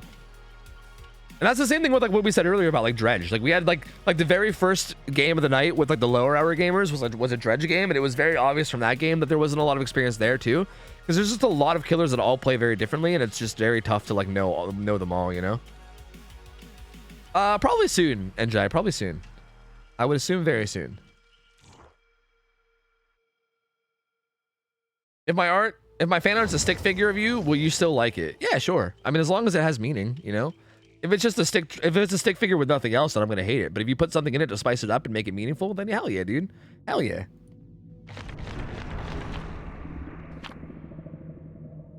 All right, round 2. Hopefully it works this time. Round 2, please. Let's make it work this time. All right, please. I can't draw. Yeah, but like if you draw a stick figure of me, like pointing at a map and like pointing at Denmark and calling it fucking like Dominica or something, you know? Like I think I would laugh at that. I'd laugh at that and I'd enjoy that fan art. Even if it was like even if it was like stick figures, I that would be good fan art. I'd be down with it. Sign me up, sure. Like that's what I'm saying. It doesn't have to be amazing art. If it has a good meaning, then I'm gonna like it, you know? But I'm also down for good art too, you know? Sign me up. All right, so here we go. Hag's build. Rusty Shackles is an add-on that makes it so that when a trap gets triggered, the little like phantasm thing doesn't jump out. So you don't actually get alerted at all as survivor that you set off the trap. It's a really, really annoying add-on. And it's really strong on this map in particular because you can hide your traps in the grass, which is what Borderlord's doing. Hiding the traps in the grass, which means the survivors aren't going to see the traps with their eyes, and they're not going to know that they're set off until the hag is like already on their face hitting them. And you can see the Borderlord is setting up a big web of traps around this corner.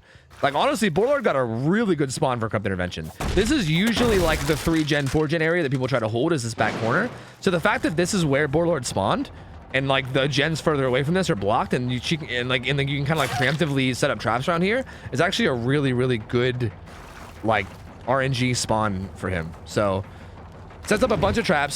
See, like, there you go. Claudette set off a trap. Now what you're gonna see is anytime anyone sets off a trap, he's just gonna insta teleport and get a hit. Either get a hit or reset the trap, and then rinse and repeat. And this whole area of the map is gonna basically just belong to Borderlord. And the survivors want to run into here. It's gonna be tough. It's gonna be a threat, and they're gonna have to be really scared. And they're gonna have to make sure that they also don't go down here. This is a big thing. Like, I don't like this at all. This guy should have ran away. I don't like this at all. This guy needs to get the fuck out of here. Because if you go down in like the web of traps, that's when the game kind of becomes like borderline over. Okay, gonna go to the window. That was scary too, because there was a trap at that pallet, but they didn't use it. So, okay, Jill gets away. So good on the Jill. If that Jill would have went down, that could have been really bad. And again, this is what you're probably gonna see. Zarina doing a good job of getting some progress here. You're probably going to see a lot of this. Honestly, what needs to happen is Milky needs to set up a boon down here on the side of the map somewhere, which I think is why they're checking the map right now. They're probably trying to see if they can see a totem, but they can't. They need to set up a boon on the side of the map and basically never come into the side of the map. They need to literally never come into the side of the map unless they're full health. Like, if you're injured, you need to stay the fuck away from the side of the map. And it feels like they might know that. And if they do know that, this game might last a very long time, don't you? See, this is kind of a throw. This is what you don't want to do.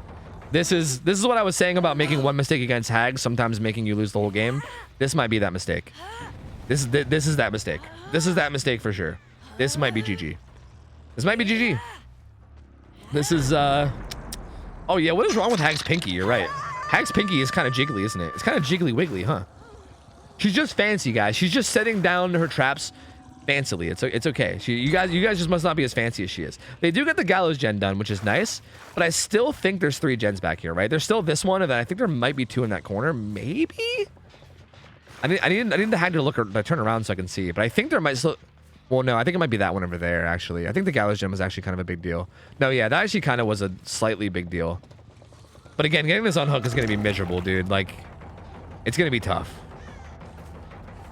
So what you don't want to do against Hag is you don't want to go down in her web of traps. Like what you saw was what most hags will do. What Borderlord did right away was Borderlord spawned in and immediately set like almost all 10 of his traps down in this little corner of the map, right? This becomes like his area. This is like his zone, right? And going into a zone is very dangerous, right? You go into the hag zone, you're going to be stepping in traps, you're going to be getting hit, you're going to be dying, right? So the worst thing that you could ever do is get yourself hooked in this dangerous zone, because trying to unhook you now is so scary. Like, anyone that comes over here is going to risk getting hit on their way up to the hook. Even after they get the unhook, they're going to risk going down again. On top of just hooking against a camping killer is already hard enough to begin with. And now look, like even just trying to get reassurance off. Like, they literally just tried to get reassurance off, and look at how many people are injured now. Borderlord also feeling comfortable enough just to walk away, like snuff the boon. Oh no. Fraud Rolls is probably going to struggle too. Zarina's going to try to make her way in, but she's probably going to step in a trap, and Borderlord will just go right back. So yeah, this is just basically over. Do we see the hook survivors perks? Sure. Deliverance, which is wasted now. No no kinship or anything. Zarina goes down. Everyone's injured. These guys are trying to heal up in the main building, but like no one can save. Like, Ray's the only one that's full health right now to possibly save. And yeah, I mean, Borderlord just found her, so it's like, who even goes to save? They can try to crouch walk in, but like that's super risky, because if the hag just happens to come back while you're crouch walking, then you're dead, right? Like right now, Jill's kind of like or Feng's like kind of trying to do it, but again, like, this is what I'm saying, it's risky. If she finds you, like, now what? You're in a terrible spot, right? They're kind of in like emergency mode right now, where they're just trying to find a way to deal with this. Okay, Ray using her flashlight though. Oh, she only got the one. She could 1-for-1 though. She could 1-for-1. Oh, the iframes. Okay, I guess another hit. We'll see. Where does Fried Rolls go? Good stun. Fried Rules, no, don't run into this. No, go that way. Go that way, Fried Rules. Where are you going? Fried Rules, no. Fried Rules, no. Fried Rules, buddy. Oh, no. Oh, no, Fried Rules. Well, he's dead. And now this game turning into a 3v1 is going to make this, like, infinitely harder. Like, this is going to be, like, infinitely harder now to try to get a win. I will say, though, it was good on them to get that Gallows gen done, because that was clearly the area that the Hag was trying to hold down. But it's not really that hard to, like, implement this gen, like Borlord's doing, right? Like, it's not that hard to change your 3 gen and be like, all right, instead of the Gallows gen, we'll just kind of, like, move our traps slightly over to the side, and then we'll include this gen instead. Also, Borlord knows that all 3 people are injured right now, so also feels comfortable just going into the map and trying to catch them off resetting. Probably thought they'd be booning in the same spot, but apparently they're not. They're going to be looking around. Where did they boon? Yeah, kind of off to the side where he's going. Finds him. Finds both the full health people. Gonna snuff the boon again. Does have 6 stacks of Stabiffle too, which is nice. Gonna kick this one too. Trap goes off. Doesn't teleport. Sets a trap there instead. Yeah, the pinky is, dude, the pinky is, it's jiggling. It do be jiggling. It do be commencing the jiggling. That's a weird trap that she just set, by the way. I don't really get what the point of that one was.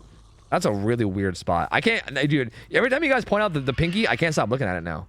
What is going on there? It's got a fucking mind of its own, dude. It's feeling the rhythm in its soul. Okay, these guys are healing down here. Hits Ray with 6 stacks. With 6 stacks, they're gonna recover quickly. That gen gets done. Hits Milky again. Everyone's injured again. If they step in a trap, it's gonna be an instant down, and then it's gonna be another hook situation, and it's gonna be tough. So they like need to all reset now, but it's so hard for them to do it, right? Because they took so much damage trying to get that unhook that now Borlord is comfortable like moving around the map. They can't seem to keep a boon down because Borlord's like basically sniffing it out every time it's happening. They can't even really get the full health comfortably because every time they try to, Borlord finds them and hits them again. And now there's another hook situation where you gotta get someone off the hook against the Hag. So like, it's tough, man. I don't want to call anything early, but this is one of the situations where I don't really know if I see the survivors coming back from this one. Borlord doing a little dance, doing a little fucking shuffle with his body to match his pinky, I guess. Finds his arena though. Gotta watch out because Ray has the flashlight, and I think Borlord knows that, right? Because yeah, Ray could just flashlight the trap and then unhook, which is what happened. Gonna be going after Feng though. At this point, I don't know if this is even really, like, necessary. Because Feng's going to main. This is going to be a tough chase. If you just decide to chase us. You have no traps over here. Yeah, I think Borlord's going to leave. Which seems like the right play to me. What's Zarina up to? Vulturing dead bodies. She's crouch walking over to the gen. She's going to try to sneak some progress on that, but the Hag's coming back, so it's not going to matter anyway. Wait, where'd she go just now? She's hiding. To be fair, Borlord doesn't know about her, so... You know? Maybe it's kind of okay? Maybe? Okay. Ray, buddy, I know you're playing Blendette, but like, come on, bruh. Oh, wait, that's right. They can't tell that they set off traps. That's right. Fucking Rusty Shackles. That looked a lot dumber than it was because it's Rusty Shackles. So Ray didn't even actually know that she set off a trap. She had no idea. Because there's no way to know, right? There's no Phantasm, and also Borlord setting traps in grass. So there's no way to know that you set off a trap until the Hag appears behind you, and then you're like, oh god. But like even this, right? This is the same thing that Fried Rules did. Where like you're, oh no, dude, the trap of the gen too. Oh god. Yeah, I mean at this point, I feel like Borlord's not even really worried about the gen macro. He's kind of just setting up traps wherever the hell he wants, and kind of just trying to keep pressure on him. He's just trying to keep him injured, and just keep traps down in important areas like generators, hooks. She has the flashlight, so no one else can flashlight that trap. They'll have to crouch walk in or set it off. Finds Feng. Feng is the boon player, so Feng can boon again. But it feels like every time she tried to boon, Borlord snuffed it out. And I don't know if maybe like they just don't feel like trying anymore or what, but I do feel like having a boon up would be really good. But at this point, it's just so hard to recover. Everyone's injured all the time. Like even now, how do you get the save, right? Like how do you do anything? Zarina goes down. The save comes, like, you had to crouch walk for the save, but now they have to crouch walk away as well. I mean, Ray flashlights the trap, but they, like, lose so much distance crouch walking away and crouch walking in. Oh, doesn't even get that vault. Goes down there too. That's gonna be another hook on Fang. Is that gonna be death hook on Fang? No, it won't be. But Ray now has to go save Zarina out in the corner, and yeah, there's just no way. There's no way they come back from this. There's just so much pressure, dude. Like, there's just so much pressure. They don't even really have a chance to like do anything. Wait, did they fix the spectating bug? I just swapped on accident mid hook. Did they fix that? I think that bug might be fixed. Anyway, I think this game's pretty much over. I don't think there's any way they're gonna get 3 gens done against all this pressure. And again, these Rusty Shackles traps are just absurd. Like not knowing where they are, like not even knowing that you're setting off a trap. Like again, right here, like Ray didn't even know she set off a trap. She had no idea. And like not even knowing that you're setting off traps is so rough, man. It's so rough. Because there's just so much grass and foliage on this map that like you could hide them so easily. Zarina hiding, but I think gets found. And that's definitely gonna be it. There's some actually these traps aren't really in a place where she'll go down, but I don't think she'll be able to make it to a hook or anything in time, so I'm pretty sure she's just dead. You know what? Let's get it from the Zarina point of view. Has balance landing. Hold on a minute. Balance landing to the hook? Poggers? I mean, Fang's almost dead, so you're gonna get the save like now. Nope. That's it. It's over. It's all over.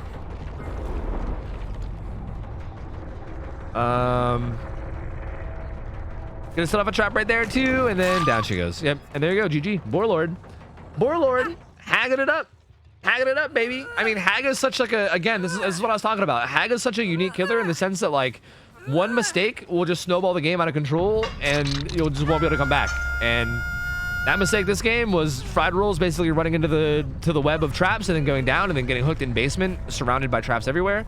It was just too much to come back from. Like, you just can't come back from that. It's too much. Like, I mean, you can come back from that maybe if the Hag messes up like severely, but it's like you're putting yourself at basically a game over level disadvantage.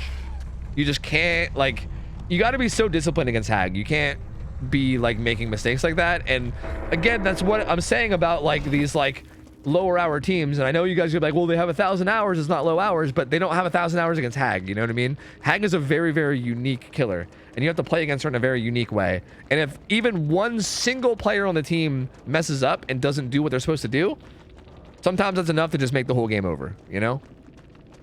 So yeah, what are you gonna do? GG's. Well played by Boarlord. I mean, Noah didn't even come into play. It was a 4K at 3 gens. At this point, I'm thinking about fucking banning Rusty Shackles. We've seen Rusty Shackles in every Hag game. And God, I don't know if maybe I'm just being like, maybe I'm being a baby, but I just hate this add-on. I just hate it. I just hate the way this add-on feels to like play against. Like, don't get me wrong, like it makes sense to run it on this map, especially with all the foliage. Like, I get why people run it. But like, we saw it last week too when we saw a Hag. And dude, it was just rough. Like, I feel like Rusty Shackles is so rough. Like, oh God, it was rough. But I don't know. I mean, maybe we can keep it too. I don't know. I mean, to be fair, it doesn't really matter because you can't see where traps are regardless on this map. So like I feel like whether you hide them with Rusty Shackles or without Rusty Shackles, like I don't think it would make too much of a difference. Maybe, but I don't know. Regardless, Survivor team lost, so they're gonna get rotated out. We're gonna bring in a new Survivor team to go against Boarlord. We'll see if they can topple the mighty Hag that is Boarlord, the mighty Hag main Boarlord. We'll see. We will see. Was that Ray on that TCB team? Yes. I don't think Hag relies on Rusty Shackles to be useful. I don't think that's true. Again, if I was going to ban Rusty Shackles, it would be mostly just from like a feel-good point of view. I don't think Rusty Shackles is overpowered or anything. I just think it's like, I just feel like it's one of those like anti-fun add-ons, I feel like, is like what it is to me. You know what I mean? But again, I don't like Hag, so true. I also hate Hag, which is why I'm not doing it. I'm not like saying like, yes, we're banning this. I'm just saying it's a thought, you know? It's definitely a thought in my head, at least, for sure. Is Shackles one of her best? Probably. I mean, I'm not like a dedicated Hag main. I mean, I imagine Cicada's up there in terms of one of her best. Like Mint Rag, obviously, is probably fucking insane. But yeah, I don't know. You think Dead Dog is too good of a map for Hag? No, not really. I don't think it matters what map we put Hag on. I think if you know how to play against Hag, you're going to beat her. And if you don't know how to play against Hag, you're not going to beat her. I think that's what it boils down to. I think we could put Hag on just about any map. Not any map. Like maybe like Mother's Dwelling or something might be too much. But I feel like we could put Hag on like one of like 15 different maps. And the end result is still going to come down to, do you know how to play against Hag? If the answer is yes, you'll win. If the answer is no, you'll lose. You know? I feel like it's always what it boils down to, that every time. Oh yeah, here, let me pay out. Here you go. Here's your payout. Bada bing, bada boom. Damn, good payout for the killer betters, dude. You guys getting paid, dude. Making shmoney out here, baby. Okay, I gotta play ads, so I'm not gonna do the prediction until the ads are done, okay? But I'm gonna play ads real quick, and then once the ads are done and we get the survivor team in, I'll put up the prediction for next game, because I don't know what the next team's gonna be, so I'll wait until we see the next team. But I gotta play some ads so I don't play in game, okay? There is inside maps, Soup. Oh, you probably just got ads. There is inside maps though. There's like Larry's for Myers. There's like Midwich for Nemesis, as well as shit. Who else plays on Midwich? Nemesis and Pig. And I think there was one other one too. Can't remember who. Hag on Erie? Question mark. I mean, again, we couldn't move Hag to a different map, but I'm very confident that, on my opinion of it, I feel like at the end of the day, if a team really knows how to play against Hag, they're gonna beat her on Dead Dog. If they don't know how to play against Hag, they're gonna lose to her on pretty much any map. Like, unless you put her on like a crazy hard map, like, I don't know. Oh no, I got that. Oh, okay. I thought you might have got hit with the ad. But yeah, we do have some killers on indoor maps. Just very few. Most killers are not crazy good on indoor maps.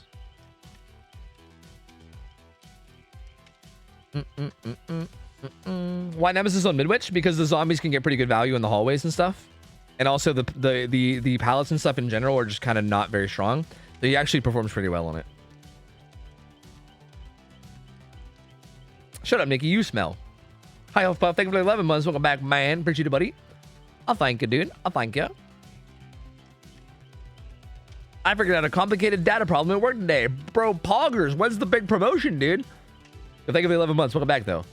Yo, Rizzo, thank you for the 28 months, by the way, that said many moons. That's right. Many, many moons you have spent to subscribe to this idiot. What have you done? What have you done with your money, my friend? Your bank account is in pain. Thank you, man. Welcome back.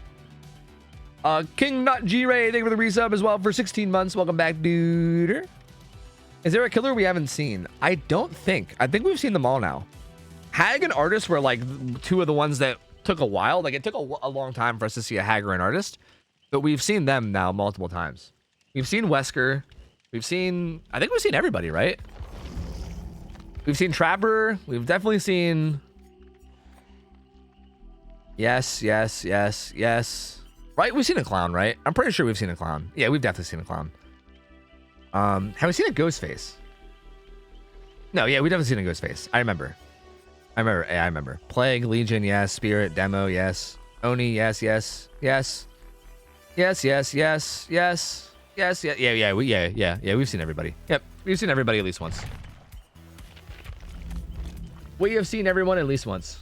Has there been a Legion? Yeah, actually, in the first like 2 or 3 weeks of Scrim Nights, there was like a very large amount of Legions. Like, there was Legions all over the place. I'm pretty sure we've seen one Freddy. I thought we had a Freddy. Actually, maybe we haven't had a Freddy. Maybe you're right. Maybe Freddy's the only one we haven't had.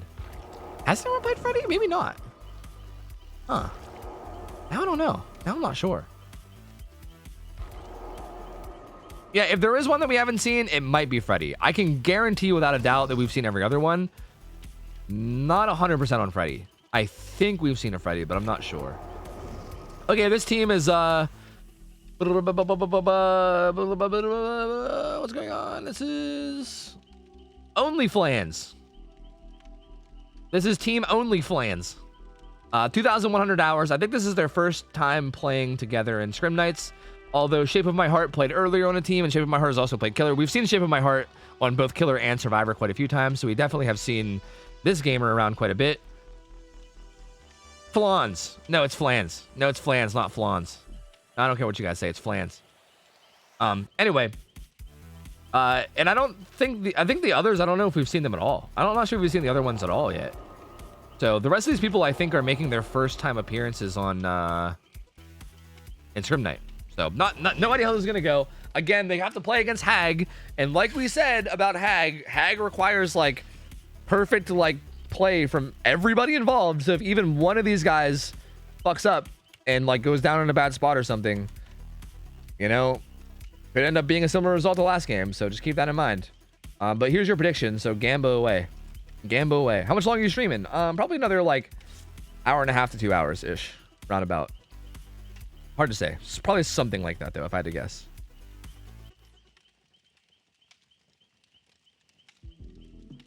Are Scrim nights organized by hours at all, just for rewatching on VODs? Yes, that's how we matchmake them. You can see their hours up at the top. Like you can see the survivors and the killers have like similar hours. We try to match people based on their hours. Yes. Or what do you mean by that? What do you mean by organized by hours? Is that what you meant, or do you mean something else? Because yeah, we basically try to matchmake people based on hours, unless we see somebody perform differently than their hours speak. Like, for instance, I think Array Gamer, whenever we first had Array on, I think he had like 2,500 hours or something, which is like close to the range that we have right now. But if you guys have seen Array play, he's fucking stupid cracked. So like once we realized how good he was, we were like, okay, we got to match him up way higher. Like we got to match him against like 8,000 hour teams and shit. And there's some other people that are like that too. We've had like Survivor teams that have like low hours, that are like comp teams, and they just play out of their mind. So we like match them up higher. Like we basically match up against hours unless we know for a fact that you play like above or below your hours, you know?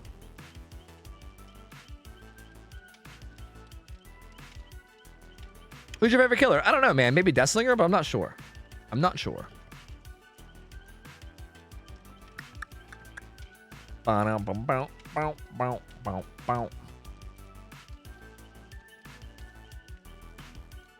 Like starting off with lower hours and escalating to higher hours, or just who's available at the time. Yeah. So currently what we're doing, like what we did today and what we've done for a few days, is we start the day off with like really high hour gamers and get them out of the way early, and then we swap to low hours. But we try to start with low hours and then like slowly go up. So if you win your game, you should ideally get a higher hour opponent afterwards, right? Like if you beat a 2,000 hour team, you should get a team after that. Like if you beat that team and you get a new team, the new team should have more hours than that. Like it should be like a 2,100 hour team or a 2,200 hour team or whatever, right? You know, so that's generally how we do it. Although lately what we've been doing is we've been starting off the streams with like really high hours. Like for instance, here's how it went today. We started off today with the killer having 5,000 hours. It went 5,000, 5,000, 5,600, 6,000, 6,100, 6,500, right? Those were the first 6 killers of the night. And then it went to 1,000, 1,350, 1,500, 1,550, 1,600, 1,680, 1,800, 2,000. So like what we're kind of doing now is we're getting the really like high like skill games early. Like we're starting out the night with like the really, really high skill games. And then once they all play, we then cut to like the low hour games, and then we slowly like go up in hours as it goes on. So like by the time we're at the end of the night, we're probably going to be playing with like mid hours. We're probably going to be playing with like 3,000 hour gamers on both sides, I would assume. Maybe like high 2,000s actually.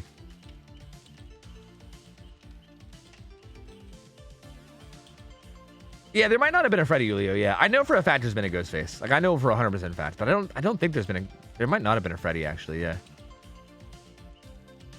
My BF Deli was supposed to play with OnlyFans, but he has COVID with me. Oh, I'm sorry to hear, dude. I hope you guys both recover quickly, man. That sucks.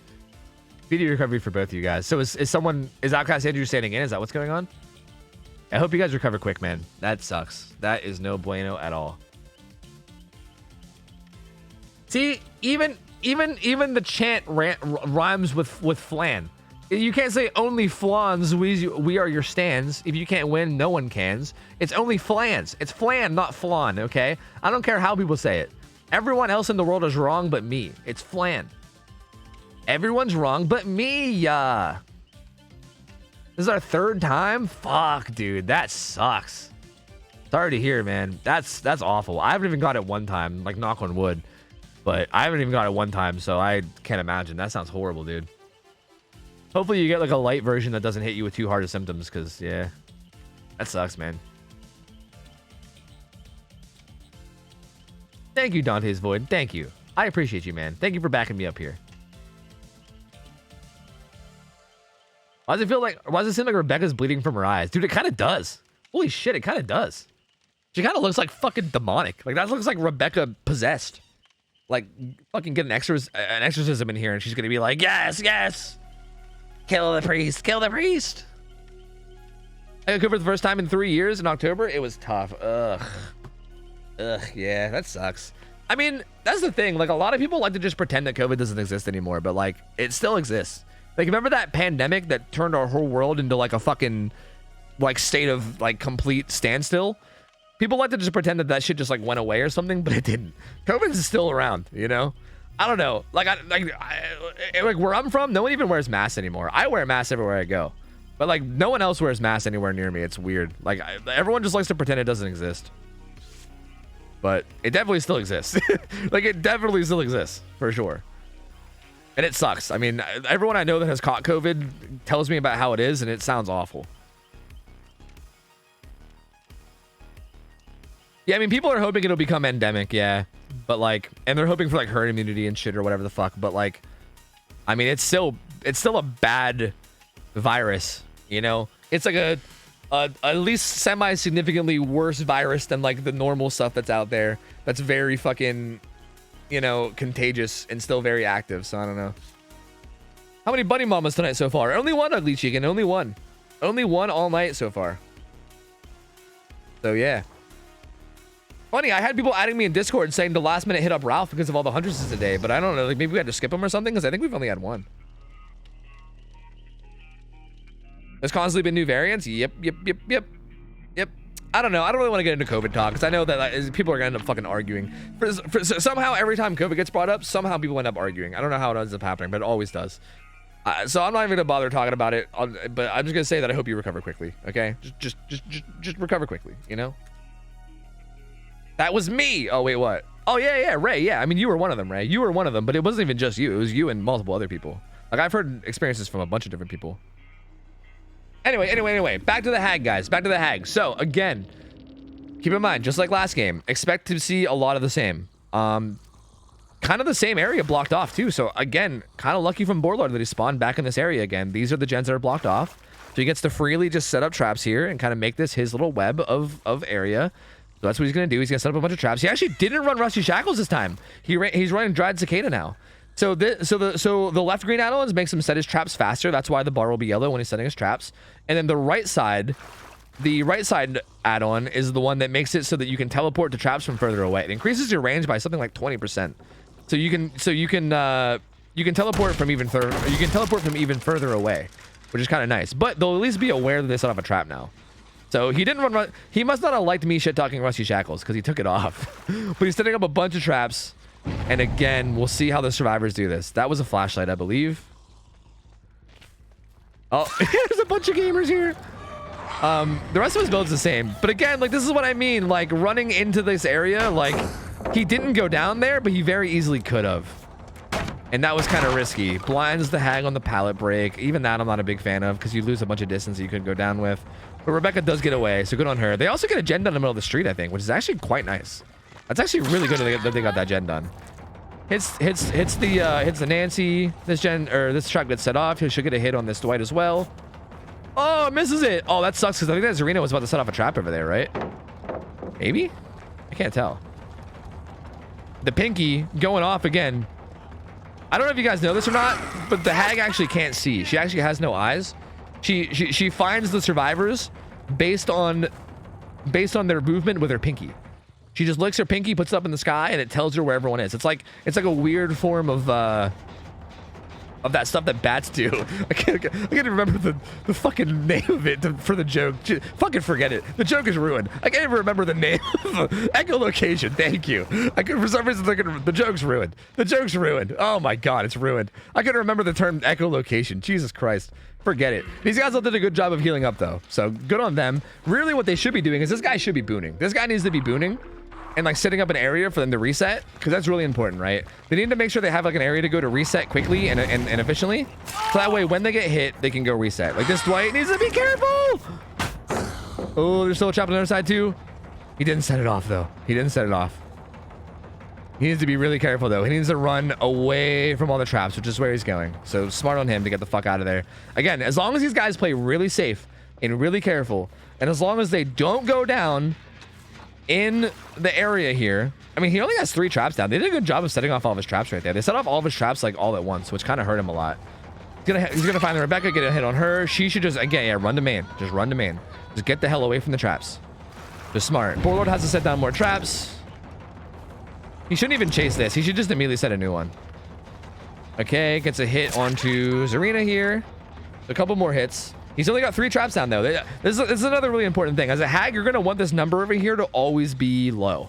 Like if the number's ever like 7 or 8 over here, that's really bad. That means that you don't have any traps down and you don't really have much presence around the map. But if this number's down to like 2 and you have just traps everywhere, then obviously it's going to be more and more dangerous. Like you want to just have traps down. Even if they're not in like the best spots, having traps down somewhere is better than having traps down nowhere, right?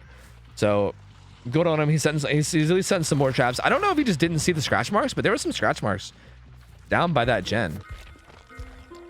Maybe? Or was I hallucinating? I think it was the Dwight. Right? And he got back on this gen instead. No, maybe not. Maybe I was hallucinating. I don't know. Maybe I'm crazy. I thought I saw scratch marks back there, but maybe not. Gonna try to set up a trap on. It looks like he's not quite able to get it. The survivors again doing a good job of resetting though. They did a good job of like getting the fuck out of there, resetting, getting back to full health. Again, I love how the survivors are playing this so far. They're playing safe. They're not taking any chances. The Zarina does get hit, but she's gonna run again deep into the map away from all the traps. Ah, she didn't go that deep. Okay, she actually kind of got saved there. Rebecca getting hit. He's going to continue to chase here. Rebecca, no, don't run into the... No! Don't go that way, Rebecca, no! Rebecca!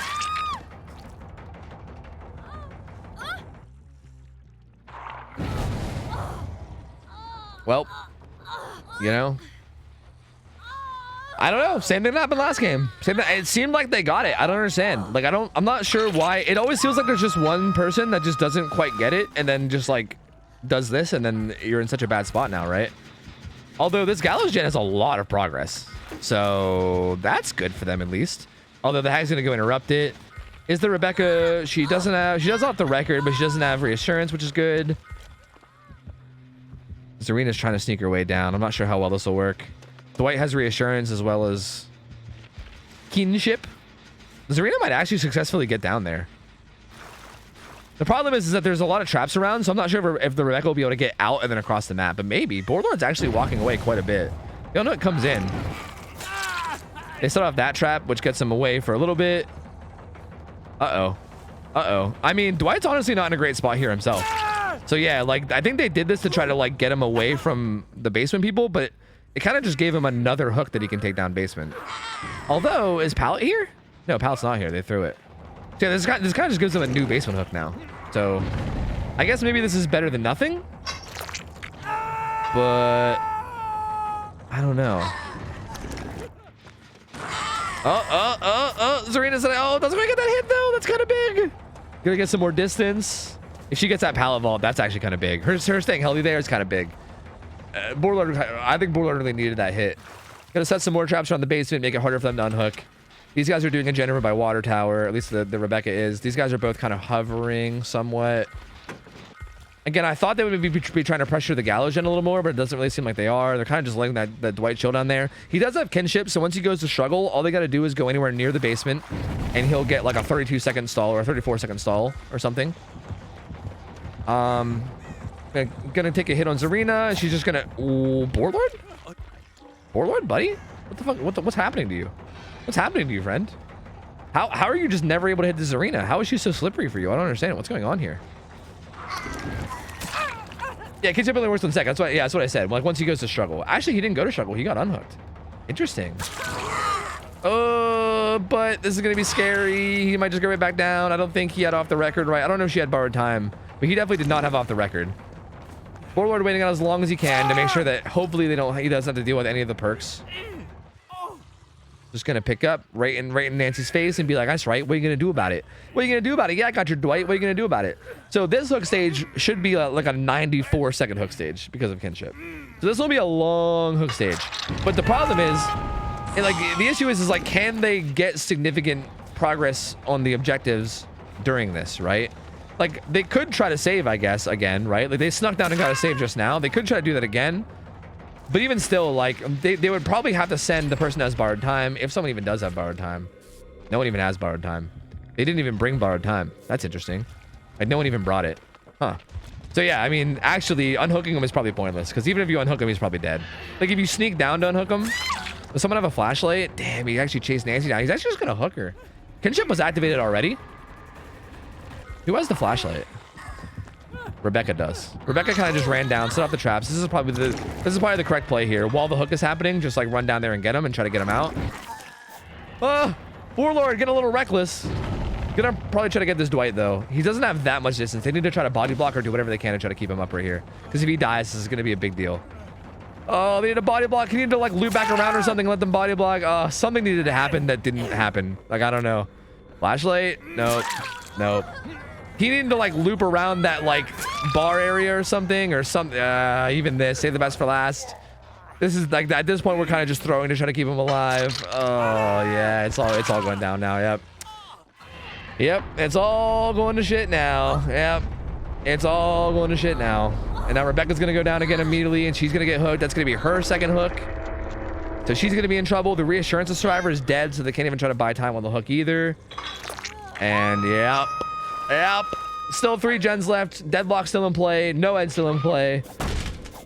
For the future, and only 3 hooks away from winning. So yeah, not looking great now. Not looking great. Again, that's what I keep saying it. All it takes is that one slip up, and then the hag game just goes out of control. These guys seem like they had it under control at first. I don't know what it is. It just feels like there's always one person that will like run out, go down in a bad spot, and then the game just snowballs out of control. And that's what I'm saying. Like, playing against hag just requires such good like you need every single person on your team to know exactly what they're doing and not mess up. Because even one person on your team messing up, the game's over. It's why hag is such a weird killer in this type of a setting, and it's also why a lot of people consider it to be S tier, right? In like public matches, this is why hag is so effective. Because how often in public matches are you going to have all 4 survivors all knowing exactly what to do? You know what I mean?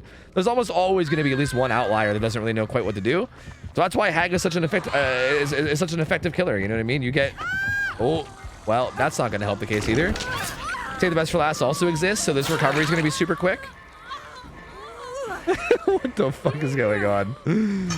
Hooks Arena. Hey, technically they didn't lose yet, right? Still 2 more hooks. But I think Borlord's just going to face camp his way to victory, I think. Borlord's just going to face camp his way to victory, baby. So, since we're just face camping our way to victory, I might as well explain, like, what... Because you guys are asking about what the strategy is. I feel like they were doing it right at first. And then they just kind of, like, started messing up midway through the game. So we might as well start drawing, right? We might as well doodle a bit. Here. Basically, say like this is the map. Say this is Dead Dog Saloon, right? And say like this is main building. This is shack, right? This is like the gallows, right? And then this is like water tower, right? So like right now we're watching right here. This is where we're currently watching, right? That's our current camera, right?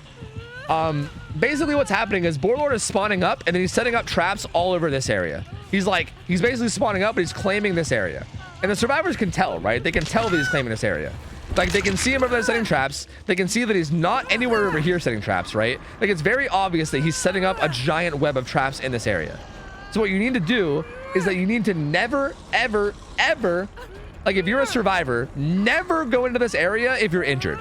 Only go into this area if you're full health. And if you're injured, you want to run down to this area to heal, right? Like, this is the hag zone.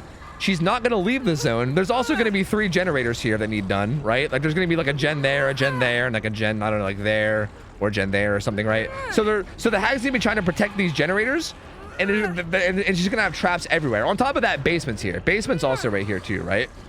So basically, if you ever get injured ever, you need to immediately run down here where there's no traps, because she won't chase you. She literally will not chase you. Like, it's not worth it to chase down here. And if she does, your survivor teammates can just run in and set off all of her traps. Like, if she even tries to chase you, your survivor teammates can just run in and set off all the traps.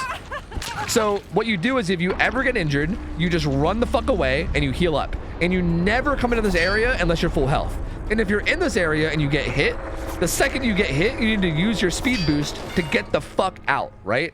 Like, what happened in both of these games is that somebody was in this area and they got hit, and after they got hit, instead of getting the fuck out with their speed boost, they like tried to stay. They like got hit, and then they like went and like looped shack, and they like tried to like use shack and try to like run around. Like, instead of like if you're right here and you get hit, You don't run into shack. You run the fuck out. Like, no matter what, you get the fuck out. No matter what is what you do, right? That's what you do no matter what in every single scenario.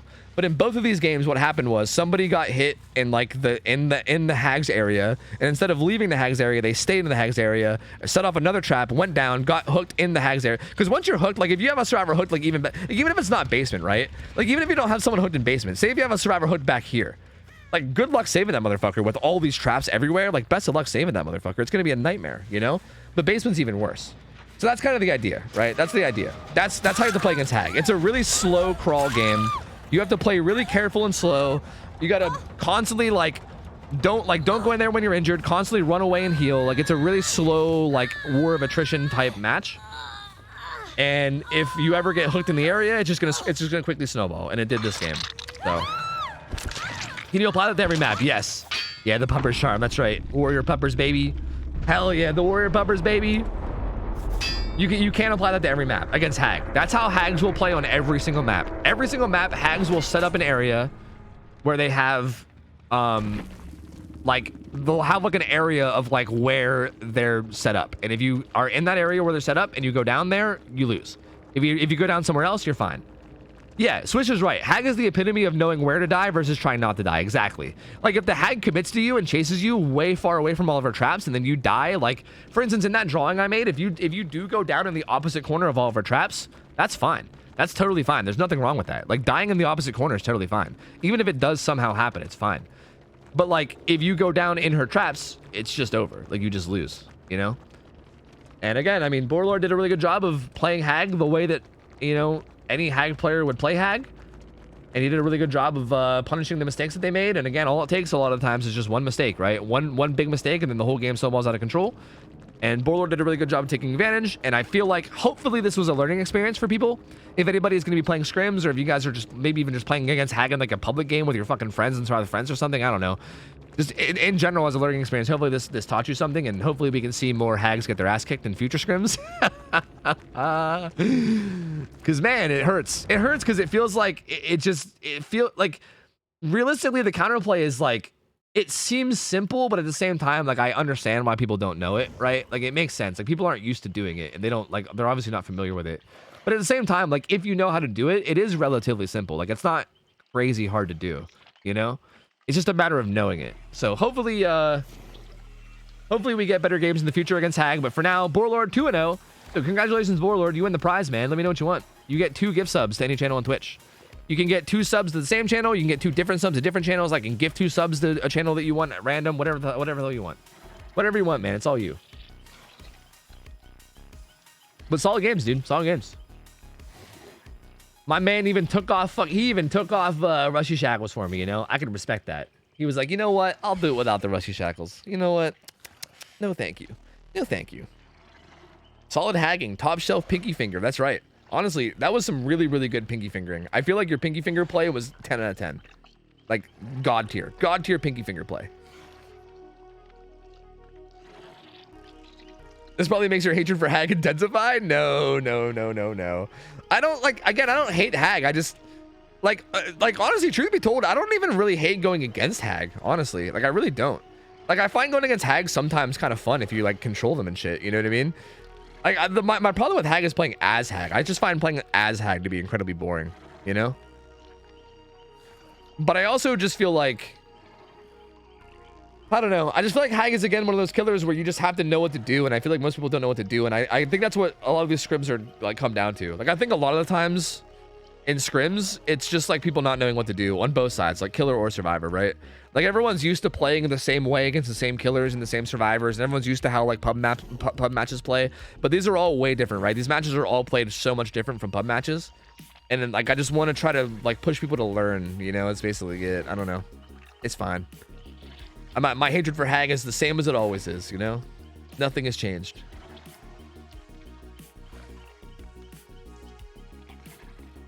My favorite part of DVD is when it snowballs, though. I mean, yeah, I agree. I agree.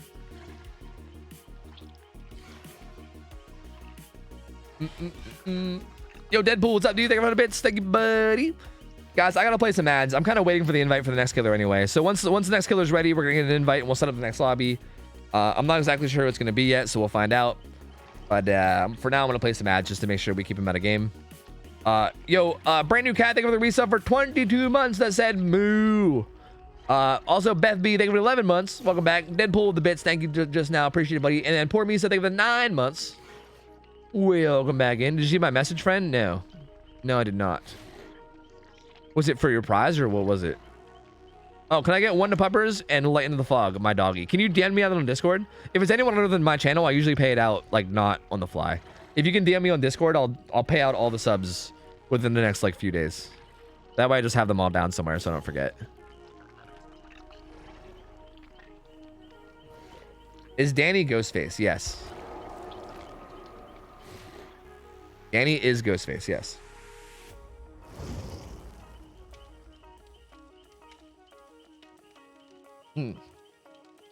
So, Myers Gaming. Oh, this guy was on Team Killer Mains before. This was the Jake from Team Killer Mains. Demonic Ghost. Oh yeah, Demonic Ghost. Oh yeah. He's played Killer a few times so far. Oh, and we got fucking the Orion Burzar. This is Burn the Weebs, right? Didn't these guys change their name to Burn the Weebs? I'm pretty sure these guys' new name is Burn the Weebs. I'm pretty sure I saw them change their name to that, and then I respected them a lot for it. So, this should be interesting. Ghostface plays on Larry's, right? I believe. If I'm not mistaken, I do believe that Ghostface is playing on Larry's. No. Yeah, Larry's. Yeah. Wait, Demonic Ghost says Myers. Are you sure it's Danny? No, yeah, it's Myers. Yeah, it's Myers. It's actually not Ghostface. It's actually Myers. But I mean, both Myers and Ghostface are both played on Larry's, so the map is still the same. But it's actually Myers and not Ghostface. Keep that in mind. Okay, and keep in mind, there's no banned add-ons for Myers, and Myers has some crazy add-ons. So keep that in mind when you're making these bets. Like, he can run a Tombstone, he can run Infinite Tier 3. There's a lot of stuff he could run. So no idea how this is gonna go. I'll start the prediction. This Survivor team does usually perform pretty well. I don't know. This one's weird, but I feel like Larry's is such a weird map though. Like, Larry's is one of those maps that, like, I feel like it's gonna be odd to play with, like how do you calm on Larry's? Calming on Larry's seems difficult. I had to learn Larry's clock. That fucking sucked. Yeah, like, Larry's clock sounds horrible, right? Like, calming on Larry seems really hard. It was supposed to be Danny, but he switched. Ah, gotcha. Is there a reason nothing is banned? Yeah, we're basically trying to keep the rules as simple as we can.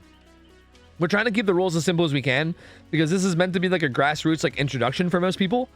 And, like, again, if we tried to implement the same bans that, like, the actual competitive scene uses, like, bro, their ban system is fucking ridiculous.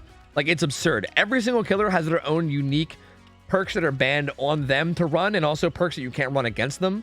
It's, like, absurd. They all have their own add-ons that are banned. There's, like, you gotta make, like, giant lists of every killer. You have to, like, fucking study the killers to make sure that you know that you're not running the wrong shit.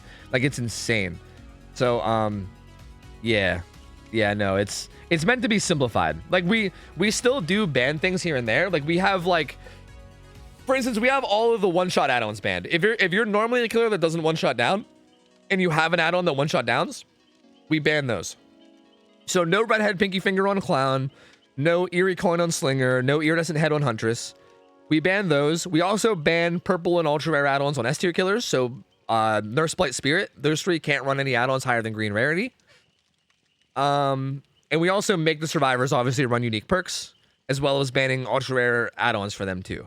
So we have, like, some bans, but they're very, like, they're meant to be, like, easy to follow is really what it is. Like, they're meant to be easy to follow and not overly confusing.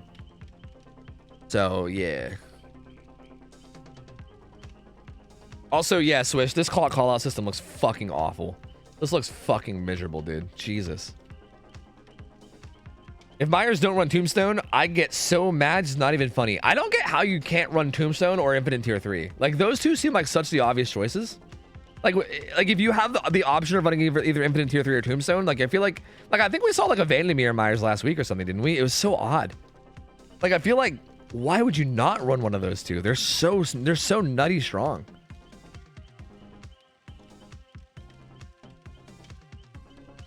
Yeah, and Switch is right. Yeah, like, comp balancing is balanced around the literal best players in the game. Yep. And he's 100% right that like at the level that most of our games are, we don't really need that strict of balancing. Although you do kind of see it once we get like really high tier players. Like again, we had like that really good team earlier playing against that Twins, and the Twins just like kind of stood no chance. Like normally Twins would have a lot more restrictions around it. Like there'd be a lot less like you wouldn't be able to run like boons against them, and you know, like, there'd be a lot like different balancing around Twins in like an actual comp setting, and those gamers were all really good, so you kind of saw it there. But for the most part, like I bet if we had like a Twins game around this hour level, it would probably be totally fine. And we have had Twins games around this hour level, and they are totally fine. So yeah, I don't know. This isn't really like, these scrim nights aren't really built to be like, they're not built for like the very best players in the game. They're kind of built for like this like introduction to comp kind of, you know? That's kind of the goal of this, is like introducing the entire idea of it and kind of getting you started, you know? But again, we've talked about the possibility of having a stricter ban system for higher error games. Like we've talked about this, and it's something we might end up implementing. I don't know. Like we could do a thing where we have like a separate rule set for people that are like above, like, you know, like we could have like a fucking high hour juicer section of the stream, and you know, implement like the harsher restrictions on those, and then have like the chiller restrictions for like the lower level games. I mean, I don't know. We could do shit like that. I really just don't know. We could, but maybe not. I'm not sure. But we'll see. Okay. Anyway, here we go. Myers on Larry's. We'll see what he chooses to run. Tombstone. Yep. So there you go. There you go. He's got it. He's got it, dude. J Myers Memorial plus Tombstone. That's kind of what you'd expect. Also, play with your food. So he's going to try to get stacks of play with your food so he can do this all much quicker.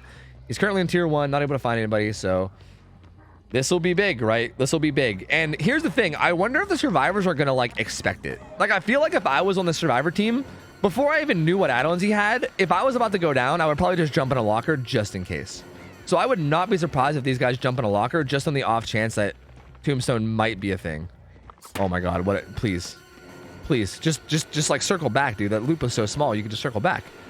It's okay. He gets some stock on Rebecca. He's gonna try to get to tier 2.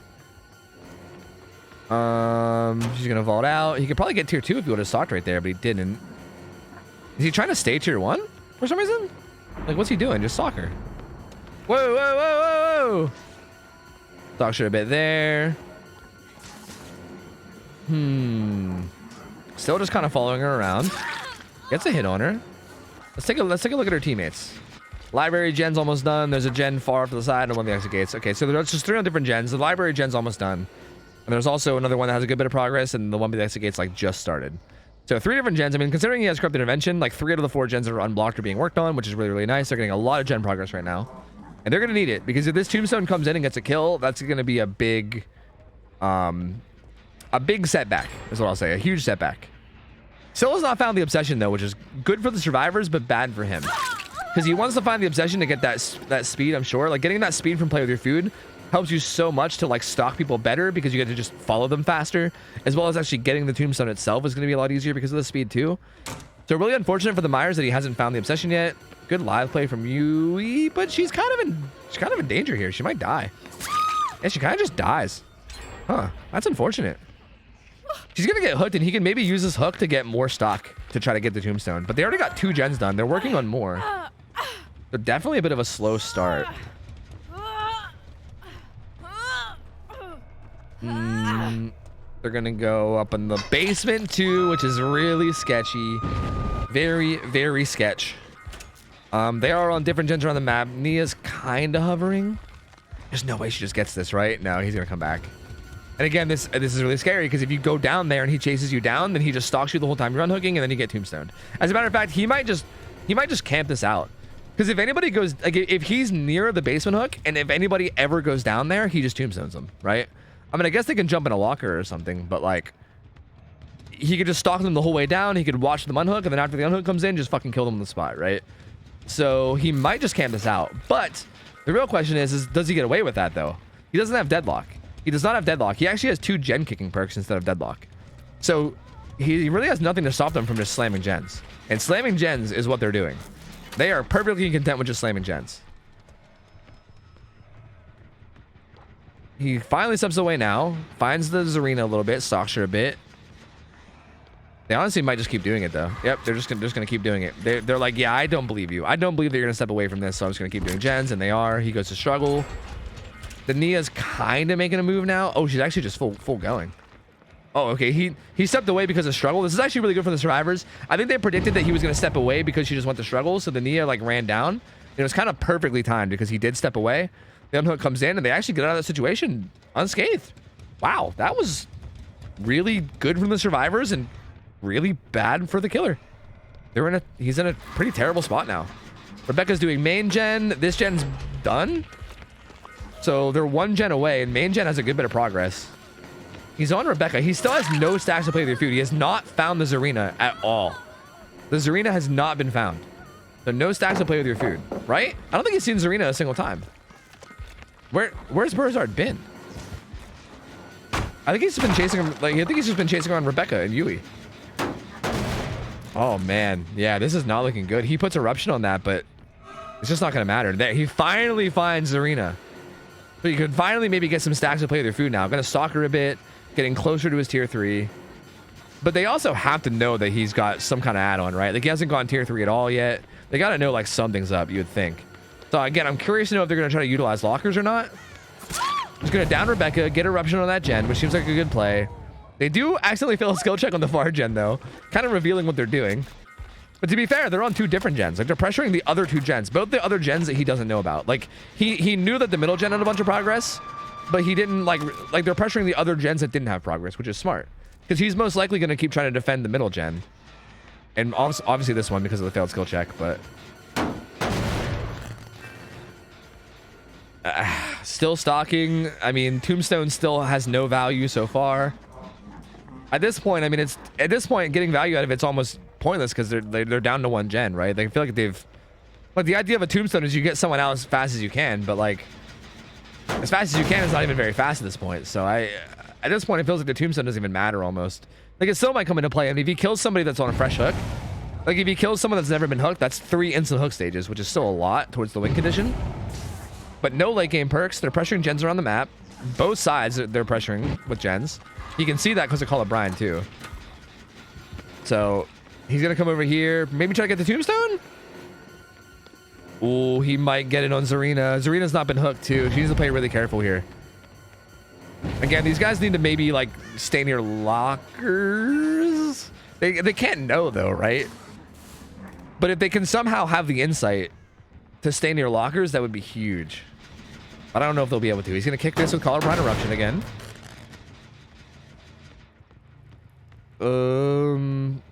Looking around.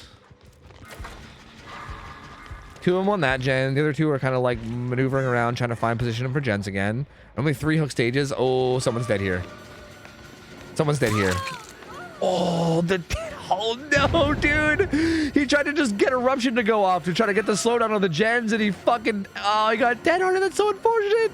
That was such a good play from Rebecca, though. That was so good from Rebecca. To be fair, his logic wasn't crazy. I think he just wanted to get eruption off. Like, I think he knew that they were on the gen, and he just really wanted to get eruption off to stop the gen progress a little bit, is what he wanted to do. He has 3 stacks to play with your food now, so he's fast as fuck. So he can probably tombstone this guy. He's gonna try to. But that was just, that dead hard was actually so clutch. Like, that was so fucking clutch. And the final gen gets done. No late game perks, dude. Even if he tombstones a fresh hook survivor, he would still need 3 more hook states after the fact. Oh man. I don't know if he can do it. The Yui's already got a gate open. Man, oh man, oh man. And he comes over here, finds the Yui. He might try to tombstone one of these guys at the gate if they allow it, but they probably won't. They'll probably just leave. He does pop it, but you know, pops one of them leaving. So now what, right? I mean, I think that's game over, right?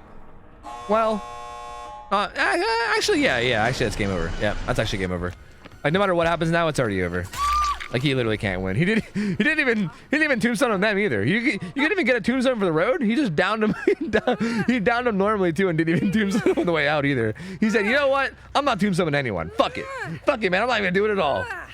And hey, what are you gonna do? Unlucky. I mean, interestingly played. Like, he didn't commit full to the tombstone right away, right? I think maybe the reason why is he maybe wanted to find the obsession. I'm not sure. It's interesting. I think maybe he wanted to find the obsession to get his stacks to play with your food before going for the Mori. I'm not 100%. But it seems like he didn't really like full commit to the tombstone right away. Like he was like going for hits. Like he got like a few downs before like stalking that much. He had like the basement hook situation where he was trying to use the basement hook to his advantage in order to get the tombstone, but then he kind of gave that one up too. Like I think I get what he was going for. I think he was trying to use his hook survivors as a way to leverage like stalking. Like I think he was trying to bait the survivors into getting stalked on the unhook in order to get a free tombstone. I think is what he was going for. But the survivors just kind of had perfect timing with the unhook. Like right after he went to struggle, they immediately went down, got unhooked, and got out when he was like too far away. So their timing was perfect. He could have even maybe gone back when that happened and took advantage, but he didn't. And yeah, just so odd decision making the whole time. He could have tombstoned Rebecca that one time, but Rebecca had already been hooked once. I'm pretty sure, right? I'm pretty sure she was already missing a health state. So and plus at that point there was only one gen left. So like I feel like at that point, I didn't really hate that idea. Like the idea of him downing the Rebecca to get eruption, I don't think that was even a bad idea. As a matter of fact, I like that. I like that strategy choice. It just didn't work because the Rebecca had a really good dead hard. So like that was just really, really good on her part. Honestly, a lot of this is just like really well played from the survivors. I mean, you can definitely say that the Myers was a little like, maybe he should have committed to the tombstone a little bit earlier, like a little bit quicker and earlier, and try to get that off faster. Maybe you can make that argument. But I don't want to take away because I do feel like the survivors played this like basically borderline perfectly, right? Like I think they did. I think they played it perfectly. I don't like there's not really much they could have done better that game. They played that so fucking well. So I don't even want to say anything bad about the Myers. Like, yeah, there's things he could have done better, but fuck, dude, the survivors just played that so well. Like they made all the right decisions. They didn't fall for the basement bait. They just slammed gens. But also when the guy went to struggle, they saved him at the perfect moment. Like that basement save was so clutch.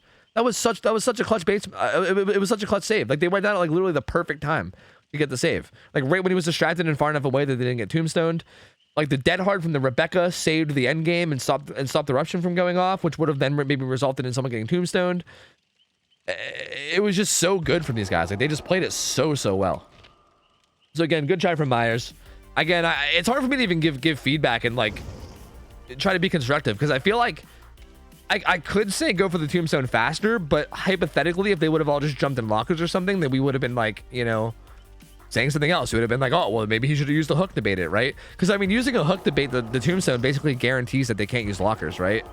So like, in a way, it makes sense to do, but also in a way, it's like it kind of made it take so long that by the time, like, if you even would have got a tombstone, by the time he got it, I don't even know if it would have mattered, right? Like, there would have been one gen left.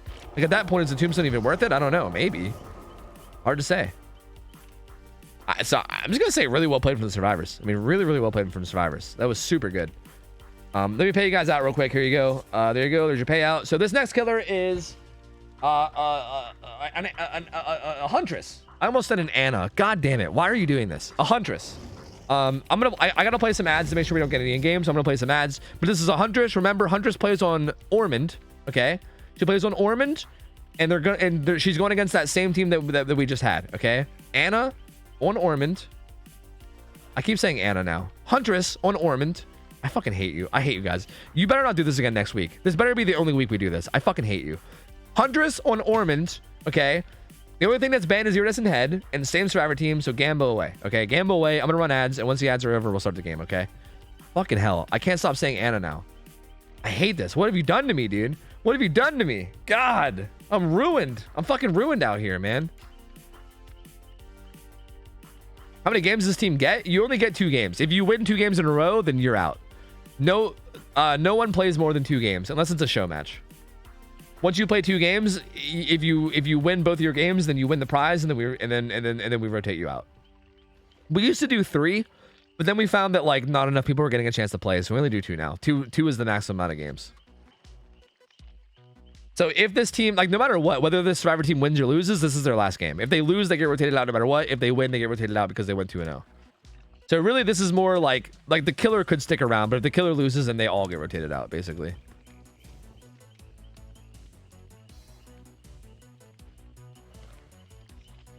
I'm new to this. Can someone explain what scrims are? Scrims is short for scrimmages. You might have heard it. Like I first heard the term scrimmage back in like fucking like goddamn like little league baseball terms, you know. Like there was people talking about having scrimmage matches for like fucking little league sports and shit growing up. It's basically like a competitive exhibition match. It's like a practice game, but for something competitive, you know? So these are basically just like exhibition competitive matches where people sign up, they play against each other in a competitive setting. They try their best. They try to just improve from it. It's like kind of like a practice improving type thing.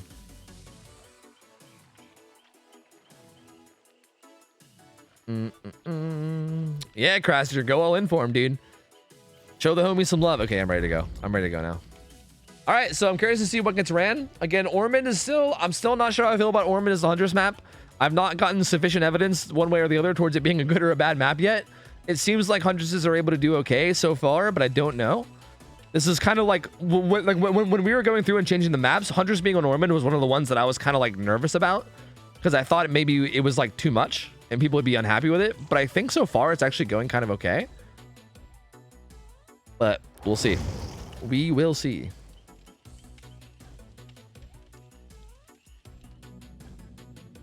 Oh, people are practicing for the scrims after all. If there's a prize, is it really a scrim though? Yeah, I mean, I guess not. I don't know. I guess you're not wrong. Yeah, you're not wrong. Like people are practicing for scrims, so yeah, like are the scrims practice? Like I don't know. It's hard to say. I have no idea. I don't know. I think scrims by definition though are usually meant to be like practice matches. Also, yo, Liji, thank you for the sub. Welcome, Midman, and Looney Goes, thank you for 20 months. Welcome back. Appreciate you guys, man. Thank you guys for the subs. Welcome, only and failures. Thank you.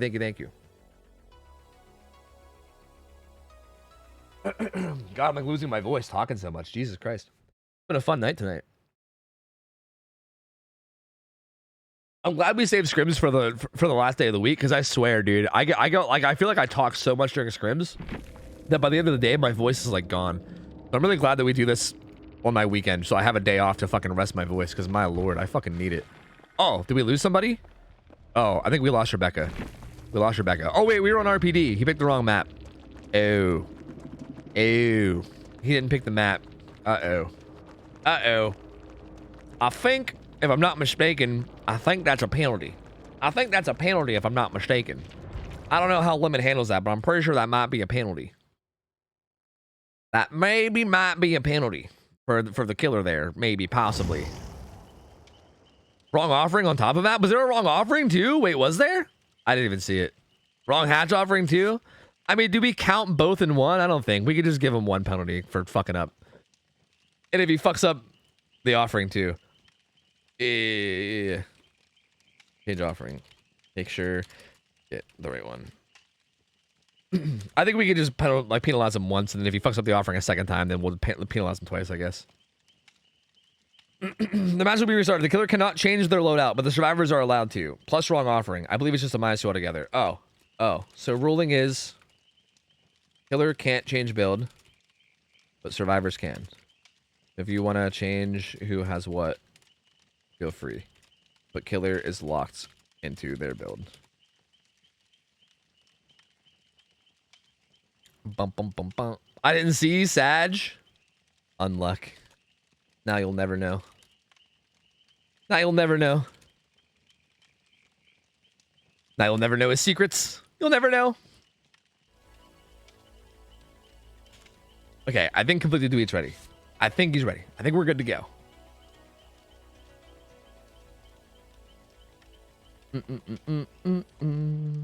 Base was the main building, not Killer Shack. Yeah. I think they fixed it.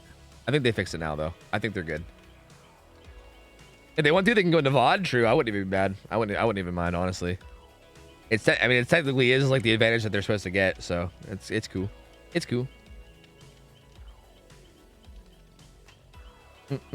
I'm saving my tofu bucks for Array. Going all in on him is easy payouts. Yeah, dude, I still kind of want to get a really good team in here because, again, don't get me wrong.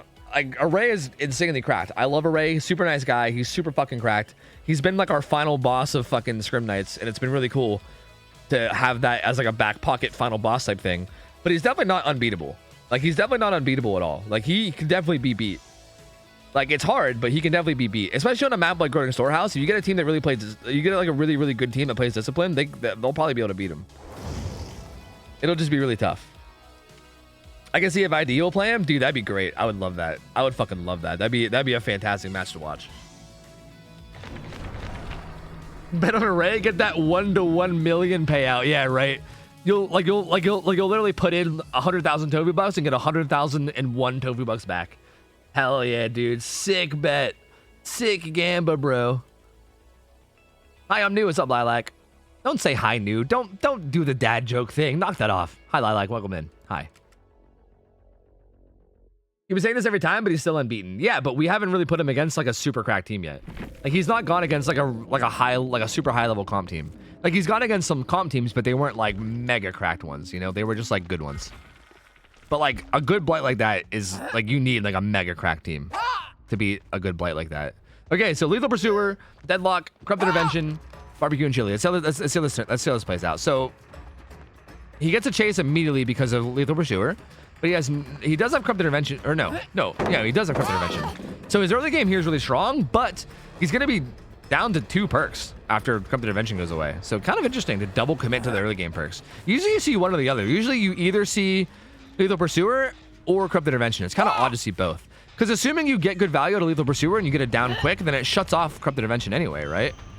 So kind of interesting. I mean, I don't hate it, but I don't love it either. Oh, kind of missing a hatchet there. He also has Infantry Belt and Begrimed Head. So, oh no, you're going to be missing these. No, be patient. Patience, young butterfly. There you go. Get the M1. Get the down. Oh, God, overcome. Oh, she got distance. This pallet's not very good, but honestly, against a 4.4 killer, like, oh, Huntress, it could be okay, but never mind. Down she goes. And yeah, now he's just a 2-perk killer, right? Like, I mean, I guess Lethal Pursuer helps out Barbecue Aura reading somewhat, but like, your base is a 2-perk killer now. And one of your perks is Barbecue and Chili. So like, this is not great in terms of a build. I'm not a huge fan of this in terms of like build stuff. Like I feel like this feels, again, this is one of those like, this feels like the type of build you run in like a pub match if you're just trying to get like cross map snipes and stuff and like have fun with it and do cool shots and stuff. But I feel like in a game like this, these guys are going to be not getting hit by that kind of stuff. I don't know how well this is going to work. Sees the knee over here, gonna go for a hatchet, but she turns the corner. He's looking at the window. Ooh, good hatchet on the window though. The knee kind of walked up and ate it right as he released it. Like the timing was just kind of perfect. Not quite able to get the hatchet there. The Nia was able to turn the corner. T-walls are not very strong against Huntress, so this Nia should probably go down eventually. You would think, although she's doing a really good job of just running this T and ignoring the L. Good attempt there, but doesn't quite get it. Vaults out. Yeah, there she goes. Yep. The LT walls are not very good against Huntress, so you're bound to die eventually, you know? Uh-oh, he might get basemented too. He's actually not going to basement him. Why? Weird. Did he think he wasn't going to make it? That would have been a great opportunity to basement him. I don't know why he didn't. He like looked at it and he was like, nah, and then just like stepped away. Huh.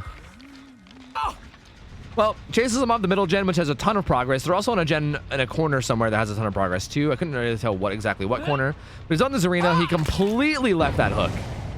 Orion got himself off the hook with Deliverance. That corner gen gets done. All 3 survivors are here outside of Orion's. This is actually kind of scary. He's out of hatchets though, so they're actually kind of fine. If he had hatchets though, this would have been kind of scary. Like he could have got a lot of hits here. But instead he's just going to follow Rebecca and just get an M1 on her. And that's it. It's not going to be much. He's just going to run away. He's going to have to reload. The survivor's in a really good spot now. The Huntress is in a very not good spot. Going to need to get hatchets. They're all around the map now, all spread out. They are injured. Like they're going to need to heal up eventually, but like they're kind of doing okay. Like Orion just got off the hook and then immediately hopped on Shack gen. They're going to split up and just do different gens around the map. No one's even really close to death. The only 2 people that have been hooked are Yui and Nia. They've both been hooked once. Good hatchet there on Rebecca though, from the hill. And you know what? There's a bunch of injured survivors in Shack, so hold on. Maybe if he snowballs here, he goes for the hook instead, though.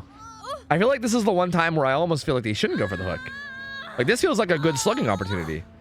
But to be fair to him, he didn't know that there was 2 people in Shack. Like, he didn't know that Nia's in there. He saw this arena, but he didn't see the Nia. If he would have knew that Nia was in Shack, maybe that would have been different. I don't know. But he didn't know that Nia was in there. Now he sees her. I mean, all the injured survivors are right here. Realistically, this is actually kind of dangerous. Like, if this man just, like, hits hatchets right now, this shit could get out of control quick. Because the Nia's here. Like, I think even letting her get this far is kind of rough. Like, I think had he downed her before she turned that corner, and if he was still able to be out here, it would have been really, really dangerous. But now he's like kind of committing to this hard. These guys both healed up. He's coming back to protect the hook. He sees a gamer way out there. Doesn't get the cross map. Good juke from the, I think there's arena that was. Looks like he's aiming up for the Yui as well. He's also kind of looking out for it. Oh, Zarina on that middle gen. The Nia most likely just trying to heal. Yeah, she has a med kit, so she's just getting herself healed in shack. Middle gen gets done. Deadlock kicks in over here. The guys almost struggle. I mean, this guy should definitely secure struggle state. I would not walk away from this hook when this guy's this close to struggle. Fuck that. Okay, it does go struggle. I wouldn't even walk that far away because like reassurance exists, right? I feel like even walking that far away was a little sketchy. Like if they go in for a reassurance, you want to punish it. I feel like I would have been like right on top of that hook with that guy that close to struggle. They reassurance now though, but it's second stage, so it's, you know, they're already second. Gets the hit onto Yui. Has one hatchet in a dream, baby. One hatchet in a dream. Gets it. The dream is true. The dream has come true. Chat getting worked on. Pickup happening instantly. Looks like Zarina's going to go for the save. Orion's just going to be totally chill with like hanging out in shack and trying to get some progress done here. Yui's going to get hooked up onto the hill. And again, I don't know how he's going to be with hook protection, but protecting like a hill hook is fucking scary, especially against Huntress. Like hill hooks are like pseudo basement hooks. I say this all the time. Where like you have to go up the hill from one side and you have like perfect vision all around it, right? Like if you're a Huntress, if you're anywhere around the hill, you have clean vision the whole way leading up to it. It's almost like a little pseudo basement hook. It's really, really hard to unhook against on a hill against Huntress. However, at this point, they might just be able to do the gens and leave and have it not matter. I don't know. I mean, deadlock exists, so like they're gonna pop this gen and then deadlock's gonna kick in somewhere. I don't know where. Probably that gen that Zarina just got off of. She's gonna run over and do this gen instead. It seems like they're just going to want to try to get the gens done. They might even just try to let her die. She is the reassured survivor, but does she also have kinship? She does. She has kinship. The kinship activated, so that's 34 seconds. Really, really good play from the Nia there to run up and trigger that. So that guy on hook now has 34 more seconds on hook before he dies. The Zarina playing supervisor, pointing to the corner where the boon is. You see that? She was like, yeah, get to that corner and heal now. Get to that heal now. Oh Lord, that's great. The gen in the corner is no longer blocked, so gonna go start doing that gen. I think they're just gonna let this guy die. Now, yeah, the important thing about this is that this will be the 6th hook. The important thing to keep in mind is that Burzard, the Zarina, has not been hooked. So if they let this guy die, which it looks like is what's gonna happen, the only way that they lose and the only way that the Huntress wins is if Burzard dies. Because he's worth 3 hook stages. So if he goes down and he gets hooked and he dies, they lose. Anybody else goes down, they're fine. If the Nia goes down, if the Rebecca goes down, it's fine. They can just open the gate and leave. If the Zarina goes down, they can't just leave. They have to save him. So Burzard needs to stealth. He needs to play careful and stealthy. He needs to make sure to not get found. Make sure to just chill and not get seen. Let other people pressure gates. Just don't get chased. Like even this, he kind of walked up towards the chase a little bit. I don't even like that. Just don't do that. Get the fuck out of there. Just go open a gate. Like literally you and Rebecca just go open a gate and get the fuck out. Nia can do whatever she wants. Nia gets hit. Oh, wait, that's right. There's a penalty. Oh, you're right. Wait, with the penalty, you're right. Never mind. With the penalty, I guess it doesn't matter. Oh, I forgot. Well, assuming there wasn't a penalty, that would be the case. But you're right. I guess with the penalty, it doesn't matter. With the penalty, it's a 10 hook win condition. Shit. I take it back. Never mind. The Huntress needs to kill 2 of these guys. It doesn't matter who it is. They need to kill 2. At least. So that's a bummer. Or at least get multiple hook stages. But it looks like these guys are just going to get out. Yep, there they go. And that secures the win. That secures the win anyway. So there they go. Burzard and Twitch Truly Sucks gets out. Orion going to run around. Hatch is behind him, but he probably won't make it. Although Huntress is out of hatchets. Hold on a minute. We playing for hatch out here? Hold on. We're blue bloodlusting? We lusting for blood? Are we feeling the bloodlust, Mr. Krabs? Are you feeling it now, Mr. Krabs? Okay. Okay. We're holding this man hostage for endgame collapse. We're doing it. We're doing it. We're doing it for the endgame collapse. He might just go shut hatch. I'm not sure if Conflicted Dweet knows the win condition, by the way. Like, he might think that killing this Nia will win. I'm not sure how familiar he is with the win conditions. So I'm not sure if he thinks that this is like a win or loss type of a situation here, or if he knows that it's already over. I'm not 100%. But we'll see. Gets him here at the T-wall again. Oh, he runs into the wall! But he makes it there. No hatchets, so yeah, can't really do much. Dude, we're stuck in a perpetual loop here. Like, no hatches, but like Orion just doing a good job of not going down. Oh, this pallet sucks though. With Bloodlust, I think he's gonna die here. Oh, back to the T-wall. Hey, I mean, to be fair, he's 4.8 now. Bloodlust 2? Bloodlust 2, baby. Bloodlust 2. No dead hard. Down he goes. All right, there we go. There we go. Finally gets Orion down, and he's dead now. And yeah, but that's still gonna be it. The Survivors still won. They still put on a hell of a show. They 2-0 for this team again, coming back and playing well. I remember, I think it was last week or maybe the week before, this Survivor team, I hyped them up a bunch. I like talked them up a bunch and said that they play together like really well, and I was really like happy to see how well they play together. And then they just kind of had like the worst games ever. They like got shit on, and I was like, oh no, and I caster cursed them. So this time I tried to shut the fuck up. This time I tried to just shut up and let them play, and I feel like it worked. I'm gonna stop hyping them up because I feel like when I hype them up, I caster curse them. But it does make me happy to see these guys played well. Again, keep in mind, this team was literally a team of survivors that was just thrown together randomly in Discord. These were all people that didn't know each other before Scrim Nights. They were all just solo queue survivors that like got together and were like, hey, I want to find a team. Anyone else looking for a team? And they were like, yeah, me. And then we kind of matched them all up together, and they met each other during Scrim Nights, and now they play together as a team, and they play together really well. Hit my man Grath for a sub, please. Yo, I got you, dude. I got you. But Burzard, can you DM it to me on Discord just so I have a record of it? I'm trying to keep it all on my DMs. That way I can pay it all out at once, if you don't mind. But yes, they're a very solid squad. Again, especially considering the fact that they like just met each other through Scrim Night. Especially considering that. It's crazy to see how well they play together, you know? Fucking wild, man. Wild. Like, they seem to be able to pull off like teamwork shit that like you would expect people that have been like calming with each other for a very long time to pull off. I don't know, maybe they practice a lot off stream or what it is, but like they play really, really well together. It makes me really happy to see. Why'd she lose 2 points? Because she didn't burn the map on the first go around, and they had to reset. But yeah, everyone from that team, Orion, Twitch Truly Sucks, Matcha, Burzard, DM me on Discord if you guys want subs. DM me on Discord, let me know who you want to sub to, or let me know who to gift a sub to, and I'll hook you up.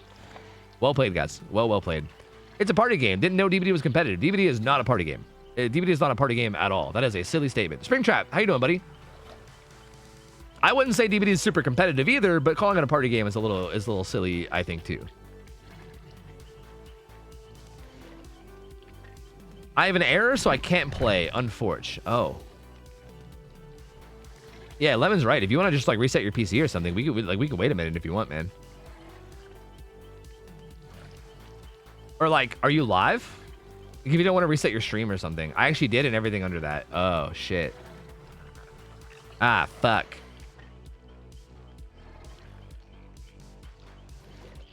How do you join the Discord? Exclamation point Discord and chat will give you a link, or you can just go to your browser and type discord.gg/OhTofu. Or type exclamation point Discord and then just click on the link. Wood Gimps, what up, bud? Hello. Is your name like something backwards? Is it like an anagram or whatever the fuck those things are called? Can the winners have a sub to Tofu? If they want, yeah, they can have a sub to anybody they want. They can have a sub to me, they can have a sub to another channel. I give them a sub to anywhere they want. They can even just have me gift a random sub to a channel. Like if they want me just to go support their friend or something, right? Like if they have a friend who streams and they're like, hey, go give all 4 of our subs to just random people in this person's chat. I mean, I do that. It's 4 subs however they want it, basically. They just all get to pick one. Palindrome? No, not a palindrome. I was talking about like a jumbled of words. A palindrome is when it's the same forward and backwards, right? Whatever, you know what I mean.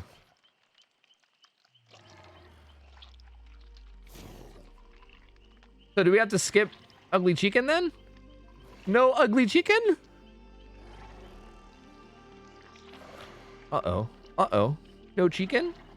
Anagram is right. Let's go. How do people get involved in scrims? We have a form that you can fill out. Exclamation point form.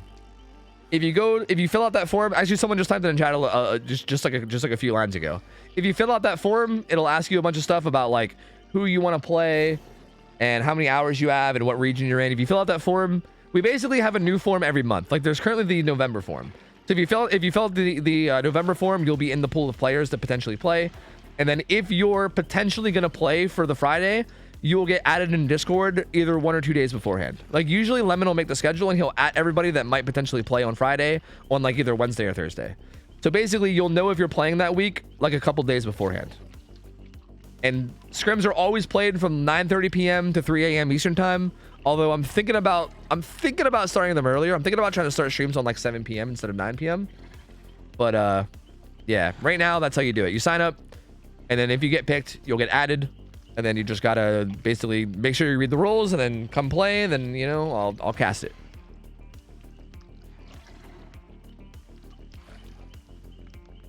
Probably Julio. Yeah, probably. I'm not sure when it happened, but probably.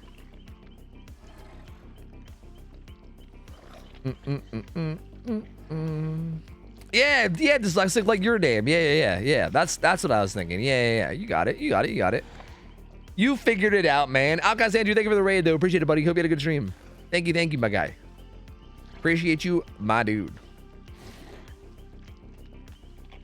Hopefully 4 times the charm and I get in next Friday. I know, Numi, dude. I feel like you've been potentially there every week. I'm telling you, man. We gotta find a way to get you in next week. Like, it's gotta happen. I feel like it's been almost a thing like every week now, but not quite.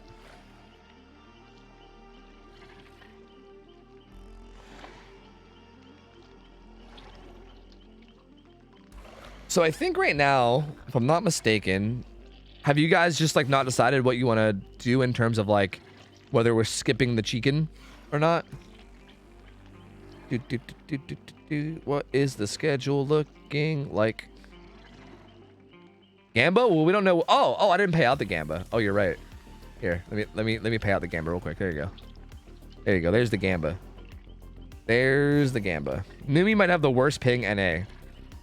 Like, is Numi from NA and just has bad ping, or like how? What you mean?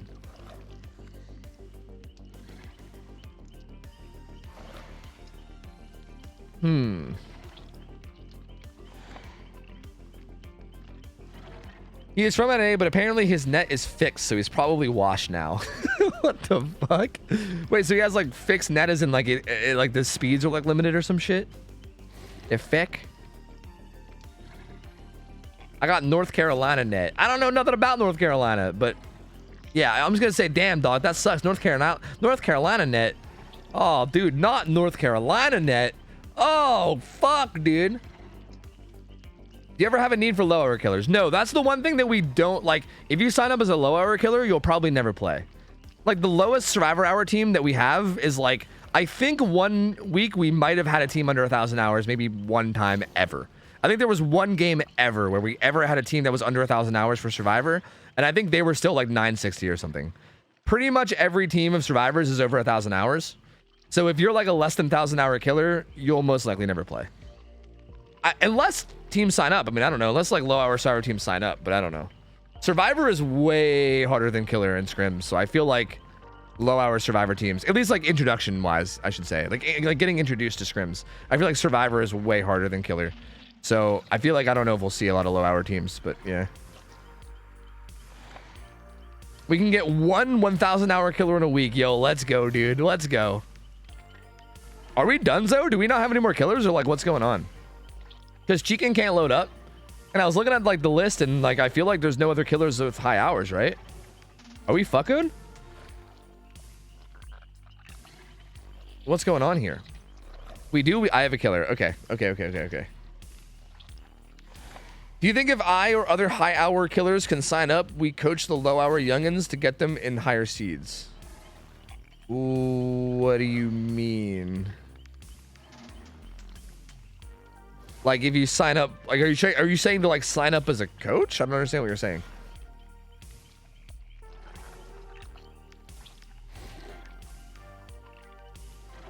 Well, guys, the hours of the teams are like I think we have like one more survivor team, right? And it's like 2,000 to 3,000 hours ish. So I don't really want to put them up against like a comp killer. You know, I don't know, man. I'm not sure about all that. I mean, we could, but like, even if you're rusty, it's still like, I don't know.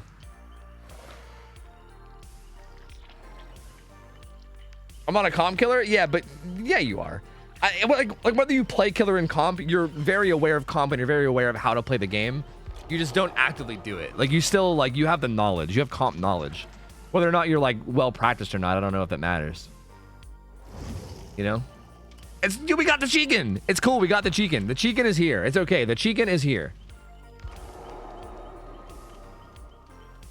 Addison, yeah, there's I mean, you can ask in gaming chat. You can, I mean, I'm sure people would answer questions anywhere. In like gaming chat, if you go to like the SCRIMS channel and stuff, you can maybe look around there. I don't know.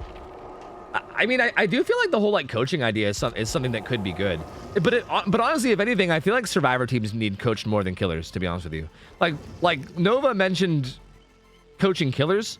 I really don't feel like killers need coaching that much. Like the only I think coaching that killers need is being like, hey, you should focus one survivor out of the game. Like, do that and stop neglecting that. You know, that's like the only coaching they really need. I feel like survivors are the ones that need coaching. Like I think survivor gameplay is the one that's like a lot harder and a lot like it requires like really good teamwork. It requires really good decision making. It's very, very difficult to do, especially when you're like newer and not used to having to play in that way. So I would love if people like coach survivor teams. That'd be fucking great. That would be something that would probably help a lot in terms of like growth and getting people better, you know? All right, this lobby took so long that I actually need to play some ads just to make sure we get done during the game. So I'm actually going to play some ads. I'm sorry. I hate to make this take a little bit longer still, but I need to. Oh shit, I should have did the prediction beforehand. It's okay. I'm going to do prediction. Now, oh wait, do we already have the prediction? Wait, did we already have one? Why is it not letting me do one? Oh, wait, no, I'm good. Wait, it's fine. It's fine. Okay, here we go. Here. Killer is ugly chicken. Whoops. Quite cracked huntress on Ormond. Survivor team is 2.3k hour average. Gamba away. There we go. That's for the people that are watching ads. Oh my god, Gamba's an emote. Oh god, gamble away. Apparently the word Gamba is now an emote. Oopsie. Survivors total for team or average? Nope, average is the average. Well, yeah, I mean, help them out then, Super Fox. I mean, if you have a friend, I mean, you can help out your friend. I mean, you don't gotta ask me permission for, you don't gotta ask me like permission for that. Most of the issues survivors have in this are during chase though, and it's hard to teach chase. Yeah, you're not wrong with that. You're not wrong with that. Like if a team dies in chase quickly, there's really no way to like coach them into being better at chase. They just have to kind of play. So, yeah. Hey guys, I got back into the game. Is Krupp / Pop dead or what? Krupp is not really dead, but Pop is pretty dead. They nerfed Pop a while back, and Pop the Weasel's pretty bad now.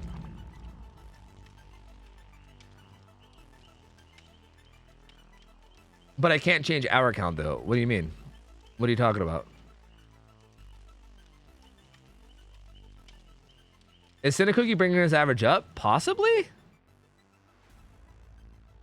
How many hours do you have, Cinecookie? I don't know. Oh my god, your profile is like fucking... It's like walking into MTV Cribs in this bitch. Yeah, Cinecookie has 4,100, so I think Cinecookie's bringing up the average a little bit. At least.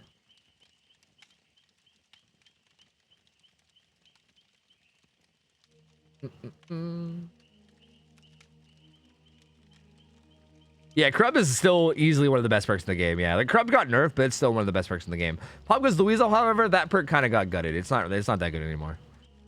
That is not that good. Lige, yeah, the survivors are average. I think someone already answered you, but just to make sure you got it, survivors are average. Average hours. Oh, gotcha, conflicted Dewey. Yeah, I wasn't sure. That makes sense though. That makes sense.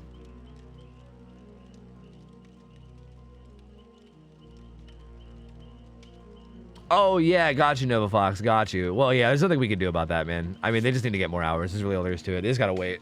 I don't really know what to do about that, man. There's really no way to like fast forward that process. I don't know.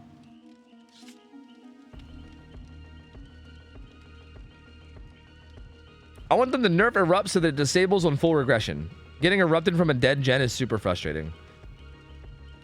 It's an interesting idea. I kind of think the incapacitation effect of eruption just needs to be brought down. I don't know why they ever buffed it.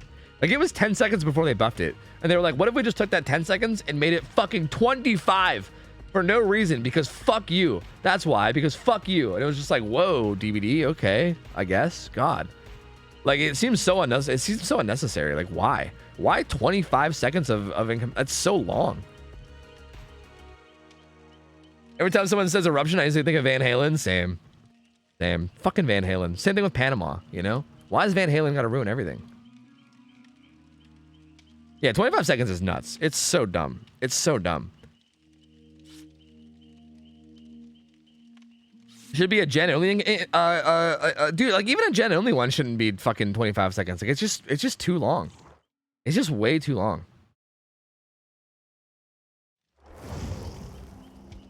Can you go back into hours from devotion? No. No, you cannot. Is there a rule that stops high hour players from teaming with lower players to get lower hour killer gamers? No, but also that would not work for you. Like games played in this way are very heavily teamwork based. You can't really solo carry.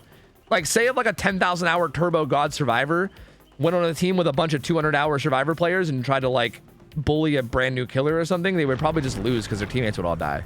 Like one person can't really hard carry like that. I mean, I don't know, maybe in like an extreme case where like the killer player is just like really, really bad to the point where they're like walking into flashlight saves all the time or something. But I mean, I guess hypothetically that's possible. Like it's possible for a high hour player to side up with low hour players, but that's not how that situation would go. They would probably lose. That would probably be bad for them. Like they would just lose because one player can bring down a team way more than one player can bring up a team, you know?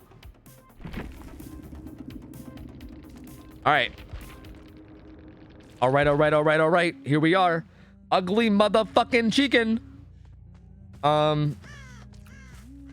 Let's see what he has to do. So he's got shiny pin. I forgot he always runs a shiny pin. Shiny pin, OhTofu. This man's a knower. He's a shiny pin knower. No Way Out, Iron Maiden. Iron Maiden's kind of new. I don't think he ran Iron Maiden before. Corrupt Intervention and Deadlock. So honestly, just solid build. Bunch of slowdown. Iron Maiden and a bunch of slowdown, right? So pretty solid. We'll see how else to play this. This survivor team, by the way, they're called Meg. Their name is like mono fucking ethnicide glycerin or some weird fucking chemical compound or some dumb shit. But they literally named themselves that just so they can be abbreviated to Meg. They're the Meg squad. So so naturally I'm rooting against them. I hope they lose. I hope Chicken fucks them up. David, no! Oh, he missed the window or maybe tried to fake it. I'm not sure whether he missed the window or whether he faked it. I'm not sure, but he goes down right away. That's a pretty fast down. That is a pretty fast down. So we'll see what happens with this. He's also the reassurance survivor. The deliverance survivor is still around to get the hook, which could be beneficial, but we'll see. Looks like they're all split around the map. We'll see how they try to handle this. Now, again, a situation that we see a lot in scrims, and I think Ugly Chicken is going to exploit this. He has the past couple scrims. Is unhooking against Huntress is fucking hard, especially when they have OhTofu. Like unhooking against a Huntress with OhTofu can be crazy hard, especially if she's close. But the fact that she's giving this much room right now means it might be possible if someone were to sneak in at this exact moment. But I don't think they're going to. They're probably going to just keep doing gens for now. Yeah, they are. But like, assuming he plays close to the hook and they want to unhook, it's going to be hard to borderline impossible to get the unhook without like shit hitting the fan. Good hatchet there on the way out. That was actually really, really nice. Burzard on the way out of the gen eats a hatchet to the face. Oh, gets one on Destin too. There you go, dude. 2 hatchets. They're definitely not gonna be able to unhook now. Like, there's no fucking way. Gonna slowly make his way back to the hook. Claudette's the only full health survivor. He was kind of nearby. Oh my god, did you guys see that? That was terrifying looking. And even Claudette's gonna get hit now. So the unhook is just not gonna happen. Gonna go struggle. And now that struggle came into play, you don't really even have to keep that much of an eye on it. You kind of just do whatever. This is so much pressure now. Everyone getting injured right now is like, this is so much pressure. Because they kind of need to heal up, right? They can't even think about getting this unhook until they're healed. Like, trying to come to this unhook injured, you're just throwing. You're literally just throwing. So they need to like heal up and then kind of set up to get the save, perhaps. I mean, Meg just did a gen. Zarina's not healed. Oh, man. And again, the guy on the hook is the one that has reassurance too. And again, this is probably a mistake build-wise, but we've been seeing a lot where the guy that has reassurance usually runs kinship. For some reason, Burzard has kinship. Ideally, if you're being efficient, the person with reassurance would run kinship themselves. That way, no matter who's on the hook, there's at least some kind of a way to stall it out. But there's no way to stall this guy's hook, right? Like if Ugly Chicken wants to camp this guy to death, there's no way to really stall it out with any perks. I don't know. I actually think maybe he shouldn't have hit that hatchet. That might have gave her the save. I think had he not hit that hatchet, I don't think she would have got the save. This might sound stupid, but I literally don't think he should have hit that hatchet. I think he literally should have not thrown that. He kind of like, she was not going to make that. Like that David was going to die. She was not going to make that for sure. So him hitting that hatchet on Claudette actually gave her the speed boost that she needed to get there in time. And Chicken really should be killing. Don't even worry about that Meg. Yeah, find David. Find David. Don't even worry about that Meg. If that David gets away, it's over. I'm pretty sure this game is over if that David gets away. And he looks like he's letting the David get away. So this game might be over, honestly. Like, you committed so much to that David, and now you're just going to drop it? Like, why? That's so weird. The David is, and again, well, I shouldn't say it's over as long as the David plays safe. If the David plays really, really safe and he's really careful. Oh, shit. Apparently, Claudette ate a hatchet at some point. As long as the David plays really safe and careful and doesn't take any risks, this should be game over, honestly. This was a really bad decision. They really, really, really should have stayed on that David and not went after the Meg here. But either way, Meg goes down and gets hooked. What was second lowest? I don't even know what the fuck's his name. Yep, the David boons. He's going to heal up. And again, as long as he plays safe and doesn't go down, they should be fine. I think Ugly Chicken is going to be looking around a bit, though, trying to find. Like, not even playing around the hook at all. Like, really trying to find this David. Here's some gen progress here. It's the Zarina. Okay. The David's healed up. Oh, whipping the hatchets on Zarina, dude. Not quite able to get him. Zarina doing a really good job of not getting hit here. Or you can say the Ugly Chicken's doing a bad job of getting the hits. I don't know. Whoever you want to credit. I'm not sure. Zarina getting hit there, though. Probably going to die. OhTofu is insane. Down she goes. No one's near the hook, though. So David's going to go unhook. Chucking some random hatchets at him. I'm kind of curious. Didn't land. So Destin's going to get off before struggles, so that's fine. Everything's still fine. Cinnacookie still has Deliverance up, so that's like, ideally, I think Cinnacookie could even take aggro at some point, and that would probably be ideal since Deliverance is currently up. Like, Cinnacookie getting hooked would actually be kind of good for these guys because they could just sit on gens while like, maybe she gets camped, or whether she gets camped or not, they just don't have to worry about unhooking, which is nice. We'll see what's going on here. Again, as long as this David plays safe. As long as this David remains playing safe, these guys are kind of in the clear. He does see Meg, though. Gonna go for some hatchets on Meg. Oh, look out, Destin! Oh, well, he's doing okay. I mean, I was literally about to say something about Destin, and then he went down. I was gonna say Destin mains Huntress, so I think he's kind of like, if there's any killer he's probably comfortable playing against, it's probably Huntress. And literally before I can even get it out of my stupid fucking mouth, he went down. So you know what? Never mind. It was like a preemptive caster curse. Down goes Destin. That's going to be a second hook. So, you know, I said this game's over, but they still have 2 gens left. And they're like all right here. Like, this is like, they need to get these gens done, dude. Because, like, this is now the second person that's on death hook. David's still on death hook, so he's kind of in danger. He needs to have a good chase here. Like, if he goes down quickly, they could be in trouble. Chicken only has 1 hatchet, though. But yeah, if he goes down quickly, like if he gets like a hatchet and M1 combo here really quickly. Oh. Yeah, this could be bad. This could be bad. That's another gen though. They only need 1 more. But yeah, David's gonna die. David's gonna die, man. He kind of like, yeah, he kind of like used some of his some of the speed boost was used like bumping into the snow pile, and then he went to the window instead of the pallet. I feel like you just go straight to the pallet there. Like, don't even fuck with the window. Just go straight to the pallet and just play safe. There's really no need to play windows at all. Just play pallets and just try to play as safe as you can. Cinnacookie doing the shack gen. Destin over here on like the corner gen, and there's also the main gen inside as well that has, oh, there's kind of like a 3 gen here, sort of. Bird's already gonna hatch it here as well. He's not gonna make that window. He doesn't. Good dead hard around the corner. Gets inside. Good play from him. Doesn't go down. Huh. Interesting so far. So Burzard might bail and do, yeah, gonna immediately start trying to get progress on that middle gen. Oh my god, I've been casting so much I'm starting to lose my ability to fucking speak. Good hatchet on the Claudette though. Literally sniffed out exactly where she was gonna be. Gets like the perfect wind up hatchet before she could even react to it. He's gonna get the fuck out of here. Ooh, that was close. Gonna use the snow piles and into the map to try to get away. 3 more hatchets. She's almost safe, but not quite. Honestly, if Claudette goes down here, it's really not even the end of the world because of Deliverance. So really, even if this down does happen, this is kind of fine. Deliverance is in play. They also get the final gen done. Adrenaline kicks in on Burzard. He's gonna go do this gate, although no way out's a thing, right? So it's gonna be 40. They actually got it before Claudette got hooked, so that saved them 12 seconds. That's gonna be 48 seconds of no way out. So they're gonna have to wait 48 seconds before they can start opening the gate.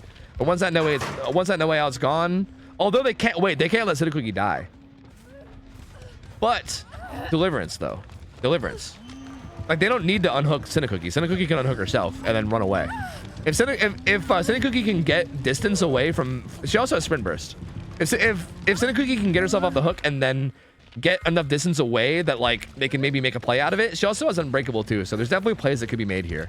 But most importantly, they got to get this exit gate open, right? They're waiting out no way out. It's gonna be out soon.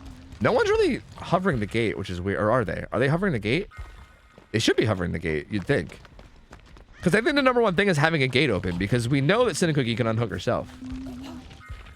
Okay, Destin's opening a gate. It just freed up, so Destin was looking at the gate.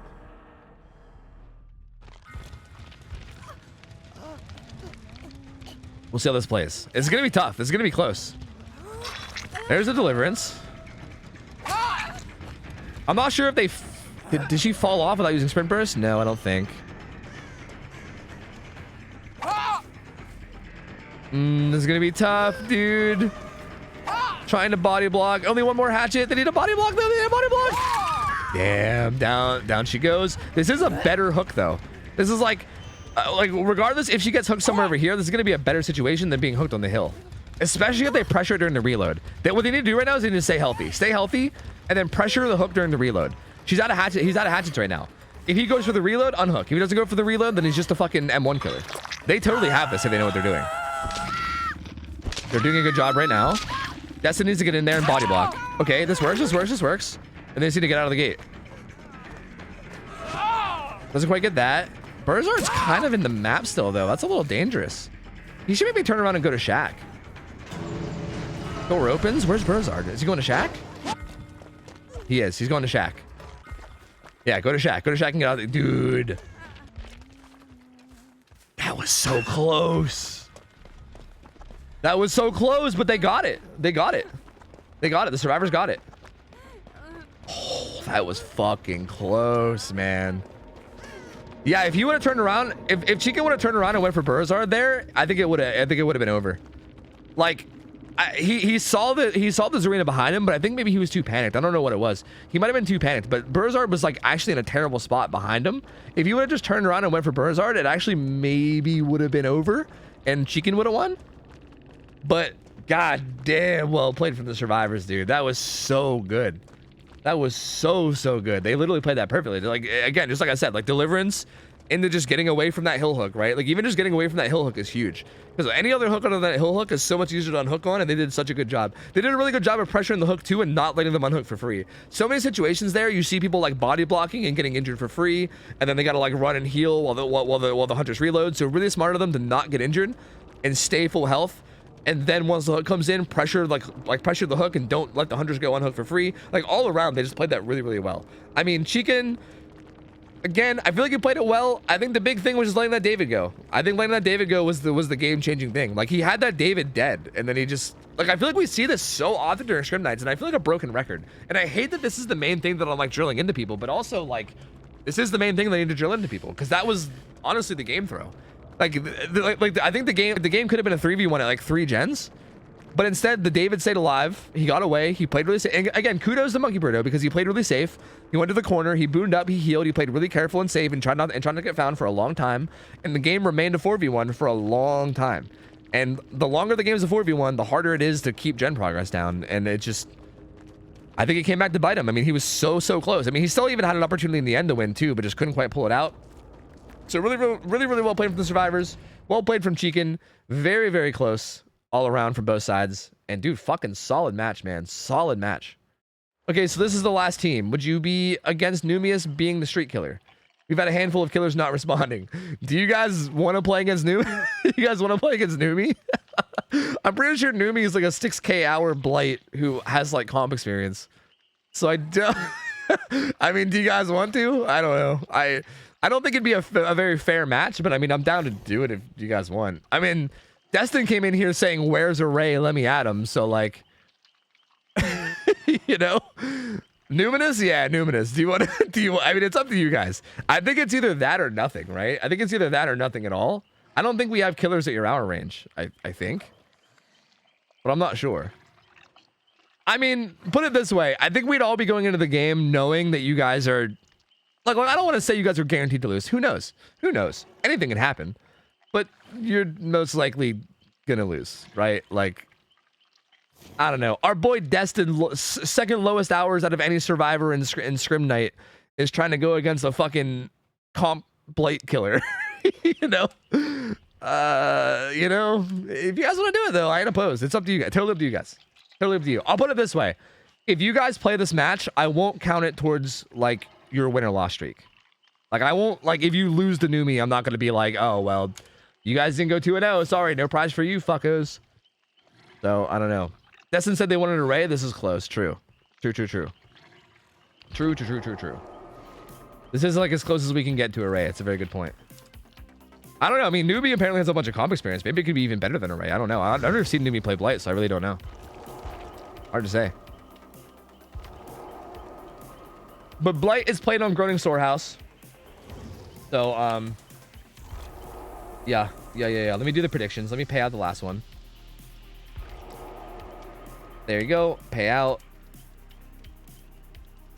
Let me start the next one. So, again, keep in mind, this is going to be, like, this should be a very one-sided game. Like, I better not see anyone giving the survivor shit for how this match goes, because this, on paper, should be the killer completely annihilating the survivors. Should be. Like, on paper. So keep that in mind when you're gambling, too. I mean, again, you never know. Miracles happen. You never know. Some crazy shit can happen. I have no idea.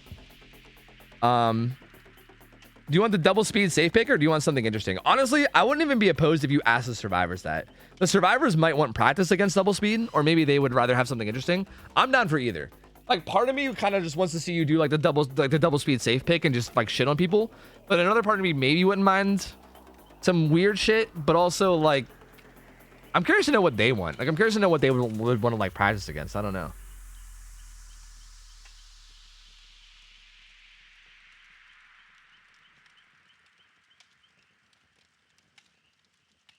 Numi top blight NA trust. Yeah. I mean, I guess we'll see. Did they get one sub if they lose? Yeah. Honestly, maybe I'll just pay out the survivor team regardless. Like, maybe I'll just pay them out as if they won. Just like just for the fact, like I feel like just for the fact that they're going into this game, because again, like it's probably going to be a slaughter. So like the fact that they're walking into a most likely slaughter just for the sake of content and being like, fuck it, let's do it. You know, hats off to them. Fuck it. We'd be up for doing comms to voice chat with you if you're up for it. I might start doing that next week. I'm not gonna do that like this game, but that's something I might try to implement next week. So if your team in general is down, I'll keep that in mind for next week, because we might start trying to implement that for sure.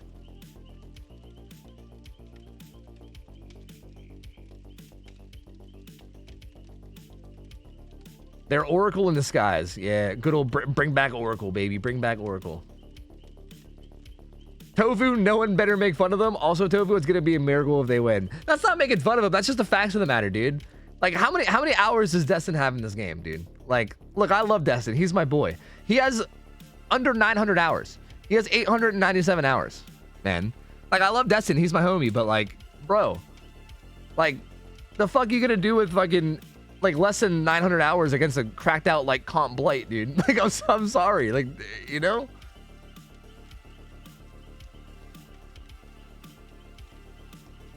Bad ping, apparently. Is that what it says on the top on the overlay? It says bad ping, apparently. Nice.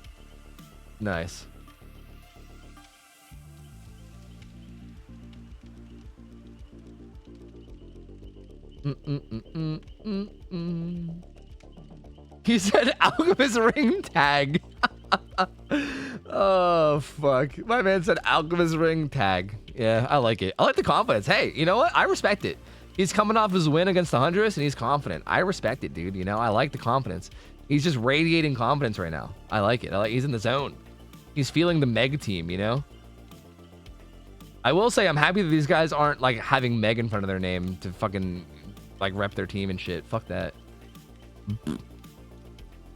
Where's the Blight from? South Carolina, right? Or North Carolina. It was one of the Carolinas. With bad internet, apparently. Umbra Salts and Plague Bile. Wait, what's Plague Bile? I know what Umbra Salts is. Umbra Salts is like the turning ones. Oh, wait, read above. The choice is double speed or the surprise. Oh, so it's just one of those two. The surprise. I guess we're going with the surprise. I see. West Carolina. Yeah, good old West Carolina. You guys know. Central Carolina.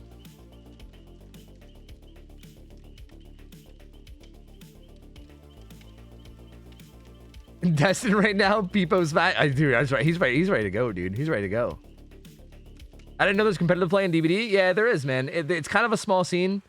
I'm not really actually involved in like the real competitive scene, but we kind of like have like an introduction to it here. It's like kind of like a grassroots thing. But yeah, there actually is kind of a competitive scene in DVD, and it's kind of growing a bit. But welcome, man. Good to have you, dude. East Carolina is where Atlantis is, exactly. Good old East Carolina. Is it growing a bit? Is it? Yeah, I think so. I think more and more content creators are like dabbling around in it, and like, I think it's getting a little bit more. Like, I think, like maybe not the competitive scene, but I think the idea of DBD being competitive, right? Like, I think like as an ideology, I think it's growing a bit. Is that getting too deep? Am I getting too like fucking philosophical on your ass right now? I don't know, maybe. But I feel like philosophically, it's getting more like recognized, you know, like more content creators are doing things like going against like a pro team, and you know, like shit like that is happening way more. I mean, DBD is having community cups now and shit, you know. So yeah, Maple Toast, 6 to 7 months. Welcome back, buddy. Thank you, man. Ugly Chicken, thank you for the raid, by the way. Appreciate it, dude. Yo, thank you for playing. Your games were entertaining as hell to watch, as always, dude. Thank you for playing, man, and thank you for the raid. Hope the stream went well. Thank you, dude.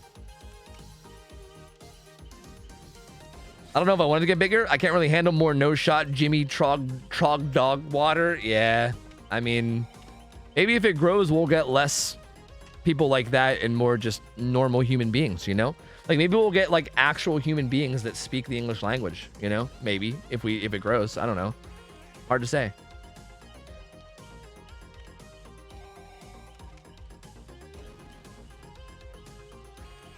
I feel like chat will enjoy watching this add-on combo because it's silly. He can't run anything higher than green. What's he gonna do? Like placebo tablet Umbra Salts, maybe?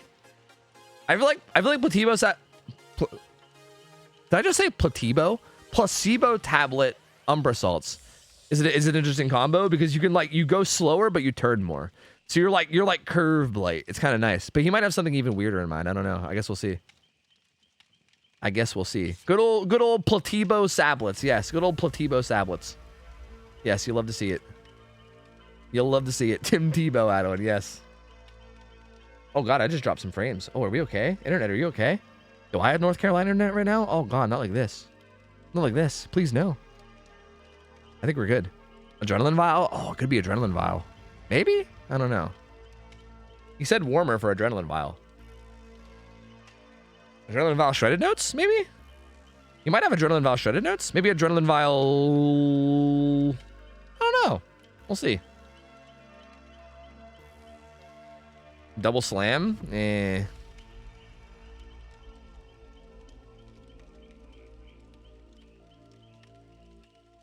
Can we pump some adrenaline into the ready button and ready up? They gotta make sure they got the right perks, man. They gotta make sure the perks are good. They don't want to get penalized, okay? Honestly, I think the big dick play here would be for the 4 survivors just to come in with the exact same build and just eat the penalties and be like, fuck it. Just eat the penalty. Just bring in the most, just bring in the same perks on all 4 of them. 4-man fucking unbreakable, fucking off the record reassurance. Fuck it. Fuck it, dude. Okay, here we go. Again, Blight is played on Groaning Storehouse, so it's a pretty big map. But like Groaning Storehouse is generally like, if I'm not mistaken, I think Groaning Storehouse is a map that is like, it's not bad for Blight, but it's like a map where he is definitely beatable on. But again, there's like the huge hour differential going into this game, so as well as experience differential. So I mean, I don't know if any of that matters really going into this game, but I'm still curious to see what happens. Still curious to see what happens. I don't know. We will see. Bad ping apparently. Is that the team name? No, that's just notes. We're just taking notes on him. That's all. That's all. We're just taking notes. Apparently he has bad ping. That's all we know. So I wonder if maybe the survivors are gonna get hit through pallets and shit, and it's gonna be all fucky. I'm not sure. I am not sure. All right, let's see how this goes. Builds look good. Yep, Adrenaline Valve shredded notes. Okay, so this add-on combo is fucking stupid. You get 6 rushes, but watch how fast his rushes recharge. Watch how fast they recharge once he uses them all. It's so fucking dumb. It's literally so stupid. Watch this. Watch. Meow. Look how fucking fast it is, dude. Just immediately back. Literally immediately back. It's so stupid. This add-on combo is so dumb. But like during his rushes, he can't really turn as much. Like you'll see that like in the middle of his rushes, he can't really like swerve side to side. Like he's mostly committed to whatever direction he starts dashing in. Mostly, like you can turn a little, but it's like a very little amount. So he's like almost completely committed to whatever direction he initially starts rushing in. So that's kind of the downside. But again, if you're a good enough Blight, it's not that big of a deal. Like you can definitely work around it. And you also can get these crazy flicks because you can turn more. Like you have a higher turn rate, so you can turn more too. And again, all of his tokens are already back. Like it's so dumb. Ooh, that was a good little fancy rush. Gets the pallet break though and not the hit. Uh-oh, gonna get that hit on David though. So birds aren't on hook. David getting chased over here. Tokens are just back up immediately already.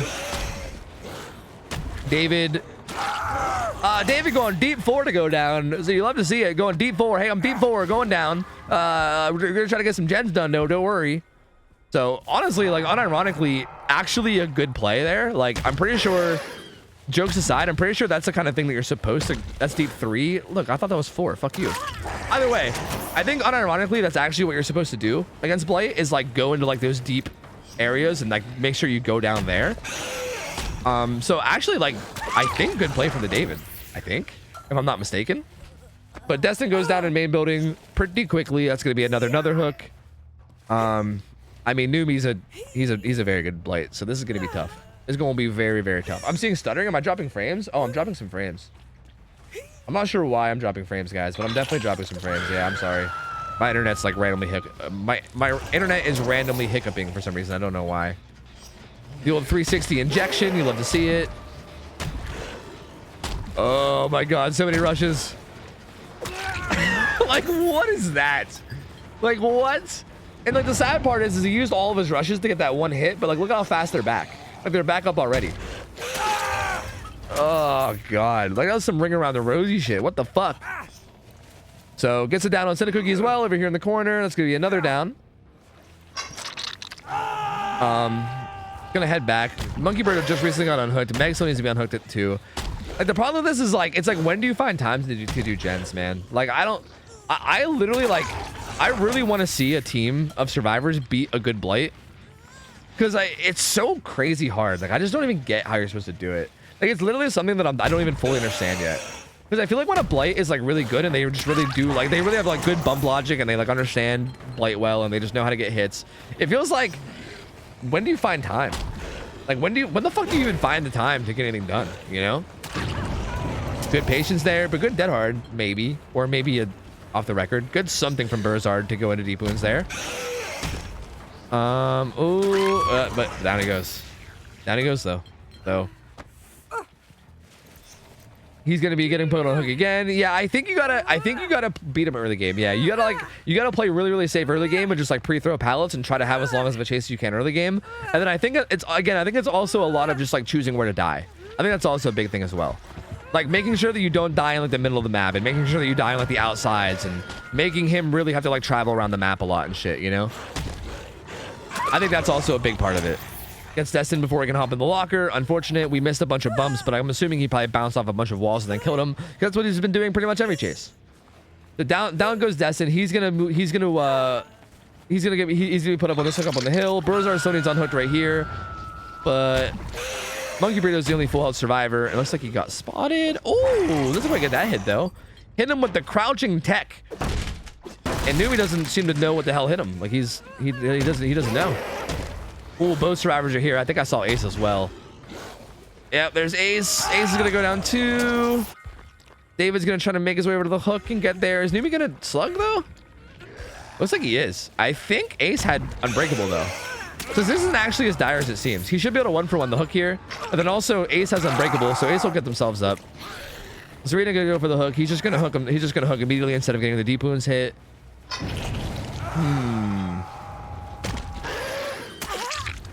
Gonna smack Destin real quick. Like, dude, look at the hooks, man. It's almost to the point where everyone's on death hook already. Almost. Burzard dead harding again, so good dead hard from him once again. But that's gonna be his death hook. That's gonna be him on death hook. I mean, it's hard to even commentate this because it's like, it's just a slaughter, you know?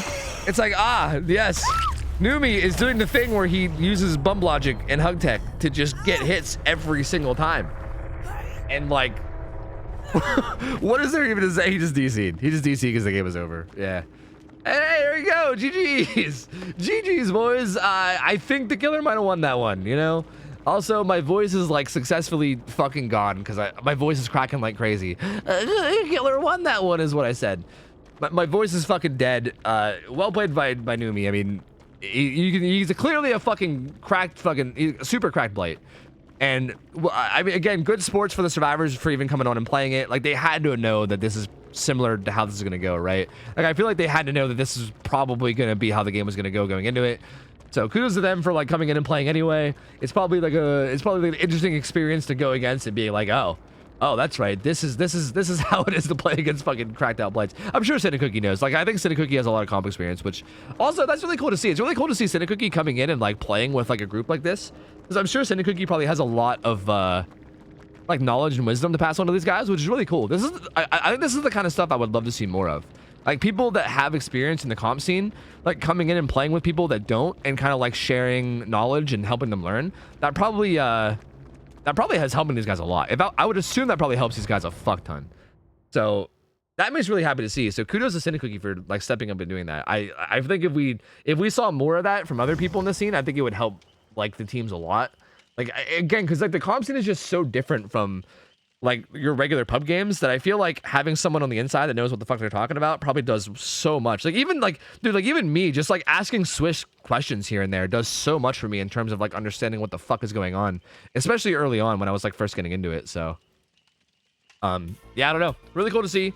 I'm really happy to see this team play well. Again, I mean, I know that last game was a slaughter, but they played really well against Ugly Chicken. And I'm really excited to see them come back next week and see what they can do next week, because I think we'll get some really good matches out of them next week, I think. Penalty, that was only 8. Survivors win. Let's go, dude. Survivors win. Easy peasy. You're right. He DC'd at 8 hook states. You're right. Survivors win. Sorry, Numi. Numi officially 0-1 in scrims. You hate to see it. But yo, GG's. That was our last game of the night. These are fun games. And again, you guys that just played that team of survivors, I'll give you guys the prize if you guys want it. Feel free to DM me and I'll give you guys a sub to whoever you want. Because I think you guys deserved it. And yeah, Swish, if you guys want to have your rematch or whatever, yeah, I mean, feel free, dude. Go nuts. But yeah, thank you guys for hanging. Thank you guys for chilling. Hope you guys enjoyed the game. Thank you guys all so much for playing. Again, before I actually leave, big shout out to Lemon and also Slobby for all the hard work that they do. Lemon is like putting in mad hours behind the scenes. Slobby is helping a lot lately too.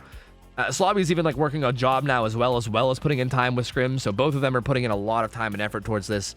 Like, there's a lot of work that goes into this behind the scenes, and they're doing it completely for free, just out of goodness of their hearts, for the sake of, like, you know, our entertainment and my content. And oh yeah, your payout. Yeah, here, I'll give you your damn tofu bucks. Here, take your damn tofu bucks. There you go. But anyway, yeah, I just want to give them a shout out because again, like I appreciate the fuck out of the hard work they're doing, and I hope you guys do too, because I love this shit, dude. It's been such a fun thing to do every Friday. I've been loving doing it. I hope you guys have been loving watching it. And yeah, thanks everyone for playing. Thanks everyone for signing up and playing. If you guys are interested, again, we have a form you can fill out, !form. We'll give you a link to it. and you can sign up. You can share with us your hours, the killer you want to play, or your team of survivors, and we can try to get you guys in if we have an opponent for you anyway. And yeah.